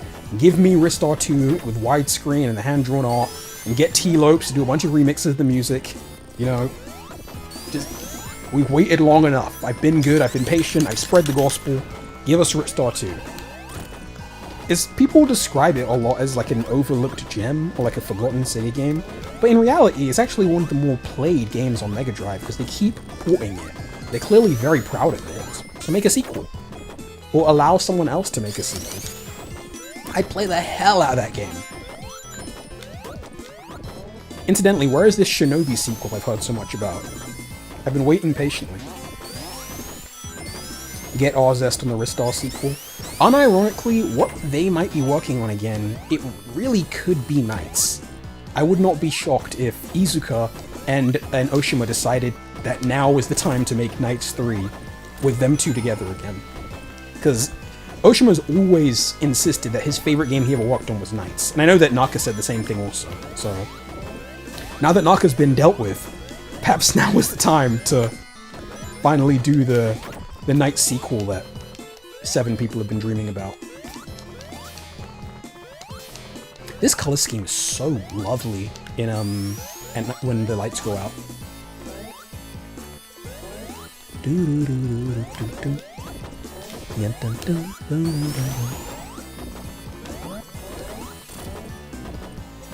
Even then, these ghosts really aren't adding a whole lot to the stage in terms of activity. Like, it's more just that they're asking you to jump a lot. They don't require anything to be dealt with. Oshima could easily make another Knights. I think part of the reason Superstars looks as sourceless as it does is it was right before the budgets increased.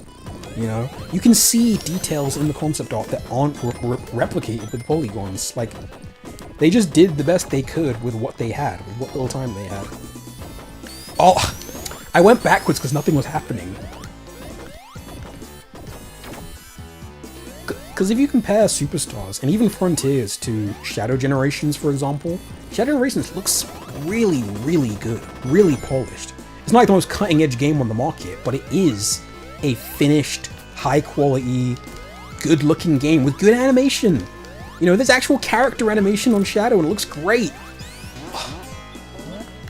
There's no good reason that a classic Sonic game, which is all about the visual storytelling, couldn't have just as good conveyance and expressions and timing and posing and everything. The ghost is just a pressure factor. What are my opinions on sand? In this game, it's all good. I don't care for sand in Metroid. Sand is a pain in Metroid.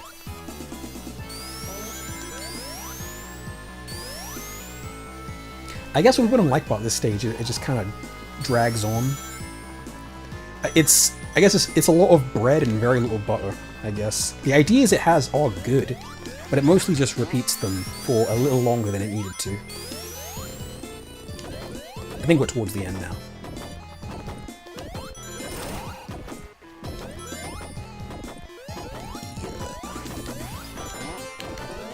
Easy. That was some clean... Oh, I don't actually want to go into a special stage, but at least I can take pride in the fact that I made it here.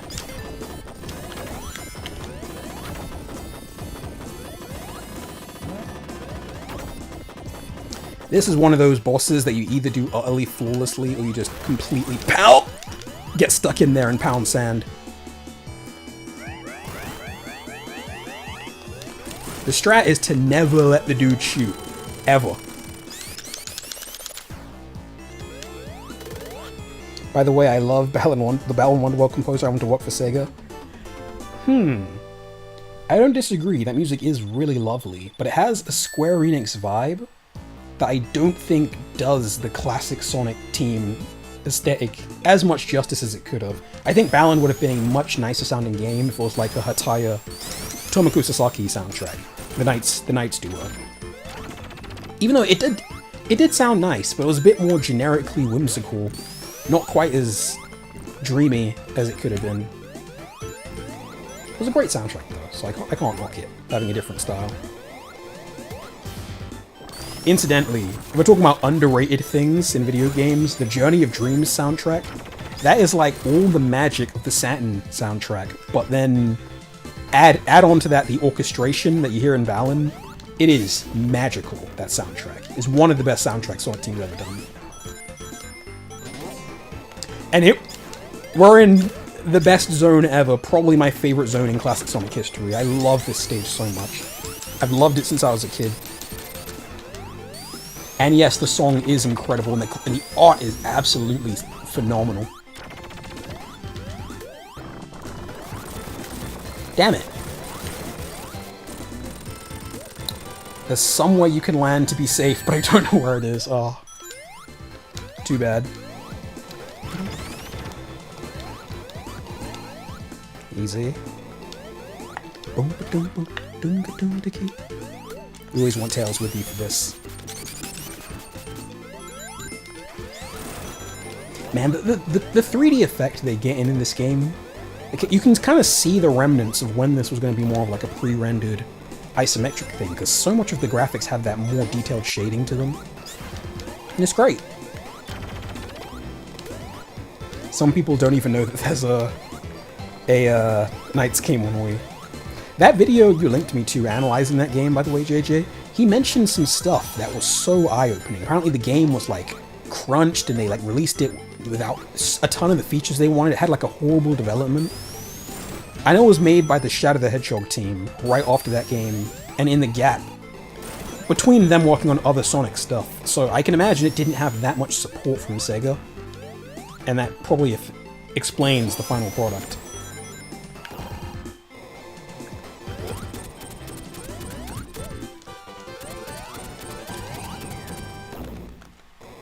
God, this level's so cool. This and Quartz Quadrant are up there with the best visual storytelling in any of these Sonic games.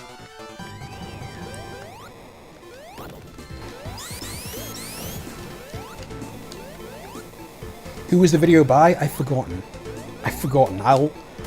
If you ask me in a comment, I'll link it in a comment, because I do want people to see it.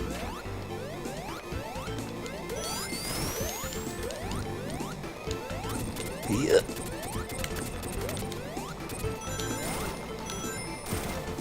Damn it. Even though this level's kind of tight, it's so good. I don't know, it's hard to explain what exactly is so satisfying about this level design. It has the kind of low ceiling that you get from Sonic 1, but it's just amazing. I think it's just because things are arranged so much better and so much more smoothly. This is pretty much reused in Ristar in the Fire stage, that exact kind of design.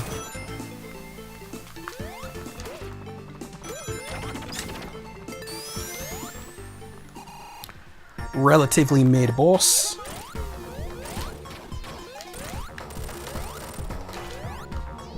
Oh yeah, you can rebound projectiles in this version. Back. Oh god! You're supposed to hit that guy twice, by the way. That's how you speed this up.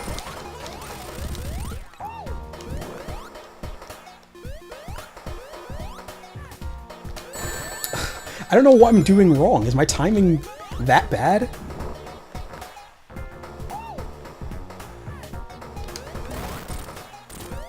Oh, 3 hits. Beautiful. There's a video about open versus closed Sonic design and what the strengths are. Is that by that dude who makes those level design videos that you've been recommending a lot? I've wanted to sit down and watch one of those, but they're like an hour long, but they seem really quality. And I kind of talk about the same sort of thing in my CD video in the chapter about... what did I call it?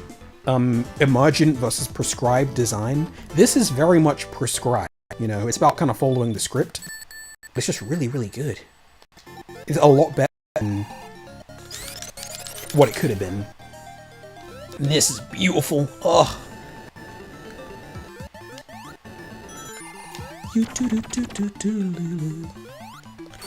No!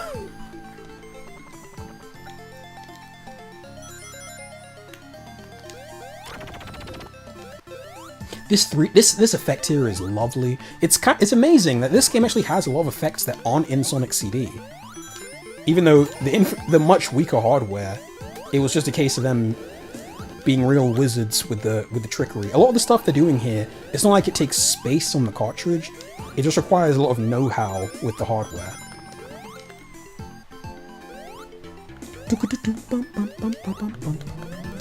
This is awesome. And that Geek Critique video, which pointed out how if you think of Sonic's World in 3D, then those make more sense. Good on him for making a fresh point about Sonic 3 and Knuckles in 2025. That truly deserves commendation. You know what, I'll skip it. I like this song so much, I'll skip it.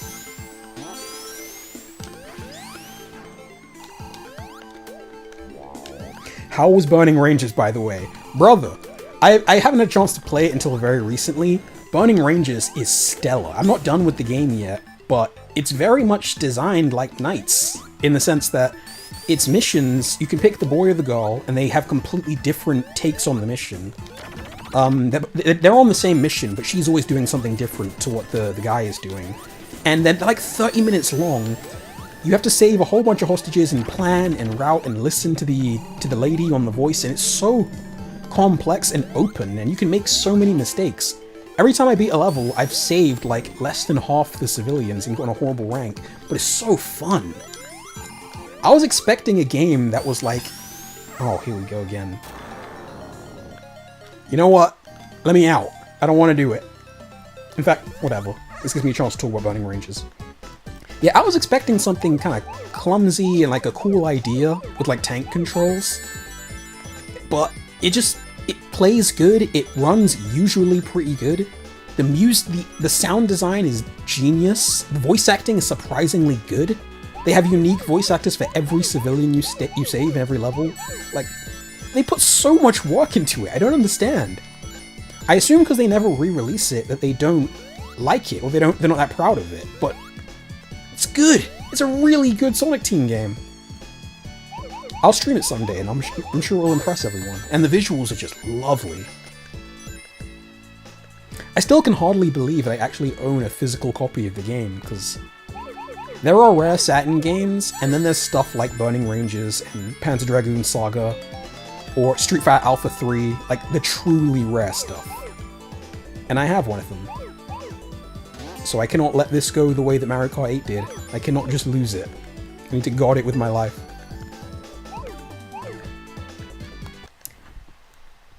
Burning Rangers is a Sonic Team game? It sure is. Not only is it a Sonic Team game, but it's a Sonic Team game directed by Naoto Oshima. Built directly on Nights into Dreams' engine. Yeah, Burning Rangers is a Saturn exclusive because it's a console that you can't simply port the games to new systems. Like, they couldn't just make a Dreamcast version that's up-res. That's not happening, you know? You have to make the game again, essentially. And it's such a complex game with how it uses geometry and light sourcing and stuff. It will take a lot of work to do it again. It will take a lot of R&D and a lot of money, and I'm sure they just don't consider it worth it. The only other option is emulation, and, you know, we all know Saturn emulation. What a mess that is. If Nintendo can't figure out how to emulate the N64, then good luck having the Sega put Saturn games on the Switch. It ain't happening. With that said, though, I will highly recommend the Sega Ages series on Nintendo Switch. I have almost all of those, and they are phenomenal. So good. All the Super Scalar games in like 1080p, 60 FPS, and widescreen, and even stuff like Shinobi Arcade with all kinds of extra features. So Virtua Racing also. Amazing port. I'd recommend those to everyone. AM2 can do it. Could AM2 do? Do you mean M2, the porting guys? They could probably do it, but it would have some differences. But it would also probably run better. If you want to see an example of a Saturn era game getting ported and really doing justice to the original, there's a game called Power Slave, which was a shooter on the Saturn, which got ported to Switch. And that's, as I understand it, like an incredible 1080p port that still preserves the aesthetic of the original. M2 did a decent job in Sonic 1 and 2. M2 are wizards, in general. Not only that, but the person who headed those Sega Ages ports, the one in charge of all of them, was Reiko Kodama, who is the lady, one of the ladies who was part of the original Sonic team. One of the 5 people who made Sonic 1. She took all of Oshima's artwork and made it into sprites and backgrounds and stuff. And she also directed... That was close. She also directed Skies of Arcadia. And she died! She died in 2022, and that was the last thing she ever worked on. So I honor her memory by playing those ports as often as I can. M2 should have done Origins along with Headcanon. Yeah, they really should have. Does Sega Ages include some Saturn stuff? No, it doesn't, unfortunately. It does have Virtua Racing, but... They've been using the name Sega Ages all the way back since the Saturn. There were collections on the Saturn called Sega Ages also. And they are also really, really good. Typically like arcade perfect ports of old Sega games. That's sad. It is sad, but she was one of very few people to continue working with Sega for all that time. You know, that's kinda cool. And the fact she was still making stuff, you know, she was like in charge of those Sega Ages ports, and they were really, really good. So the best way to play Sonic R is getting the emeralds and coins in one go. I agree, and that's what we will be doing.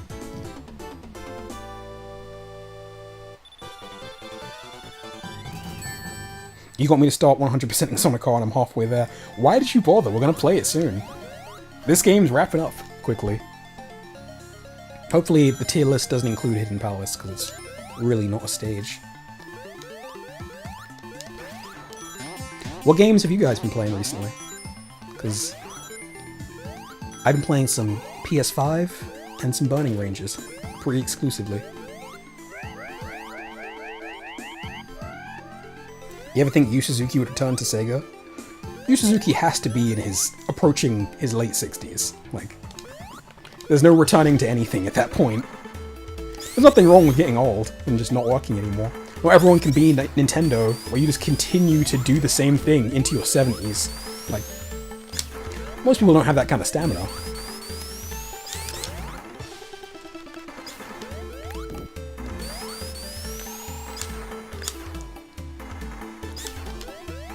The first of many, many mid-rival fights in the Sonic series. What a classic moment.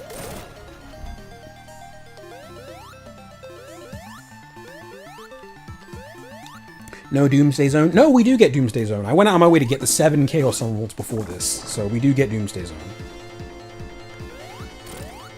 How did you guys feel about the pacing with Flying Battery being between Carnival Night and Ice Cap? I can't say I noticed a huge difference in how big or bloated the game feels. More or less the same thing.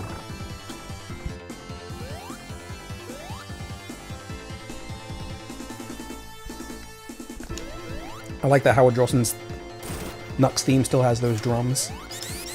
Yeah, it is a little crazy. Sonic 1 had one composer, Sonic 2 had one composer, Sonic CD had 2 composers, and Sonic 3 has a village. Just an endless army of people composing for some reason. It was all hands on deck to compose for this game. And yet it still does have a mostly cohesive musical style, I think. This is so gorgeous, dude. Oh my god, the Ghibli energy is so real. It is perfect. The clouds, the layers. This theme, it is truly perfect. Get Knuckles to do the thingy. Here we go.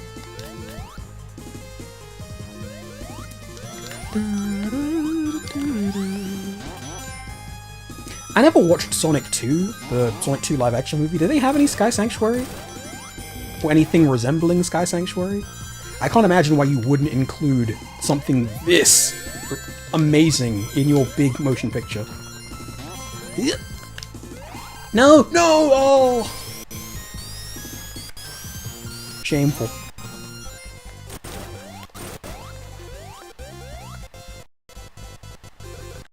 You really prefer the yellowish tint to the environment than it being white? You like Flying Battery at night aesthetically, you probably prefer it as the 8th stage to the 5th.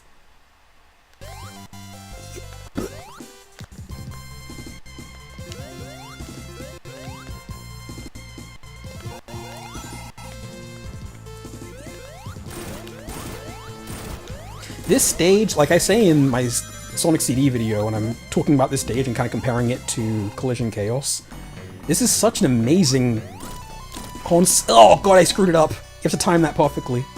I'll get it this time, I think. No, you can only you have to get it instantly. You can't mess up. That's too bad. Yeah, this is such a cool concept, but it isn't. They don't do as much with it as they could have. The whole climbing upwards. Thoughts on how Generations adapts this stage? It is one of the best stages in Generations for both acts, I think. It is pretty incredible. It doesn't, obviously it's not the same vertical ascension concept, but just all the different parts, it's really, really good. The Tails flying controls are so balked on my settings right now, and I don't know how to fix it.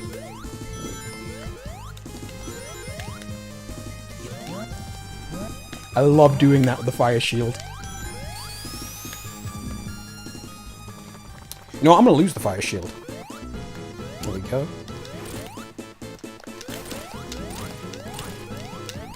Damn it! Tails, you clawed!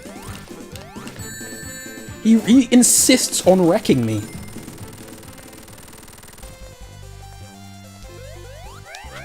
Another Sonic 2 remake's Sky High Act was gonna be like this level, boss fights at the top of every climb. I thought it would be too much though. I love how much your version of Sky High Zone is this. It feels really towering. Like it almost bears no resemblance to the original because it's just so vast. Even that first act took me forever. But in a good way, because you feel like you're seeing more and more. And that's how a level should be in the clouds, you know? Like feeling like you're just ascending to the heavens. This has such It really is such a perfect vibe, because this is a believable setting for Sonic, but at the same time, it has a really magical feeling to it. A Ghibli feeling, I'd say. This is definitely inspired by stuff like Castle in the Sky and Howl's Moving Castle. Maybe even Nausicaa, Valley of the Wind.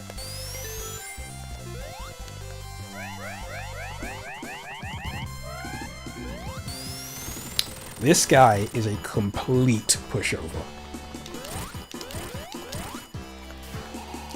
He has nothing going. He doesn't even know where he is right now. He doesn't stand a chance against the insta-shield. Thoughts on Sonic Superstars? I keep thinking I need to withhold judgment on Sonic Superstars until I really... You know, there's a whole, like, side quest in Sonic Superstars where you have to, like, destroy robots that are golden. It is... I've never even considered doing that, so I do want to spend more time with Superstars before I reach a conclusion on it. What is AS2R? AS2R is a very, very amazing Sonic fan game made by my friend who is in the chat right now, JustJohn43. So if you like Sonic 2 8-bit, you can go play that, a demo of it, 2 very, very big and very good stages. You can download that right now and enjoy. And it's not hard to install like Sonic CD Miracle Edition. You just click some buttons and it's there. And it's hand-drawn like Superstars should have been. Anyway, here we are in Death Egg. Another amazing aesthetic, but I do think Metallic Madness has it beat in that regard.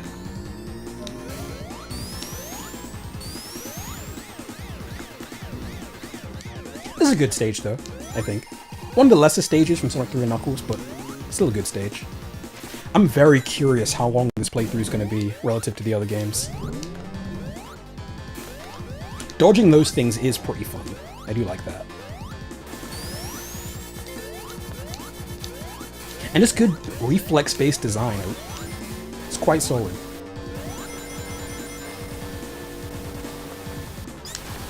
Trip is one of your favorite Sonic characters to play. I completely agree. And I think Trip is an example. That whole side quest, which a lot of people didn't like, but I loved. I think it was a do-over on the Knuckles quest concept from Sonic 3, but much better. Because the Knuckles quest essentially strips your moves down and forces you to move through very linear canals. But Superstars instead says, okay, let's give you a god character that can basically do anything. Let's give you an unbelievably overpowered character, and we'll compensate for it by making the level design incredibly open, but incredibly punishing. So, yeah, you'll get your ass beat the first few times you try it, but there is actually so much you can do in those stages with Trip's skills. So, that's one thing I do think Superstars did very right. Not only making Trip a character with a great original design and stuff, but making a campaign that befits her, and feels rewarding after beating the game.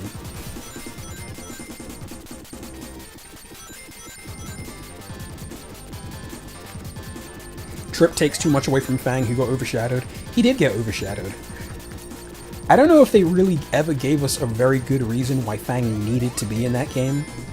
It's good to see him, but it just as easily could have been a new villain who kind of matches Trip thematically and aesthetically. Because having Trip be the ultimate rival of Fang, it's a little random, but I do love Fang. One of the amazing designs that they never got to do much with.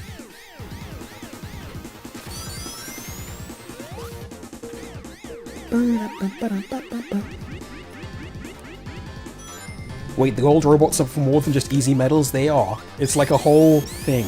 The game doesn't reward you for it for some reason, but you can collect them all and get a trophy. These get old.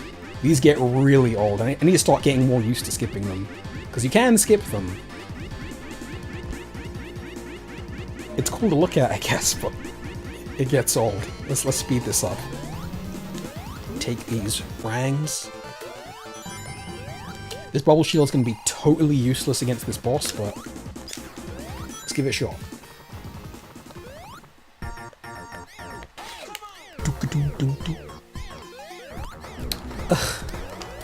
Alright, looks like I get to have an interesting fight with this guy now.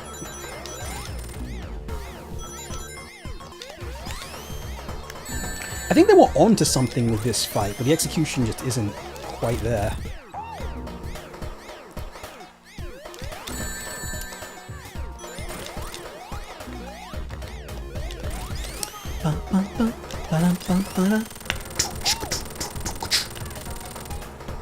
And I don't understand why Mania just stole this boss. What were they thinking? Titanic Monarch's supposed to be a new stage. Why were they reusing bosses even in that?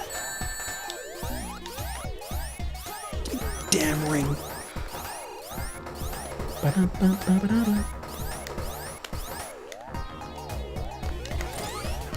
Nice. Didn't this guy have a different theme? Yeah, I'm just using the Sonic 3 standalone theme for everything. It's kind of a shame that this sound is really, really cool, and they didn't get to explore it more in Sonic 3 because it's only for a very, very small part of the soundtrack that you get to hear these Brad Boxer songs. Even though some of you may not know this, and it may depress you to learn, but Brad Boxer and MJ and that whole team, they did produce an entire soundtrack for Sonic 3 and Knuckles. Right? He's always been very specific with the amount of cues that they did. 41. There are 41 songs that they all made together for Sonic 3, and 10 of them ended up in the game. So that is, I guess you could call that the height. The absolute peak of lost media would be the rest of the Boxer soundtrack. I'd be really curious to hear what even the main theme would have been like.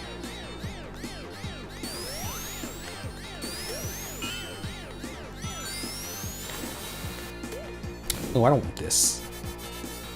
Doing it upside down, this is fun. It gets very overused in later Sonic games. For some reason, gravity gimmicks are just the thing to do in final levels of Sonic from this point on. Damn it.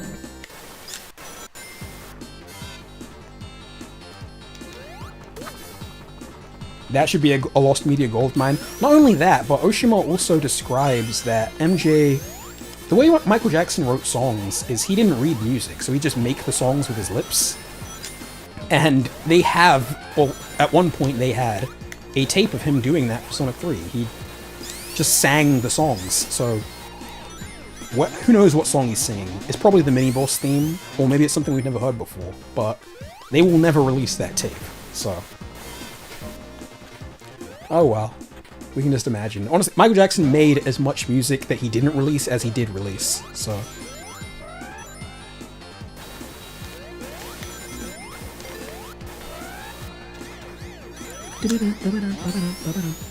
Being on the outside is really cool, the outside of the Earth, after we just blown up the inside of the Death Egg.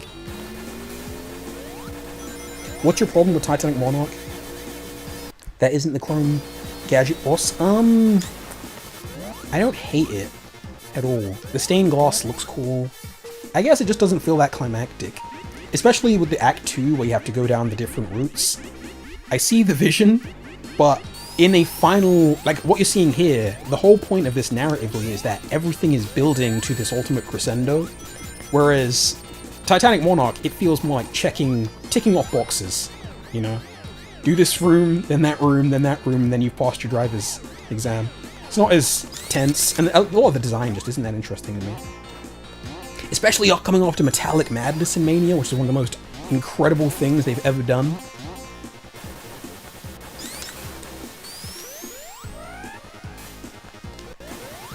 Ugh. There we go.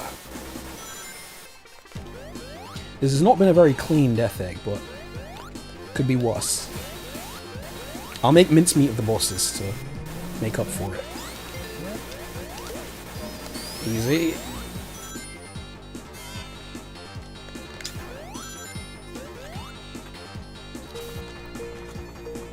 Metallic Madness maybe should have been the final stage. Nah. That would have been really, really lame. Unless they could find some cool twist to, like, make it fresh. When his posthumous album came out with unreleased music, I checked it out to see if there was anything Sonic-y there, but no. There's been multiple of those, and even more music, like, leaks all the time. The way he used to make albums was that he'd create about 100 songs. Unironically, 100 songs. And then he'd just kind of pick his favorites and arrange the album. Him and his team, they'd pick and choose what would be on the album. One of his Dangerous is like my favorite album ever, and so So much of the track list literally came together in the final moments where they would just, on the fly, decide that certain songs shouldn't be there and certain songs should. It's kind of frustrating to think of how different history could be. Incidentally, one of his albums is called History, and it also has a bunch of unused songs.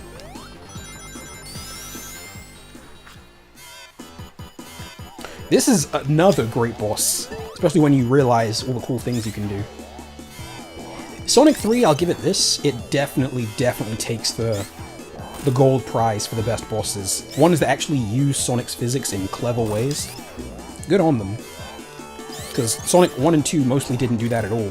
And Sonic CD is just off in its own world with its bosses.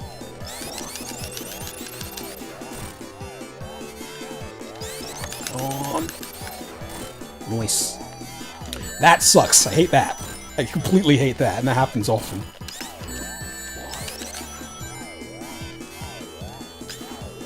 Easy. Got him. There we go. Do I at least like the music in Titan more? I do. I'd be hard-pressed to name a single song in Mania that I don't like. That song is really good. Oh, this is so great. Everything about this is great. All of the classic Sonic finales so far have sucked in terms of, like, being a good challenge. Sonic CD has no spectacle. Sonic 1 has no spectacle. Sonic 2 has spectacle, but is screwy. This is, like, a real fun boss with, like, perfect spectacle. It's still one of my favorite finales of any Sonic game.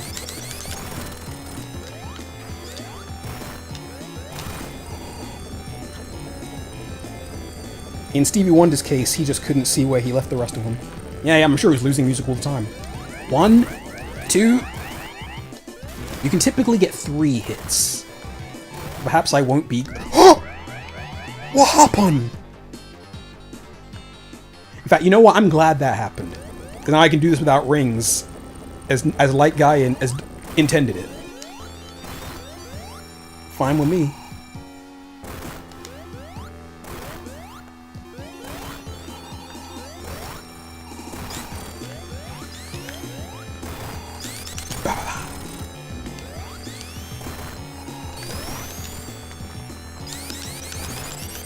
Was it Tails that killed me again? That's happened so many times today.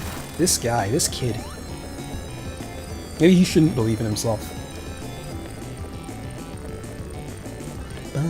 Yeah, I'll keep Tails in mind this time.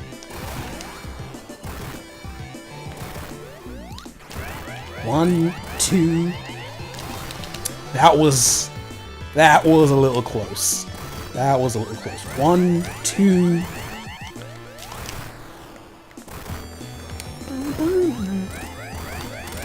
Nice.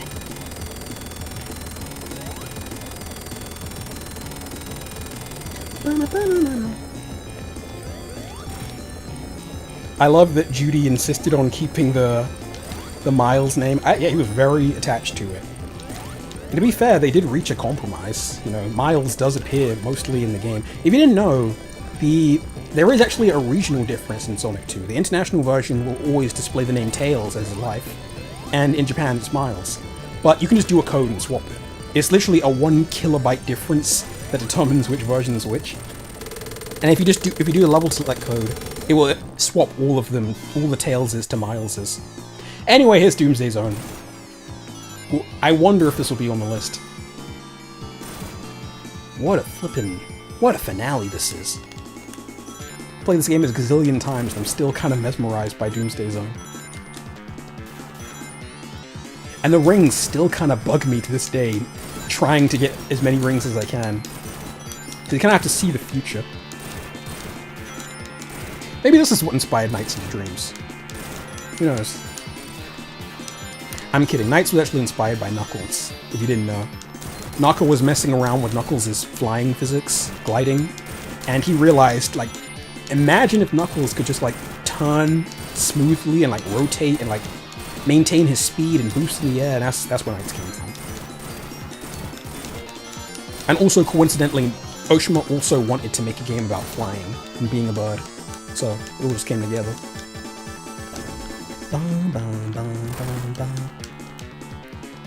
Damn, I missed the whole stream. Oh, no, you didn't. You're getting to the most important and exciting part.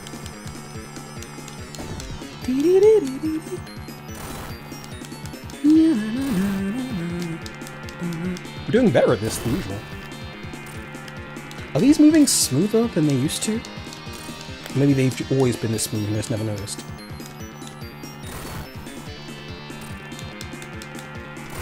Come on! There we go. Knuckles into Knuckles. And Knuckles. Yeah. It must have been so cool back in 1994. It, for sure, it's... One sad thing about Sonic 3 and Knuckles is that it just didn't sell nearly as well as the first two. And also, yeah, the lock-on thing. You had to trust that people would have two cartridges, because most people... It's so awkward the way they did it, to be honest. Because Sonic & Knuckles is a pretty tough game, because it's the second half of the game. It has no saves. The special stages are really well hidden. Most people are not going to get all the Chaos Emeralds in Sonic & Knuckles. It's not going to happen for a kid, unless they really commit to that game for maybe years. You have to, if you want the full, proper experience, you need to play Sonic 3 and Knuckles. So, because of that, this game didn't really make the impression on people that it should have. If this game released full and complete, I guarantee it would have blown people away. And it could have been! If they just delayed it until like the summer or something, they could have released the complete thing. But, yeah, unfortunately people weren't that impressed by Sonic 3 or Sonic & Knuckles. They got good reviews, but they did... Their general idea was that it was more of the same, and it was not more of the same. It's a flippin' masterpiece. But Donkey Kong Country came out, so what can you do? The people wanted Donkey Kong.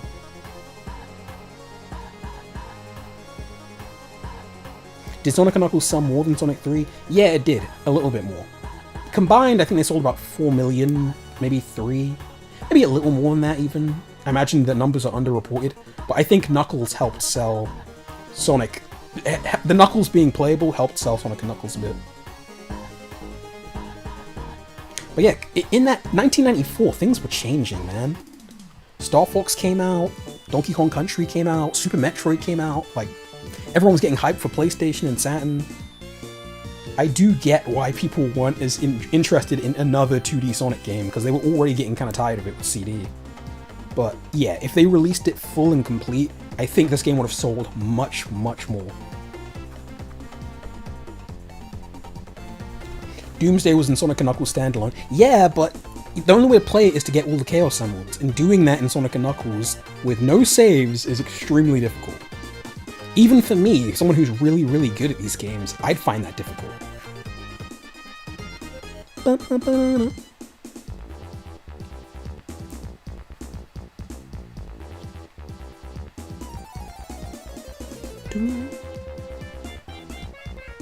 McDonald's, baby. Yeah, you know what's so silly about that too? They could have just done a McDonald's promotion without a game. It's fine, just promote the brand itself. Mario does it all the time. Or they could have, like, included little things saying, look forward to Sonic 3 this summer, it's gonna be the most amazing game ever. Like, they didn't need to release the game. But I think they just saw dollar signs in their eyes, because they also knew they could sell the game twice and make twice as much money. Which is true, but I legitimately think they would have broken even if they sold the whole thing full. It would have sold that much more, impressed people that much more.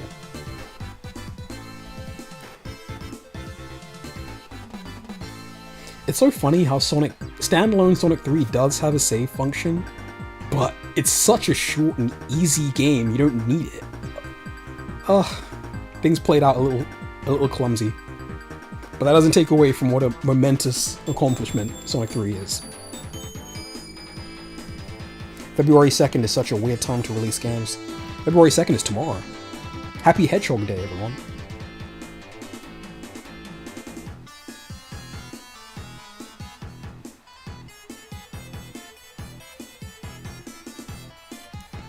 Yeah, but also having the lock-on is neat. It is, but the marketing didn't quite frame it the way they should have. The way they framed it was like, play as Knuckles in old games. They didn't quite say, put the two games together to create the ultimate game. Like, so a lot of people did talk about it in magazines like it was a gimmick. because it only worked with Sonic 2 and Sonic 3. But they had no idea just how much was actually in the games. Knuckles has totally different level designs. Izuka said a while ago that the original plan for the Knuckles quest was that you unlock it after getting the good ending with Sonic. So Knuckles was not supposed to be playable until you beat the game with Sonic, which would have been amazing! You'd be playing this game for like months! Ugh. But oh well, still a great game. If Sonic 3 was this whole Intent Division late on a big cart, then it would have reviewed better and gone down as the best of the time. Yeah, without question. People would have looked at it and said, not only is it the best of all time, it's one of the greatest things we've ever seen on a console. You know? Because it's not just that there's twice as many stages, but they're 3 times as big. And you can play them twice with different characters and get different stuff, like... Yeah.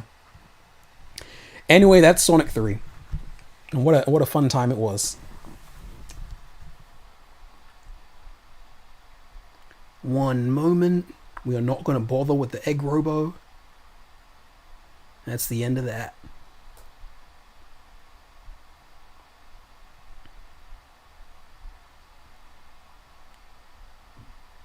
So now, it is time for what we've all been waiting for. The final boss. It's all been building to this. The tier list. Let me just get the appropriate tunes ready. There we go. Can everyone hear the tunes? What do I think of Blinks? I've never played Blinks. I have Blinks, but I've never really sat down with it. Okay, let me just squeeze that in a wee bit. Here we go.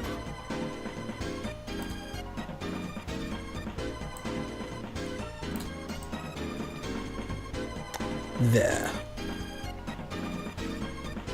Windows Media Player. Yeah, we're going all the way back to the 2000s. Can you hear the song? We can't do the tier list without the song. No zone belongs in F. Yeah, I don't know why F is there. Nothing that I play belongs in F. Here we go. It's all been building to this. So, what I'm going to do first is just throw the games on the list. Low quality MIDI is also nice. Where's media? I suck so much with OBS. OBS is insufferable. You guys have no idea. Somehow the streams always go smoothly, but the setup for the streams is unbearable. Okay. Is that too loud? Because now I can hear it a lot better.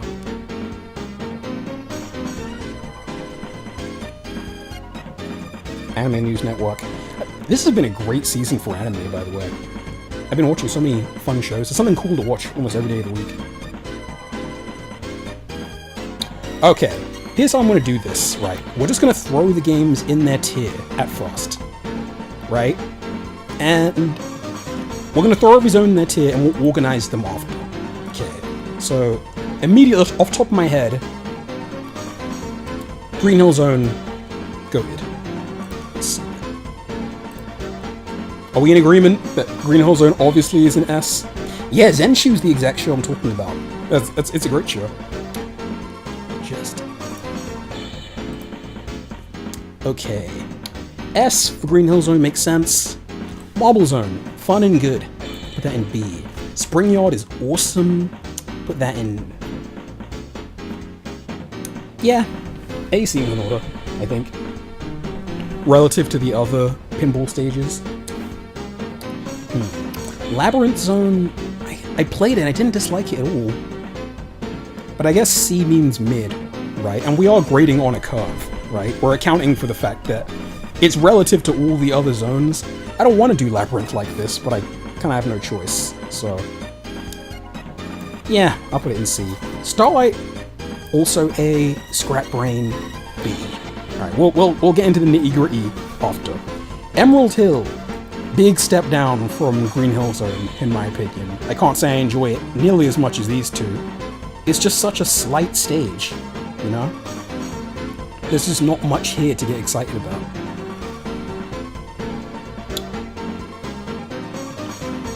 I guess it's harsh, but I'll put it in B for now. With keeping F here, C doesn't look as bad. Yes, don't think of C as bad. Think of C as mid, as it should be. Chemical Plant, S, of course. Aquatic Ruin, pretty stellar stage, A. Casino Night.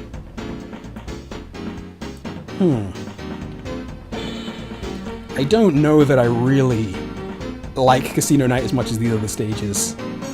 Yeah, it's more in the marble territory, I think. Goat Top, S tier. Mystic Goat, S tier. Oil Ocean sucks.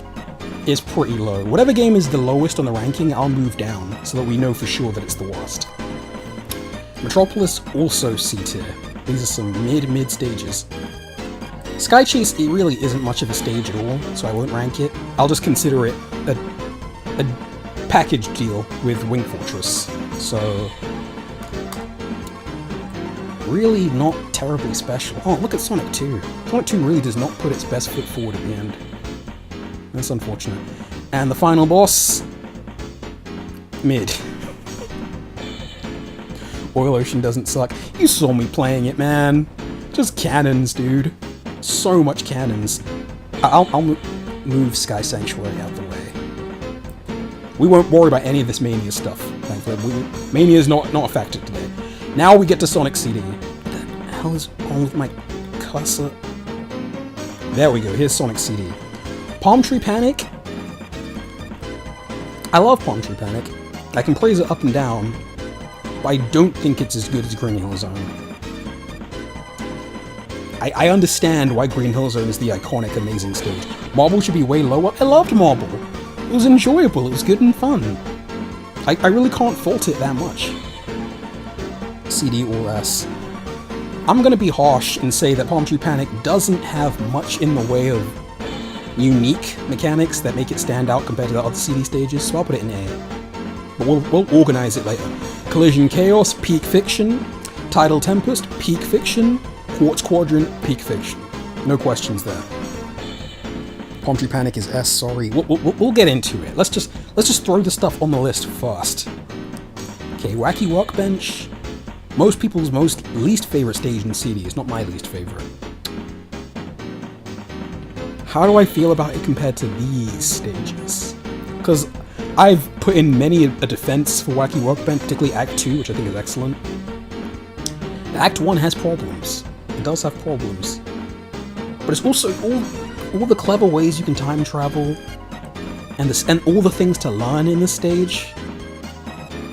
I guess for now I'll put it in marble tier territory. Stardust Speedway. I don't know who was expecting an S. A lot of people thought I'd put Stardust Speedway in S. I'm struggling to say Stardust Speedway is better than Starlight, you know? I put Palm Tree Panic in A? Yes, I did, I'm sorry. Stardust Speedway...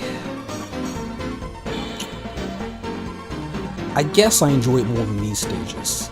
That's an A. And Metallic Madness is my least favorite stage in CD. But it is a lot better than Scrap Brain. It's basically just Scrap Brain again, but much better. So, B.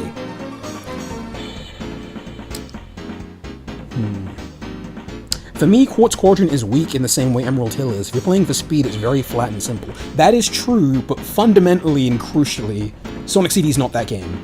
Obviously, speedrunning it is fun, and I do enjoy speedrunning Quartz Quadrant, and running along the flat bottom is not the fastest way through that stage. But crucially, Sonic CD is the bouncy, explore, emergent, generator game. And the ways to time travel, yeah, we'll get into the little details, but on to Sonic 3. Angel Island, S. Hydro City, S. Marble Garden, S. Carnival Night, S. Ice Cap, well, that's an S. Launch Base, I think that's about an S. Mushroom Hill, S. Easy S, in fact. Flying Battery, not terribly great.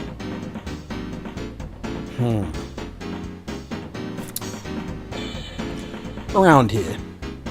Sandopolis isn't much worse. I guess Flying Battery is better than Sandopolis, but not by like a considerable margin.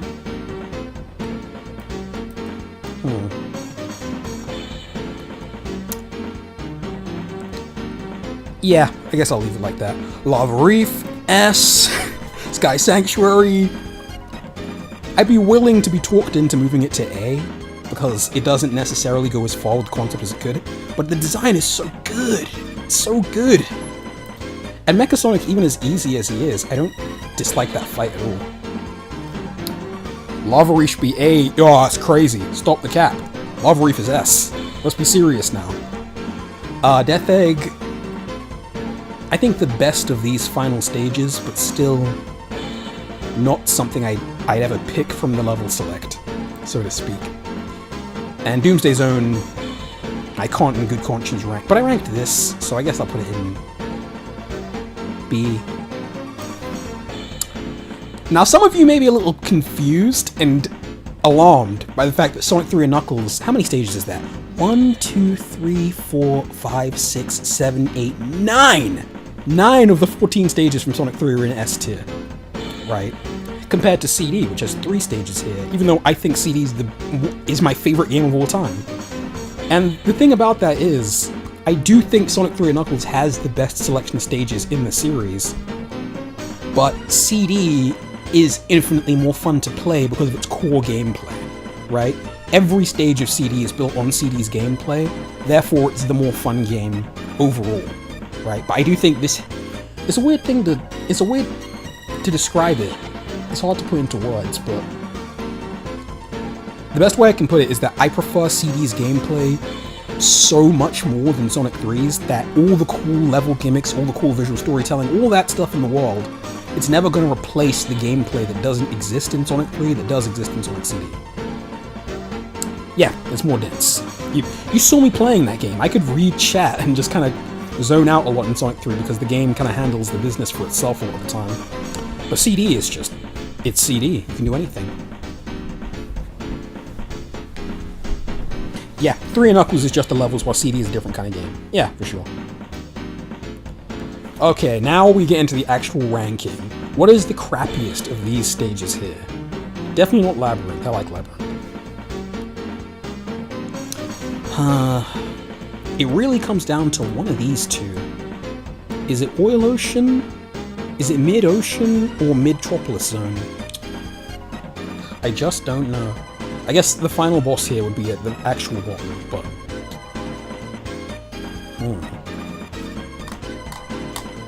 Let's think about it. Death Egg doesn't count. Let's just move him down here. So, ignore Death Egg. May the jury please disregard Death Egg. Which is worse between these two? I won't deny that there is some fun stuff in Metropolis.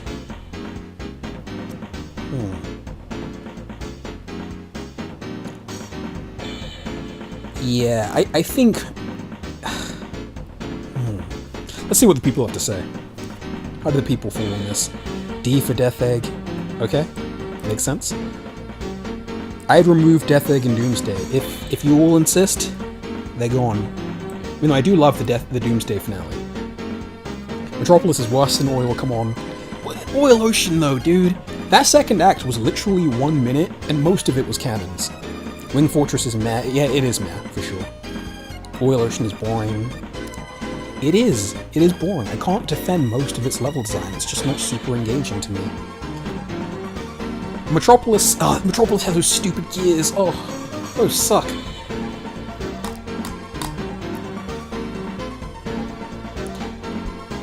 I'd honestly put them about equal, but the thing that drags Metropolis down much lower is the pacing. The fact that you have to put up with not only longer stages, but 3 of them, I guess it's lost. Followed by Wing Fortress, Labyrinth. That all checks out to me. That all makes perfect sense. Okay, of these B-tier stages, now we're getting into the good stuff. What is the worst of these? Honestly, my instinct is to put Emerald Hill back there, because I like all these other stages quite a bit.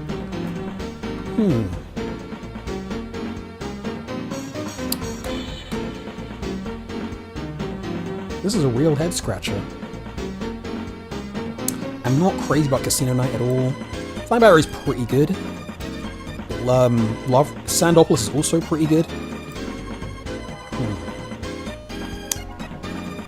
What should be fast? I guess that's the question. Metallic Madness for sure. That's a pretty good stage. And Scrap Brain is... No, wait, but I like Wacky Workbench more than Metallic Madness. Ugh. It's such a... Metallic Madness is an overall better stage, but Wacky Workbench has much higher highs and more ambitious design. So... I guess they're alongside each other. Wacky Workbench below Metallic Madness. There's nowhere near as many cool ways to time travel in Metallic Madness. The Emerald Hill disrespect is crazy. Well, maybe this is a little cruel. But Death Egg's so much more. There's so much more of the things to do in Death Egg. And I like Marble Zone quite a lot. A bit more than these other stages. Scrap Brain is really quite fun as well. But it's not as good as Flying Battery. Whew.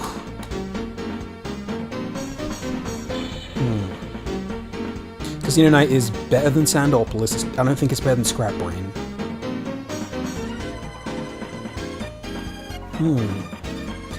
I'm kind of happy with this. I guess. But I could go either way with Metallic Madness or Wacky Workbench. Okay, here's a really tricky one. Some of these stages, and how do people feel about Sky Sanctuary in S? Should that be moved to A? Maybe. You're not a fan of the upside down bits in Death Egg. I kind of like them. Marble Garden in S? Hell yeah. Metallic Madness over Wacky Workbench. Yeah, I'm kind of conflicted on that myself, but I think we need to move on. So, the best of these stages is definitely Palm Tree Panic.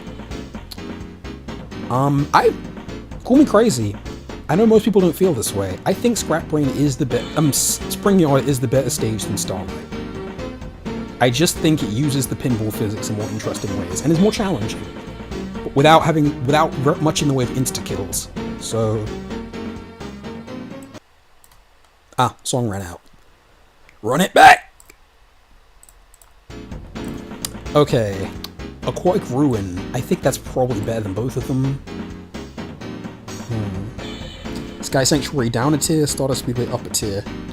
I can't in good conscience do that. Stardust Speedway not only kind of breaks the rules of conventional Sonic design, it breaks the rules even of CD, in terms of how it places things.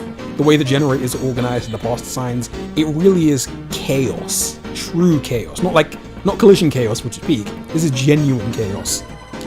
And chaos is creative and fun and spontaneous and kind of amazing in its own way. But I don't know if it quite trumps truly excellent level design, which you get with but it's more fun than Starlight. Can I request some Mega Collection music here? I don't see why not. In fact, yeah, actually, let's hop here. Actually, some Gems Collection music. I'm in the mood for Gems Collection.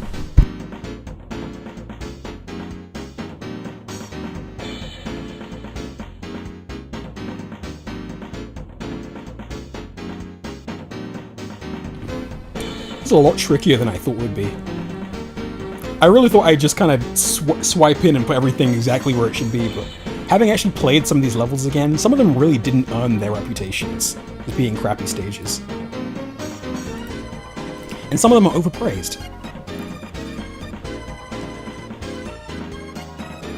But let me just see if I have some Mega Collection music on my hard drive real quick.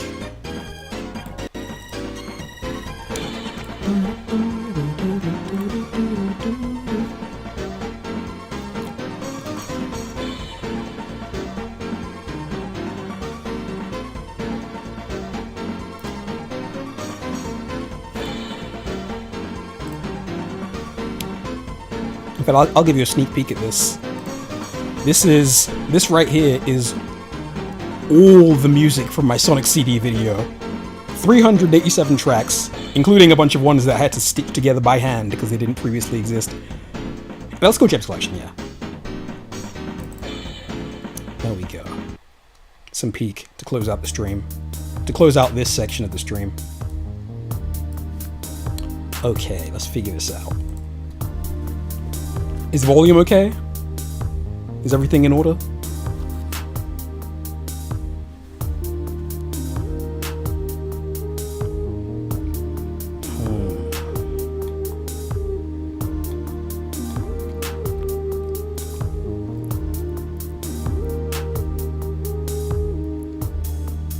Let's think.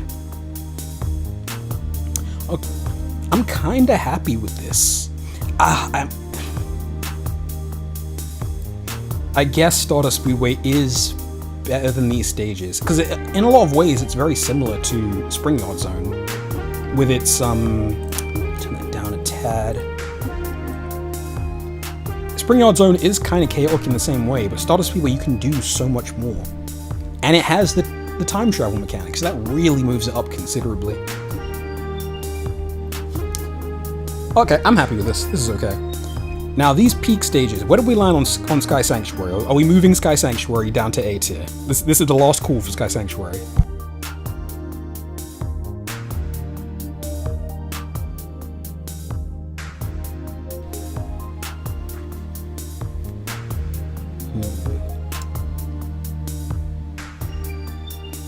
I've been extending this joke for too long, but where would you put Blue Marine Zone? Blue Marine Zone would go beneath the tier list. It'd be subterranean.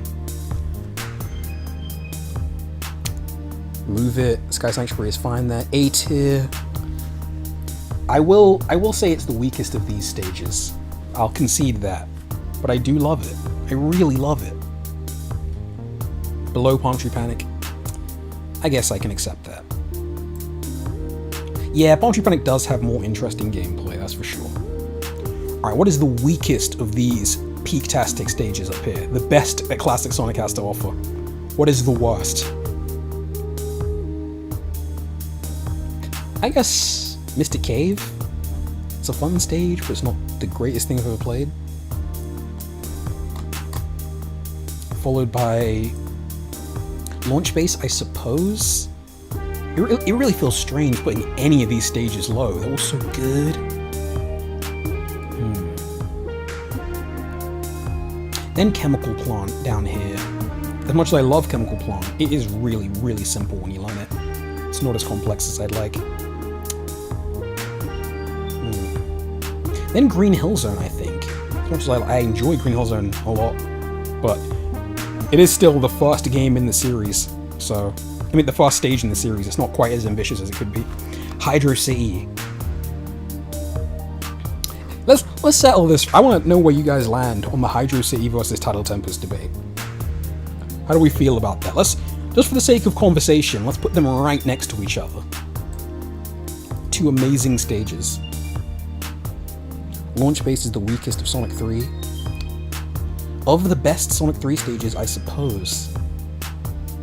No Hidden Palace Zone. No Hidden Palace Zone. They just didn't include it, unfortunately. I think there was a loot button on this thing. I wonder if this will be longer than the CD Nights and Ristar stream. Probably not. I very much doubt it. Tidal Tempest is better. Hydro City is much better. I honestly don't know. I think Tidal Tempest is a much more interesting stage, design-wise. Again, it comes down to the time travel mechanic, whereas Hydro City, about 50% of this stage for me, plays by the same way each time. You know, it's one of the more streamlined Sonic 3 stages and extremely automated. It's also really good. Like, the platforming is good, the routing is good, but it's just not as diverse or dynamic or impressive as Tidal Tempest. Tidal Tempest has the worst time travel. You're out your mind. It's incredible. I could have done even more cool tricks than I did. You should watch my old streams. Oh, Kirupsi, what's up? Glad you made it. Tidal Tempest by virtue of having time travel. It does feel like you just run by most of Hydro City.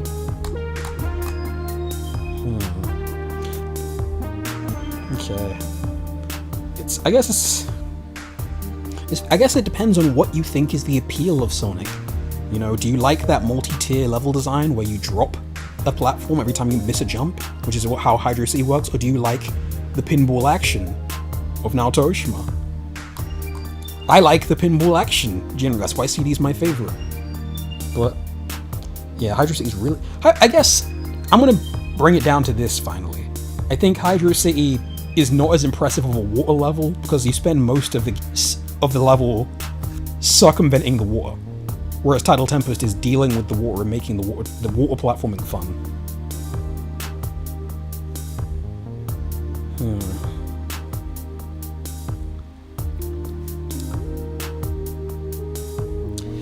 Yeah, I'm gonna give it to Tidal Tempest.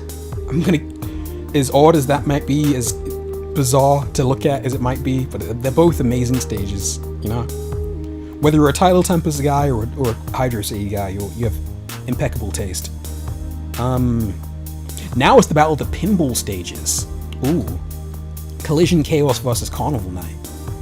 How about that? I'm pretending it's a conversation because I have to pick Collision Chaos. It's way better, but you know, they're both great stages. In fact, I'd even say I like Tidal Tempest more than... Yeah, Carnival Night... I don't know. Yeah, Collision Chaos honestly could be a little further up, but it'll even out towards the end. Collision Chaos easily. Carnival Night is leagues faster than Collision Chaos. Yeah. In fact, I'm going to say Carnival Night is weaker than these two stages, and I think it's because of all the railroading, the bottlenecks, and the linear passageways. They are fun, but on replays, it's not as diverse or interesting. Yeah, Collision Chaos is like... This seems to be the yard meter for Sonic CD. If you love Collision Chaos, you probably love Sonic CD. And if you hate Collision Chaos, you probably hate Sonic CD. I love Sonic CD, so Collision Chaos is way up there. Hilltop Zone, great stage, but nowhere near as good as the stuff we're talking about. Is it better than Hydros? Better than Carnival Night? Barrel of Doom also, Keck. I'm honestly just letting the Barrel of Doom off the hook, to be honest. Ooh, Angel Island. I forgot about Angel Island. I say this is easily the best opening stage of any of these games. It's not better than Collision Chaos, though.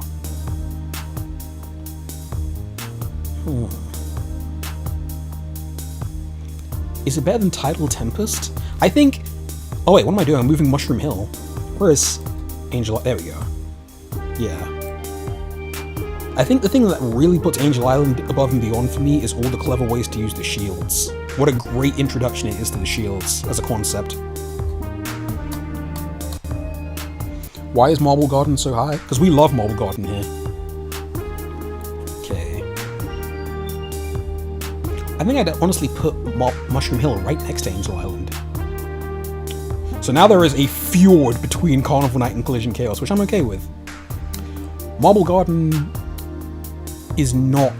It's really good. It's really, really good. I like it much more than Hydro City, I think.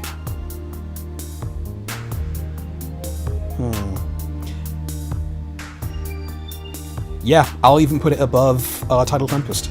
I really love Marble Garden. You saw me playing it was awesome.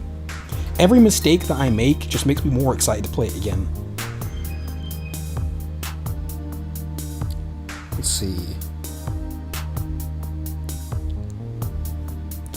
And I'm just gonna... Well, now we're really cooking, I guess. These three stages, Quartz Quadrant, Ice Cap, Lava Roof. I'm gonna move Ice Cap out the way right now. As amazing and awesome as it is, you saw me playing it. It's very linear and very spin dash heavy and quite simple in its routing. Not much in the way of challenge. Doesn't stop it from being amazing. So I guess this is the final battle between Quartz Quadrant and Lava Reef. What is it gonna be? Ice Cap doesn't have great bosses. No, it doesn't. But a lot of these stages don't have great bosses, and I let them off.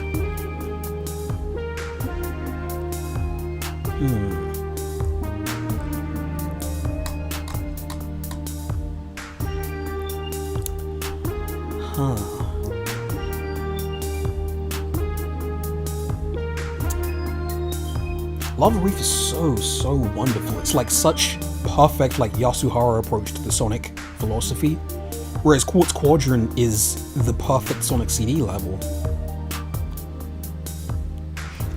Also, by sheer coincidence, these two have the best visual storytelling of any of these stages.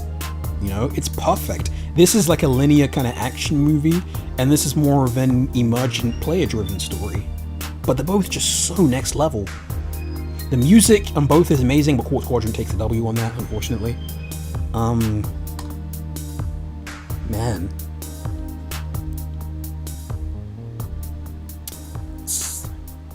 Really thinking about that. Maybe I'll defer to chat on this. But I know a bunch of CD stands in my chat, so it's not... Who knows how this is going to turn out. If you put Lava Reef at the top, you're legally required to redo the Sonic 3 section and say it's actually better. No, because you'll recall in my Sonic CD video, in the Mania section, I do say Lava Reef is my favorite stage in all of Sonic, which is how I felt for a long time. Do you like the Lava Reef bosses? Kind of. And I also like how it's the Act 1 boss is like a hand, which is foreshadowing the final boss, like just more visual storytelling. I don't know. I just don't know.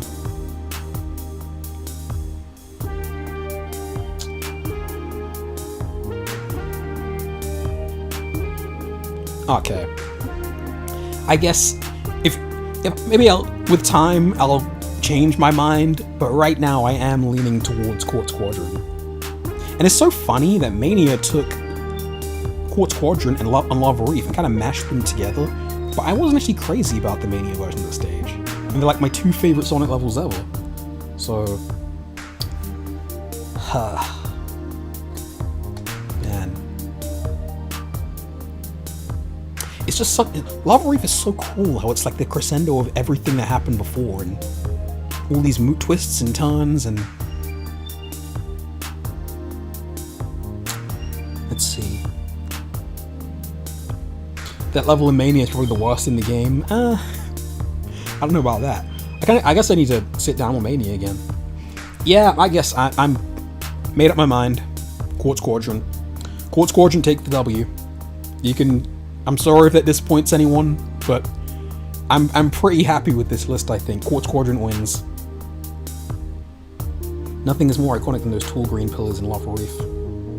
Everything. The Death Egg getting bigger and bigger as you progress through the two acts. It's like really good.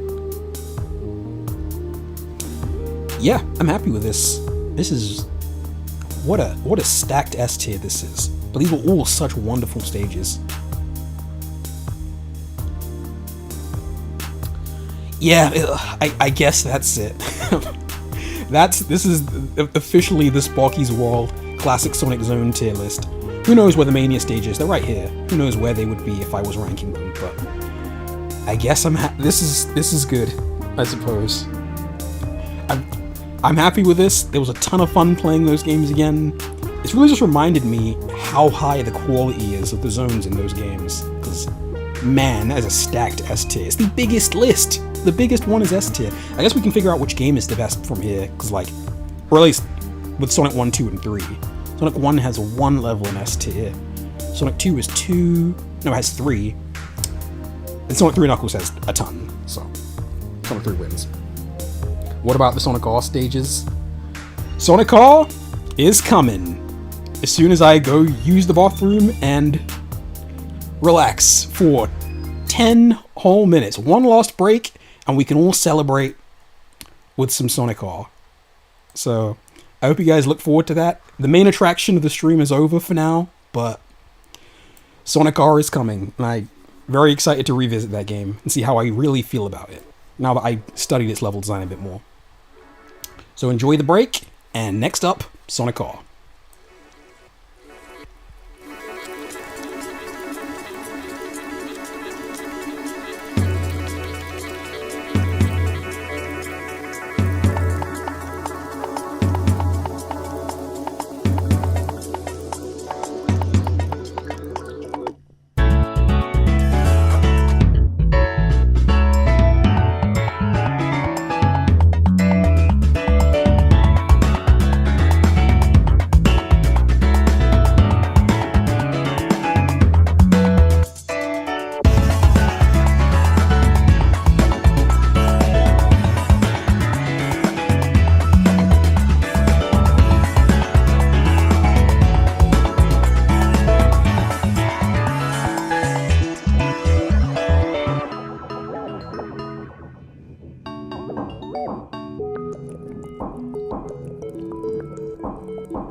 And we're back.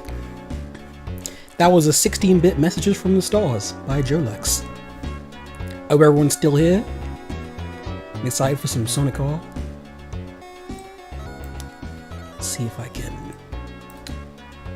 hopefully jump straight into the game.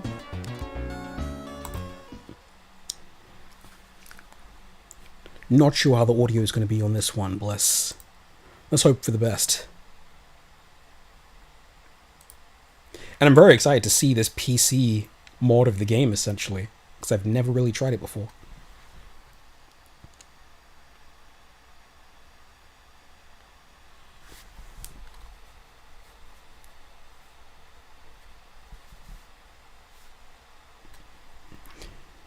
Okay, can everyone see the game? Are you gonna try and unlock any characters? I'm doing everything. I'm playing everything this game has to offer. Okay, this is the final time we're doing this. How is the audio levels relative to me? Sounds good to me. Time for the grown-up stuff. Time for the stuff I haven't played in years. Game is visible. How does it sound? That's the crucial thing. We cannot mess up the audio on a Sonic R stream. I'll be driven out of the community. I'll get that. My mistake. There. Now how does it sound? You should hear something now when the song stops playing again, Jesus.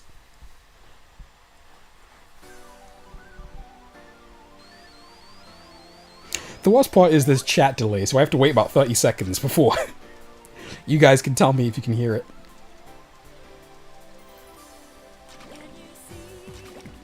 It's low? I hear peak. Too low. Okay. I'll crank it up to around here. How's that?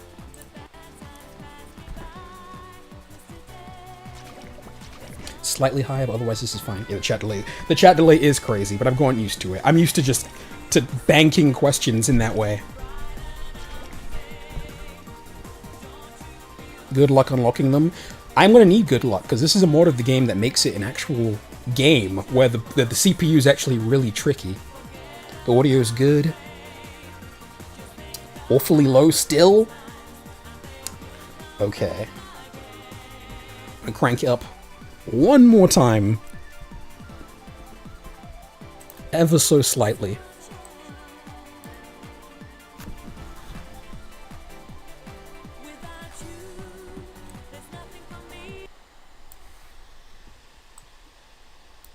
Okay. How does this sound?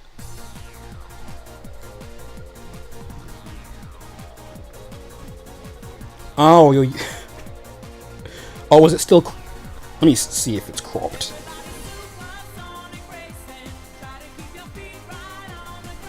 Let me fix that. Yeah, it is still cropped. My bad. Okay. Thankfully, we can fix that very easily.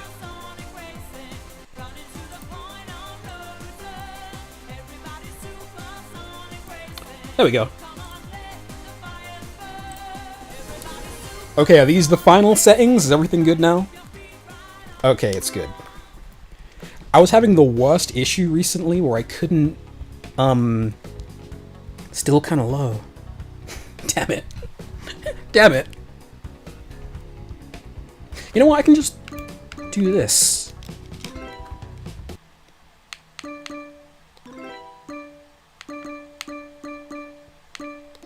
Okay, that will probably help it. How does that sound?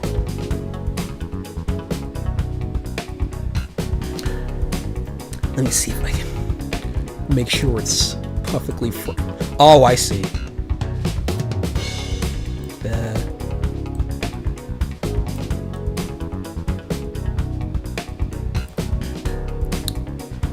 Is that fixed?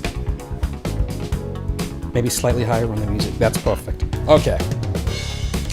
Wonderful.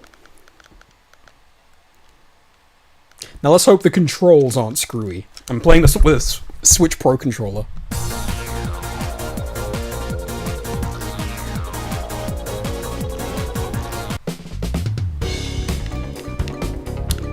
Okay. Maybe I'll turn the sound effects a wee bit up also. Just to match. Yeah, that'll do. Okay, so this is a mod of Sonic R that does a few cool things to make the game better. And one of them is this. It gives us a practice court that we can try out. Ready, set, go! I'm just checking if my controls are functioning as they should. Are they? Yes, they are. Okay. This is basically Rainbow Road that we're on right now. Yeah, this control's clean. Damn. I have to play with an analog stick, which is not what I'm used to with this game.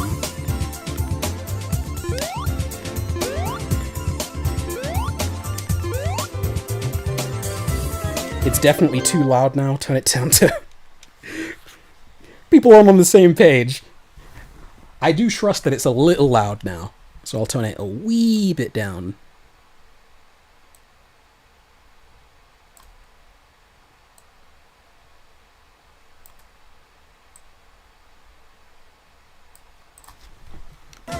Okay, how's that?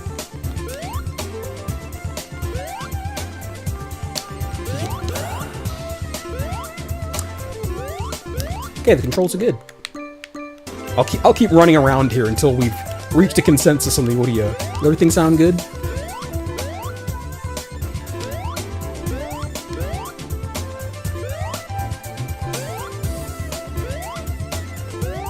Okay, we're good. Alright, let's play some actual Sonic R. So what this has done is made the computer difficult, and it's made it so that all the characters are about even in terms of skill.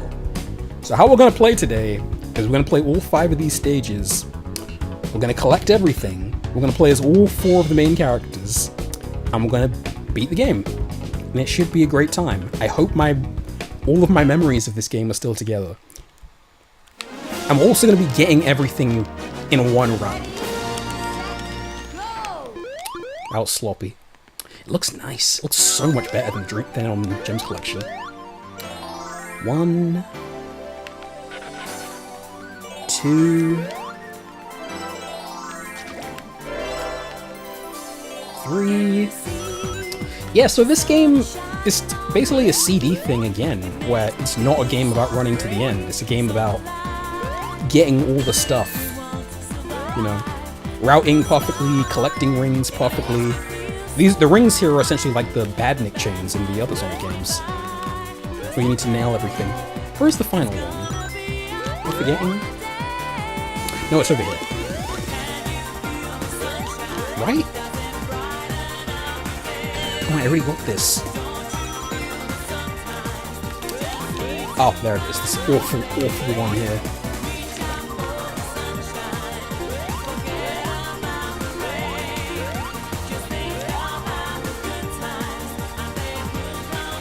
AI taking shortcuts, yeah. They maybe cranked it a little high, but I'm kind of a pro at this game. At least I remember being a pro at this game. So let's just beat them at their own cheating game. Come on. There we go. That's some sharp steering. Damn it. This really...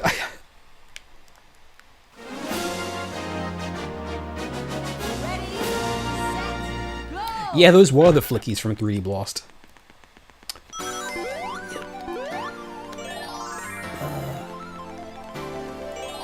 For some reason, I think I could have... there's a little box I can tick to change it back to normal, but the token sound effect is from 3D Blast. Yeah, the 50. You need to play kinda pretty good. You need to play pretty well to get everything perfectly, especially with this cranked up difficulty. But I'm ready.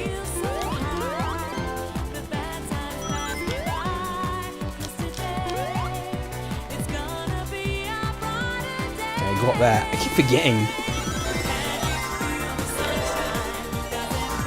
They also improved the hitboxes for collecting stuff. That's useful. This just kills a run to do this. There's no way around it. But I can skip through here now. Okay. This is doable. Just collect 15 rings. When the game asks you to do this, this is when it's at its most tricky. Damn it, I needed that.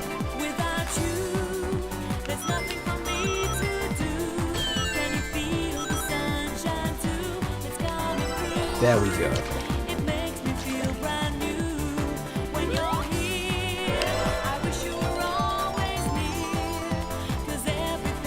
Come on! Did I win?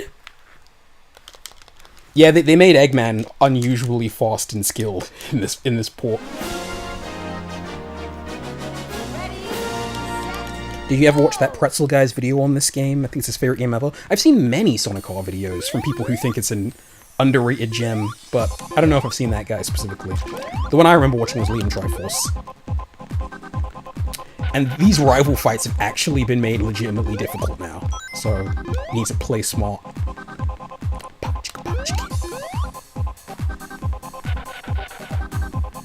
Move your ass! Look at him, he's actually zooming. These were such a joke in the actual Sonic R.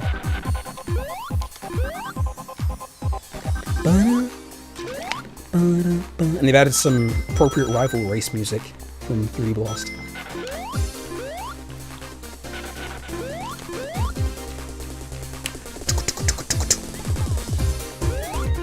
I really hope I came fast and I'm not going to lose this emerald. Your ass!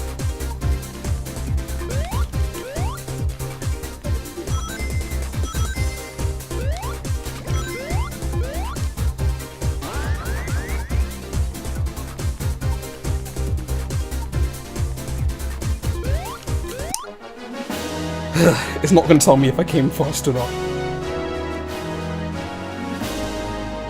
I would love this game got a decent remake. Oh, did I get it? You! Oh my goodness. Insufferable. I guess it's an excuse to play as Metal Sonic. Just get it. I say drop the remake and just do a different game. Just do it again. Because you can just do the concept again if they really want to.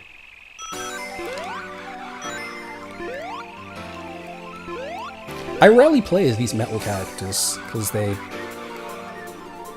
kinda... Oh my goodness. They can kinda do anything. They're kinda God mode, being able to do this. I'm not even collecting the rings that I need. What am I doing?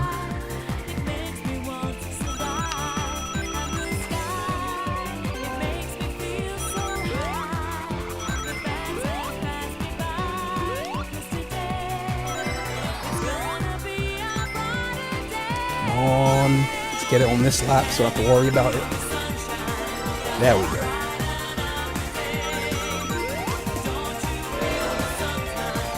Metal Sonic collecting the Chaos Emeralds. That'll be the day.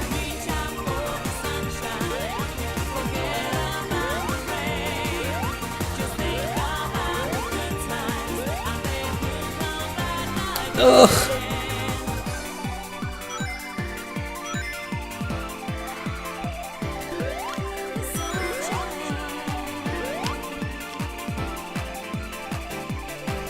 Okay. How embarrassing. Hopefully I won't have to do that again. Drop the remake and do a new game like that. There's something more people should subscribe to. It'll never happen. We're getting a new racing game pretty soon, but I don't think... I'm not entirely sure it's what people want.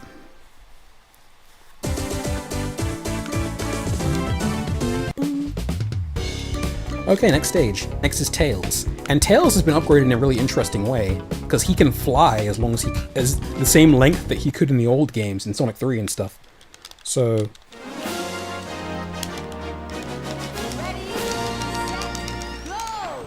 his flying is actually really useful all of a sudden.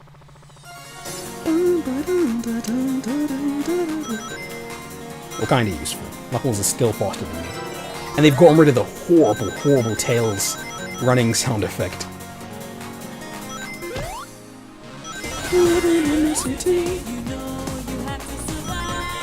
Oh my god, this level looks so nice. I'm really just relying on muscle memory for where these tokens are. I'm hoping to god. This handling is so bad. There we go.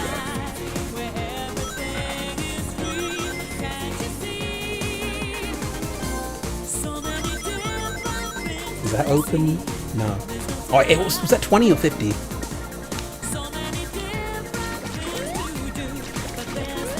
Get in there.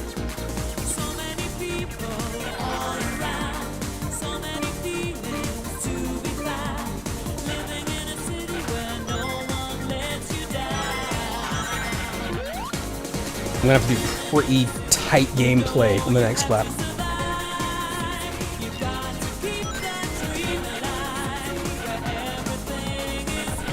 Thankfully, these guys are slow as hell.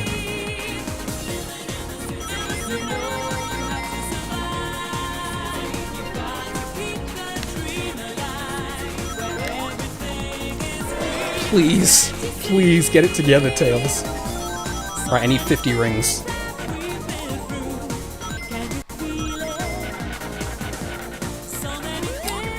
I got this. I think I got this. Come on, man. 4 rings. Pretend you ran in a straight line before, Tails. No Sonic Arm model to fix the unbalance. Yeah.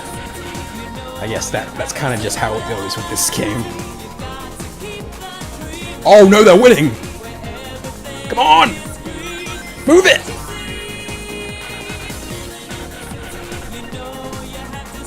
Oh, I don't know if I'm gonna win. Hell yeah! It's actually a tense race for once. And I'm just gonna run circles around this guy, because you can break this level in half where Tails is flying.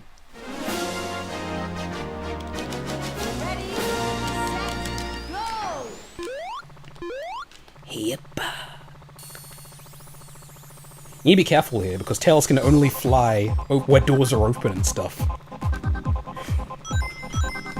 I am cleaving away through this stage. It's really cool, because you get to, when you're unlocking the characters, you get to enjoy these stages in 2 ways. You get to do the exploration thing, but then you also get to speedrun them to beat the rival character. So, they kind of nailed it. At least they would have if it was actually hard to beat the rival character. Bum, bum, bum, bum, bum, bum, bum.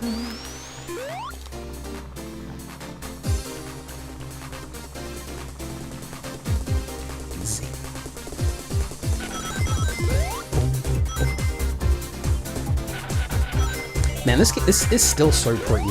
I sure would love if games like other Saturn games they worked on, like Burning Rangers, could get ports that looked something like this, which still had the Saturn graphics, but just rendered in 1080p.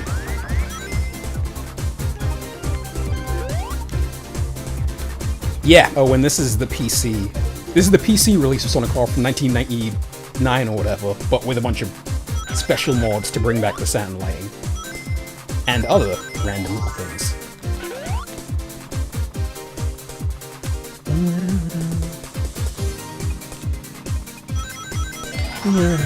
This is my favorite song from 3D Blast by far. I'm very proud of that 3D Blast analysis, and I'm going to link it in the description. In case anyone wants to read a Twitter thread on why 3D Blast has an S tier soundtrack, at least A tier. I thought this might give the rivals unique songs. Nah, it's impossible. Because of the way the original game's set up, it just isn't possible. I'm sure they could figure it out. I mean, they added an extra stage. Surely they could do that, actually. This has always been my favorite stage. Beautiful music.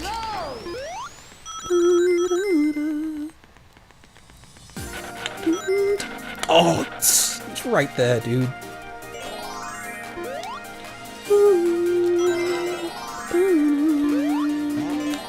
This was such a brilliant fit for this environment too, this Echidna thing, whatever this place is supposed to be. Some ancient ruin. A song about time traveling. Beautiful. Sometimes I ask myself what am I doing here? Alright, where am I going this time?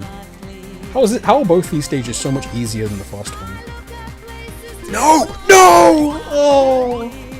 Next time. Next time, gamers. Don't take me back in time to another world. There we go. I'm missing 2? Where are they?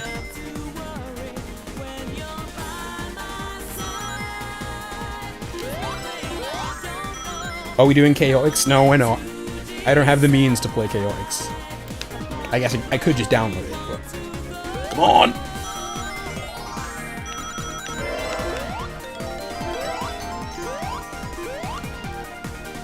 I think the last one is this way.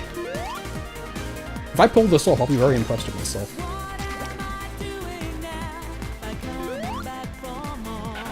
Yes! I'm really... This is all coming together. I still have the skills. Gems collection skills from when I was 9 years old. Still here. And this idiot, this is the worst character in the entire game.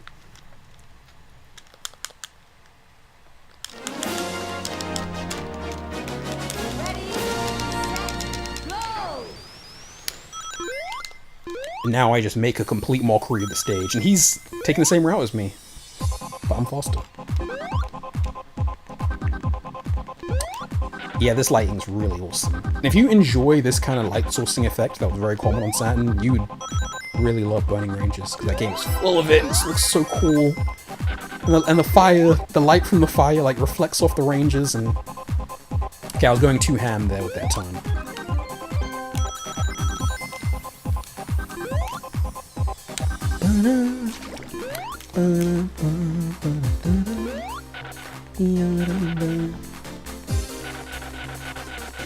Nice.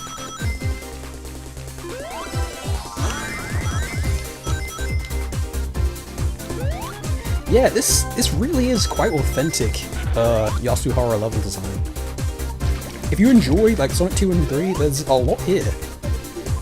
And Nights! Also, it's very much like Nights, you know, flying to the end of Nights is not the point. It's about doing as much stuff as you can in that space with the time that you're given to get points. And that's pretty much how this game works. You need to run in the right lines to get your rings and use boosters sparingly and route the stage perfectly under a time limit. Burning Ranges just runs like peanut butter. I don't want to play that. I assumed it would as well, but it doesn't run anywhere near as bad as I was expecting. From what I've seen of it in reviews, it looked like the world was just jiggling like crazy and the whole thing was going to melt down. But no, it runs mostly solid, except for the big set pieces. What stage did they add? They just added that little Mario Kart training stage, not like a real stage. And this is the track that got a whole vinyl album in the UK. But Amy's been buffed, by the way. She can almost boost whenever she wants. Which you'd think would be a huge help, but she's still Amy.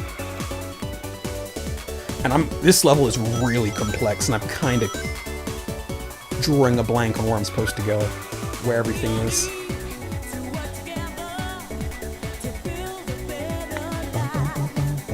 Where is the token? Which part had the token? Okay, this has a token there.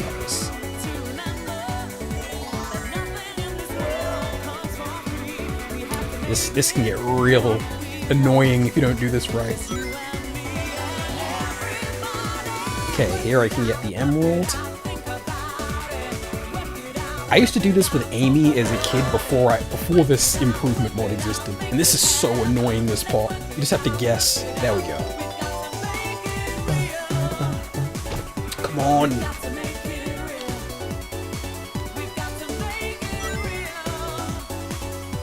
We got to make it real. I think there's a path up here.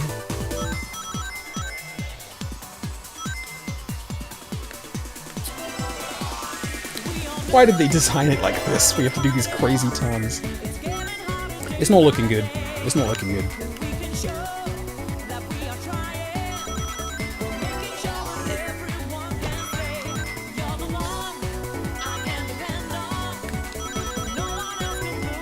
Okay, I can get the emerald, but 2 tokens? I don't know.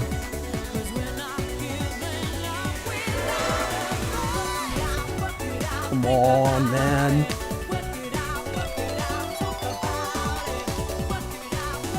Okay, I'll take the right path this time.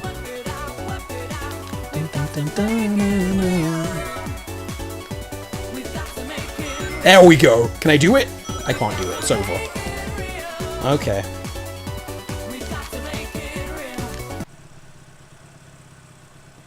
Can somebody explain pitch shifting Tia Davis's voice makes it sound like Rick Astley? It's because of the unique way that people would sing in the 90s and 80s.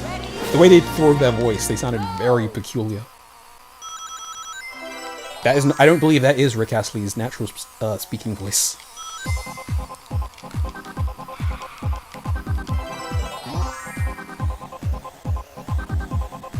Amy versus Mecha Knuckles, or Metal Knuckles, whatever he goes by these days. He was the most unforeseen character, unexpected character to reappear in a sequel.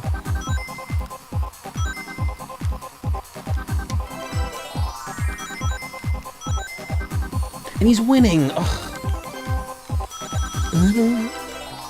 Even while boosting, it's not even as useful as you'd think it would be.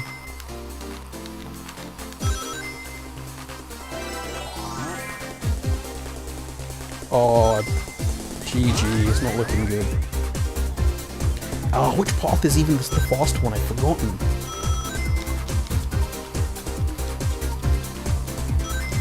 Yeah, I need to go where he goes. And I'll be good. You think Burning Rangers has any chance of getting a sequel? Never. Never in a million years. No one knows what it is. And even the people that do know what it is, not everyone likes it. But I like it. I think it's really fun. Okay, maybe this way. It is this way. This is the fast route. Move your ass, Amy! You fool! There we go. You really piqued my interest now. In Burning Rangers, it's super duper fun. Alright, well, we'll try that again. Let's try that again, because that was shameful. Not a great showing. I was really hoping to be able to do all of these stages in one fell swoop, but the mod is too much for me.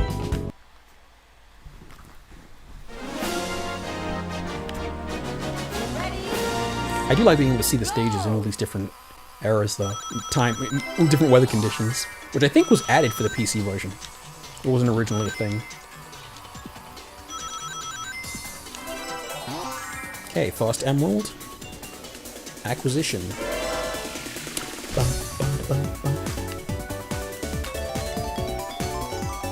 This song has such a generic Eurodance beat, but a hook in the pianos, but I love it.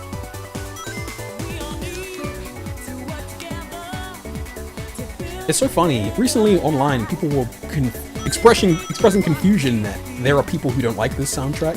At launch, people didn't like this soundtrack. They thought it was corny and lame. Did the PC version have online multiplayer? I think not. I do not think so. Probably, maybe it had some kind of LAN thing. If you have 2 computers glued together. Okay, I don't even have enough, so I don't know why I came here. I'm just taking a long route for no reason.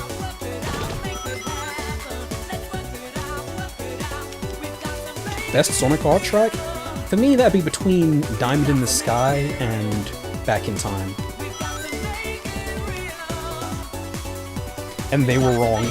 They were wrong. It was Yuji Naka himself that wanted them to do this. You know, I think John Burton, he was also nervous that people wouldn't like this soundtrack, which is why they included an option to listen to it without lyrics. It was Naka who loved this style. Probably because he didn't speak English, he didn't have his finger on the pulse of what young people in Europe and America were thinking. You can't argue with the soundtrack, it's excellent.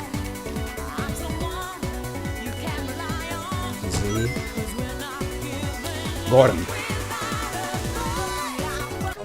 Yeah, number 1, that's a great one too.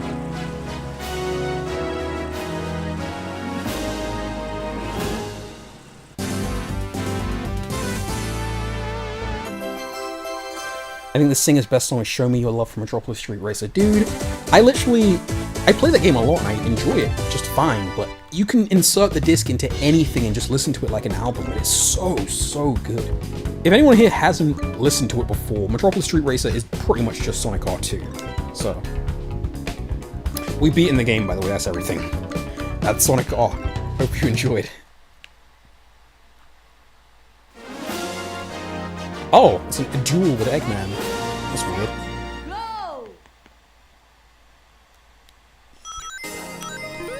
Ah, it keeps the song. Nice. I think this is how they give this a feeling of narrative, by having it be Sonic races Eggman, and something bad happens if Eggman wins. Makes no sense. Don't think about it too hard.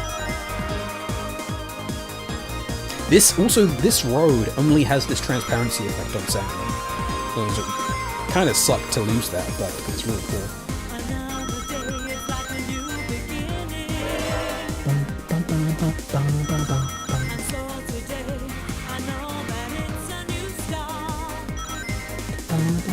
Even though I can tell that the game is kind of struggling by making everything translucent like this. It looks really cool. Never be apart. You're the one that makes me feel so high. 'Cause you're my diamond and I never want to hear you say goodbye. Without Supersonic, it's just a regular race. That makes sense.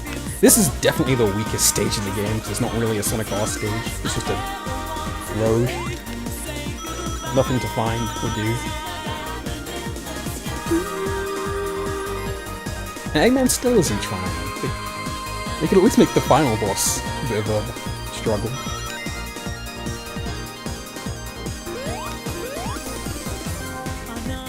Imagine if Supersonic had ring deterioration in this game. Yeah, that's a clever idea, because then it wouldn't be quite as overpowered.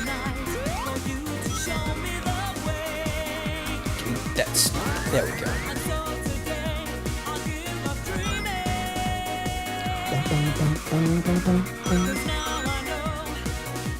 I wonder if this game did decently in Japan. I can't imagine they were too interested, but that was Sega's era on the home console in Japan. Imagine they'd be really confused if they didn't know who Sonic was.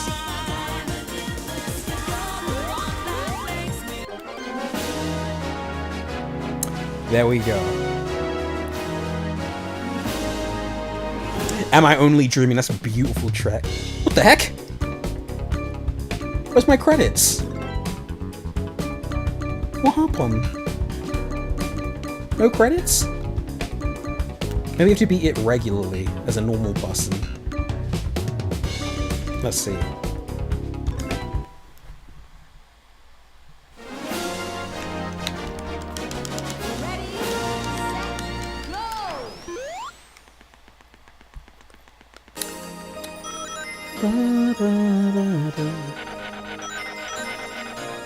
People say they copied this from Rainbow Road, which I completely believe, but it definitely looks nicer than Rainbow Road on the N64.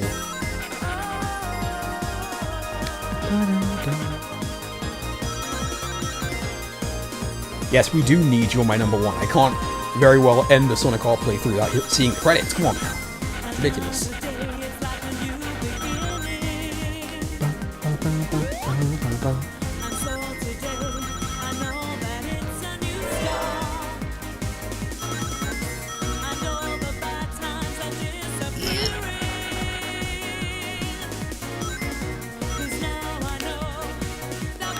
You're cool enough to have a real Dreamcast. The Dreamcast is such a cool console, and it's so future-proofed as well. I also have a Dreamcast, and I have like a VGA to HDMI box, so I can play it in like really sharp visuals. Those games have aged so well visually. Even better than most PS2 games, because PS2 is mostly a 480i console.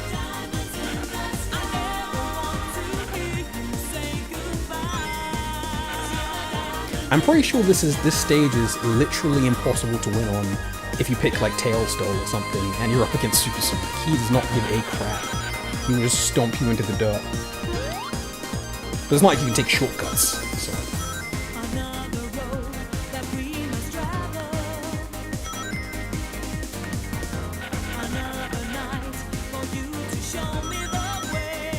It's so funny. People, the reputation of this game is that it's this joke. But when I was a kid, when I discovered Gems Collection and I was playing this, it absolutely melted my brain with how weird it was. I'd never seen a low poly game like. Well, I guess I played Crash and other PS1 games, but seeing Sonic like this and this classic Sonic aesthetic rendered in 3D, pretty nuts. I remember it. And the music. It was a good kind of quirky.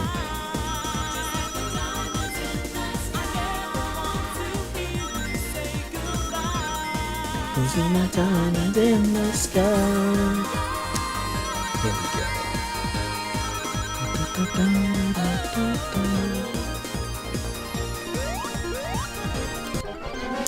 That. Only problem with Sonic R is the lack of content. Yeah, but honestly, if you compare it directly to the classic Sonic games... Oh, there we go. I was gonna be so frustrated if there was no, credits theme. But if you compare it to the classic Sonic games, it's still maybe half the content of a real Sonic game, but it makes sense. I do get how you can have 5 stages and make them extremely dense and replayable. But I think that's the part this game is lacking, the actual replayable part. Because once you learn how to do things, there's not much more to it. It's not like Sonic 3 or Sonic CD. Now let's do Sonic the Fighters. No chance in hell. I am wiped out. I didn't eat almost anything today. I had like some apples and some Cheerios for breakfast, and I've just been not eating anything since. I am gonna chill out, I'm gonna watch some anime, I'm gonna order something, I'm gonna relax. And I also need to add all that stuff to the description, like I said. I'm really curious how long each playthrough ended up being. The GOAT, Yuji Ukawa. The GOAT, Richard Jock.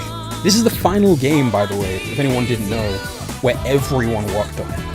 Like, all the classic people. Naoto Oshima was on this game, Naka was on this game, Hirokazu Yasuhara was on this game, Izuka was on this game, Naofumi Hataya, I think Takumi Miyake was on this game, and TJ Davis, of course, the most important, the best guy of all.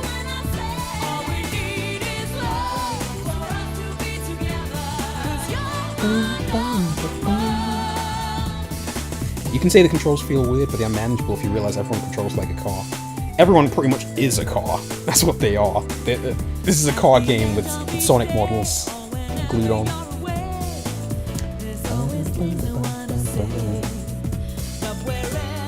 On to Tails the Music Maker.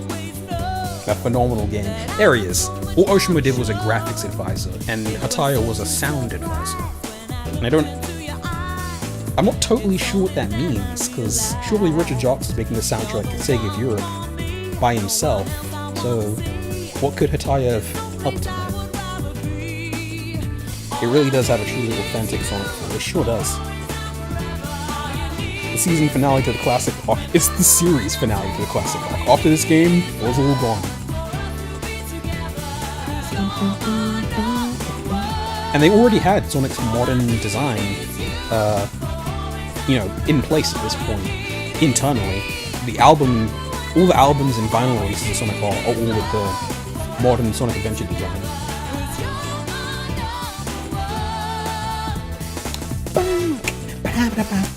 This has such a Cosmic Eternity vibe to it, but it's a wee bit more romantic, and I do think if they leaned more in the house techno direction and less into the dance and R&B, if it sounded less girly, then people wouldn't have tore it apart the way they did.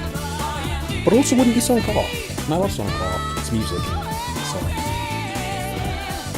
But a Sonic racing game with a really hard thumping techno sound, that'd be pretty rad. I don't know that.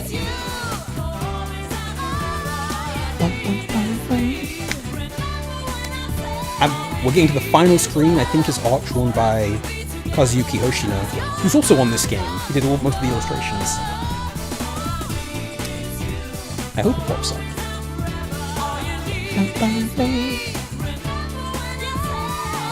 It's crazy that Richard Yachts listened to Sonic CD once and got how Sonic music should sound. Yeah, I mean, how can you blame him? Like, it's... Okay. That's Sonic R. It was as fun as it's always been, I guess. The additions didn't radically change the game, but they at least made it a little challenging. And... Oh, I have to... Okay, I have to do the task manager thing. This is because this is an old app based on old computer stuff. It expects you to actually log out, essentially, to turn it off. But I'm just gonna murder it. So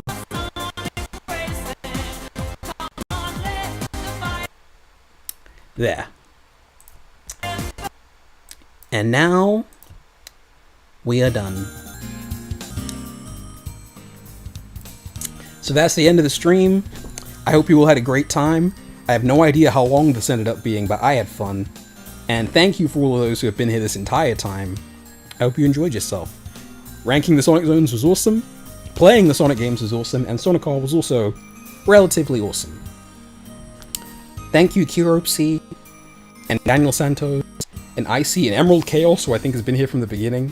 I hope this was a good use of your weekend. I had a ton of fun. Now I'm gonna go find myself something to eat, and chill, and sleep, and probably rewatch this VOD at some point, just to see where all the games lie, and how I feel about them. So, have a good one. I'll see you next time. Hopefully we can stream again like this sooner rather than later. Enjoy the end screen.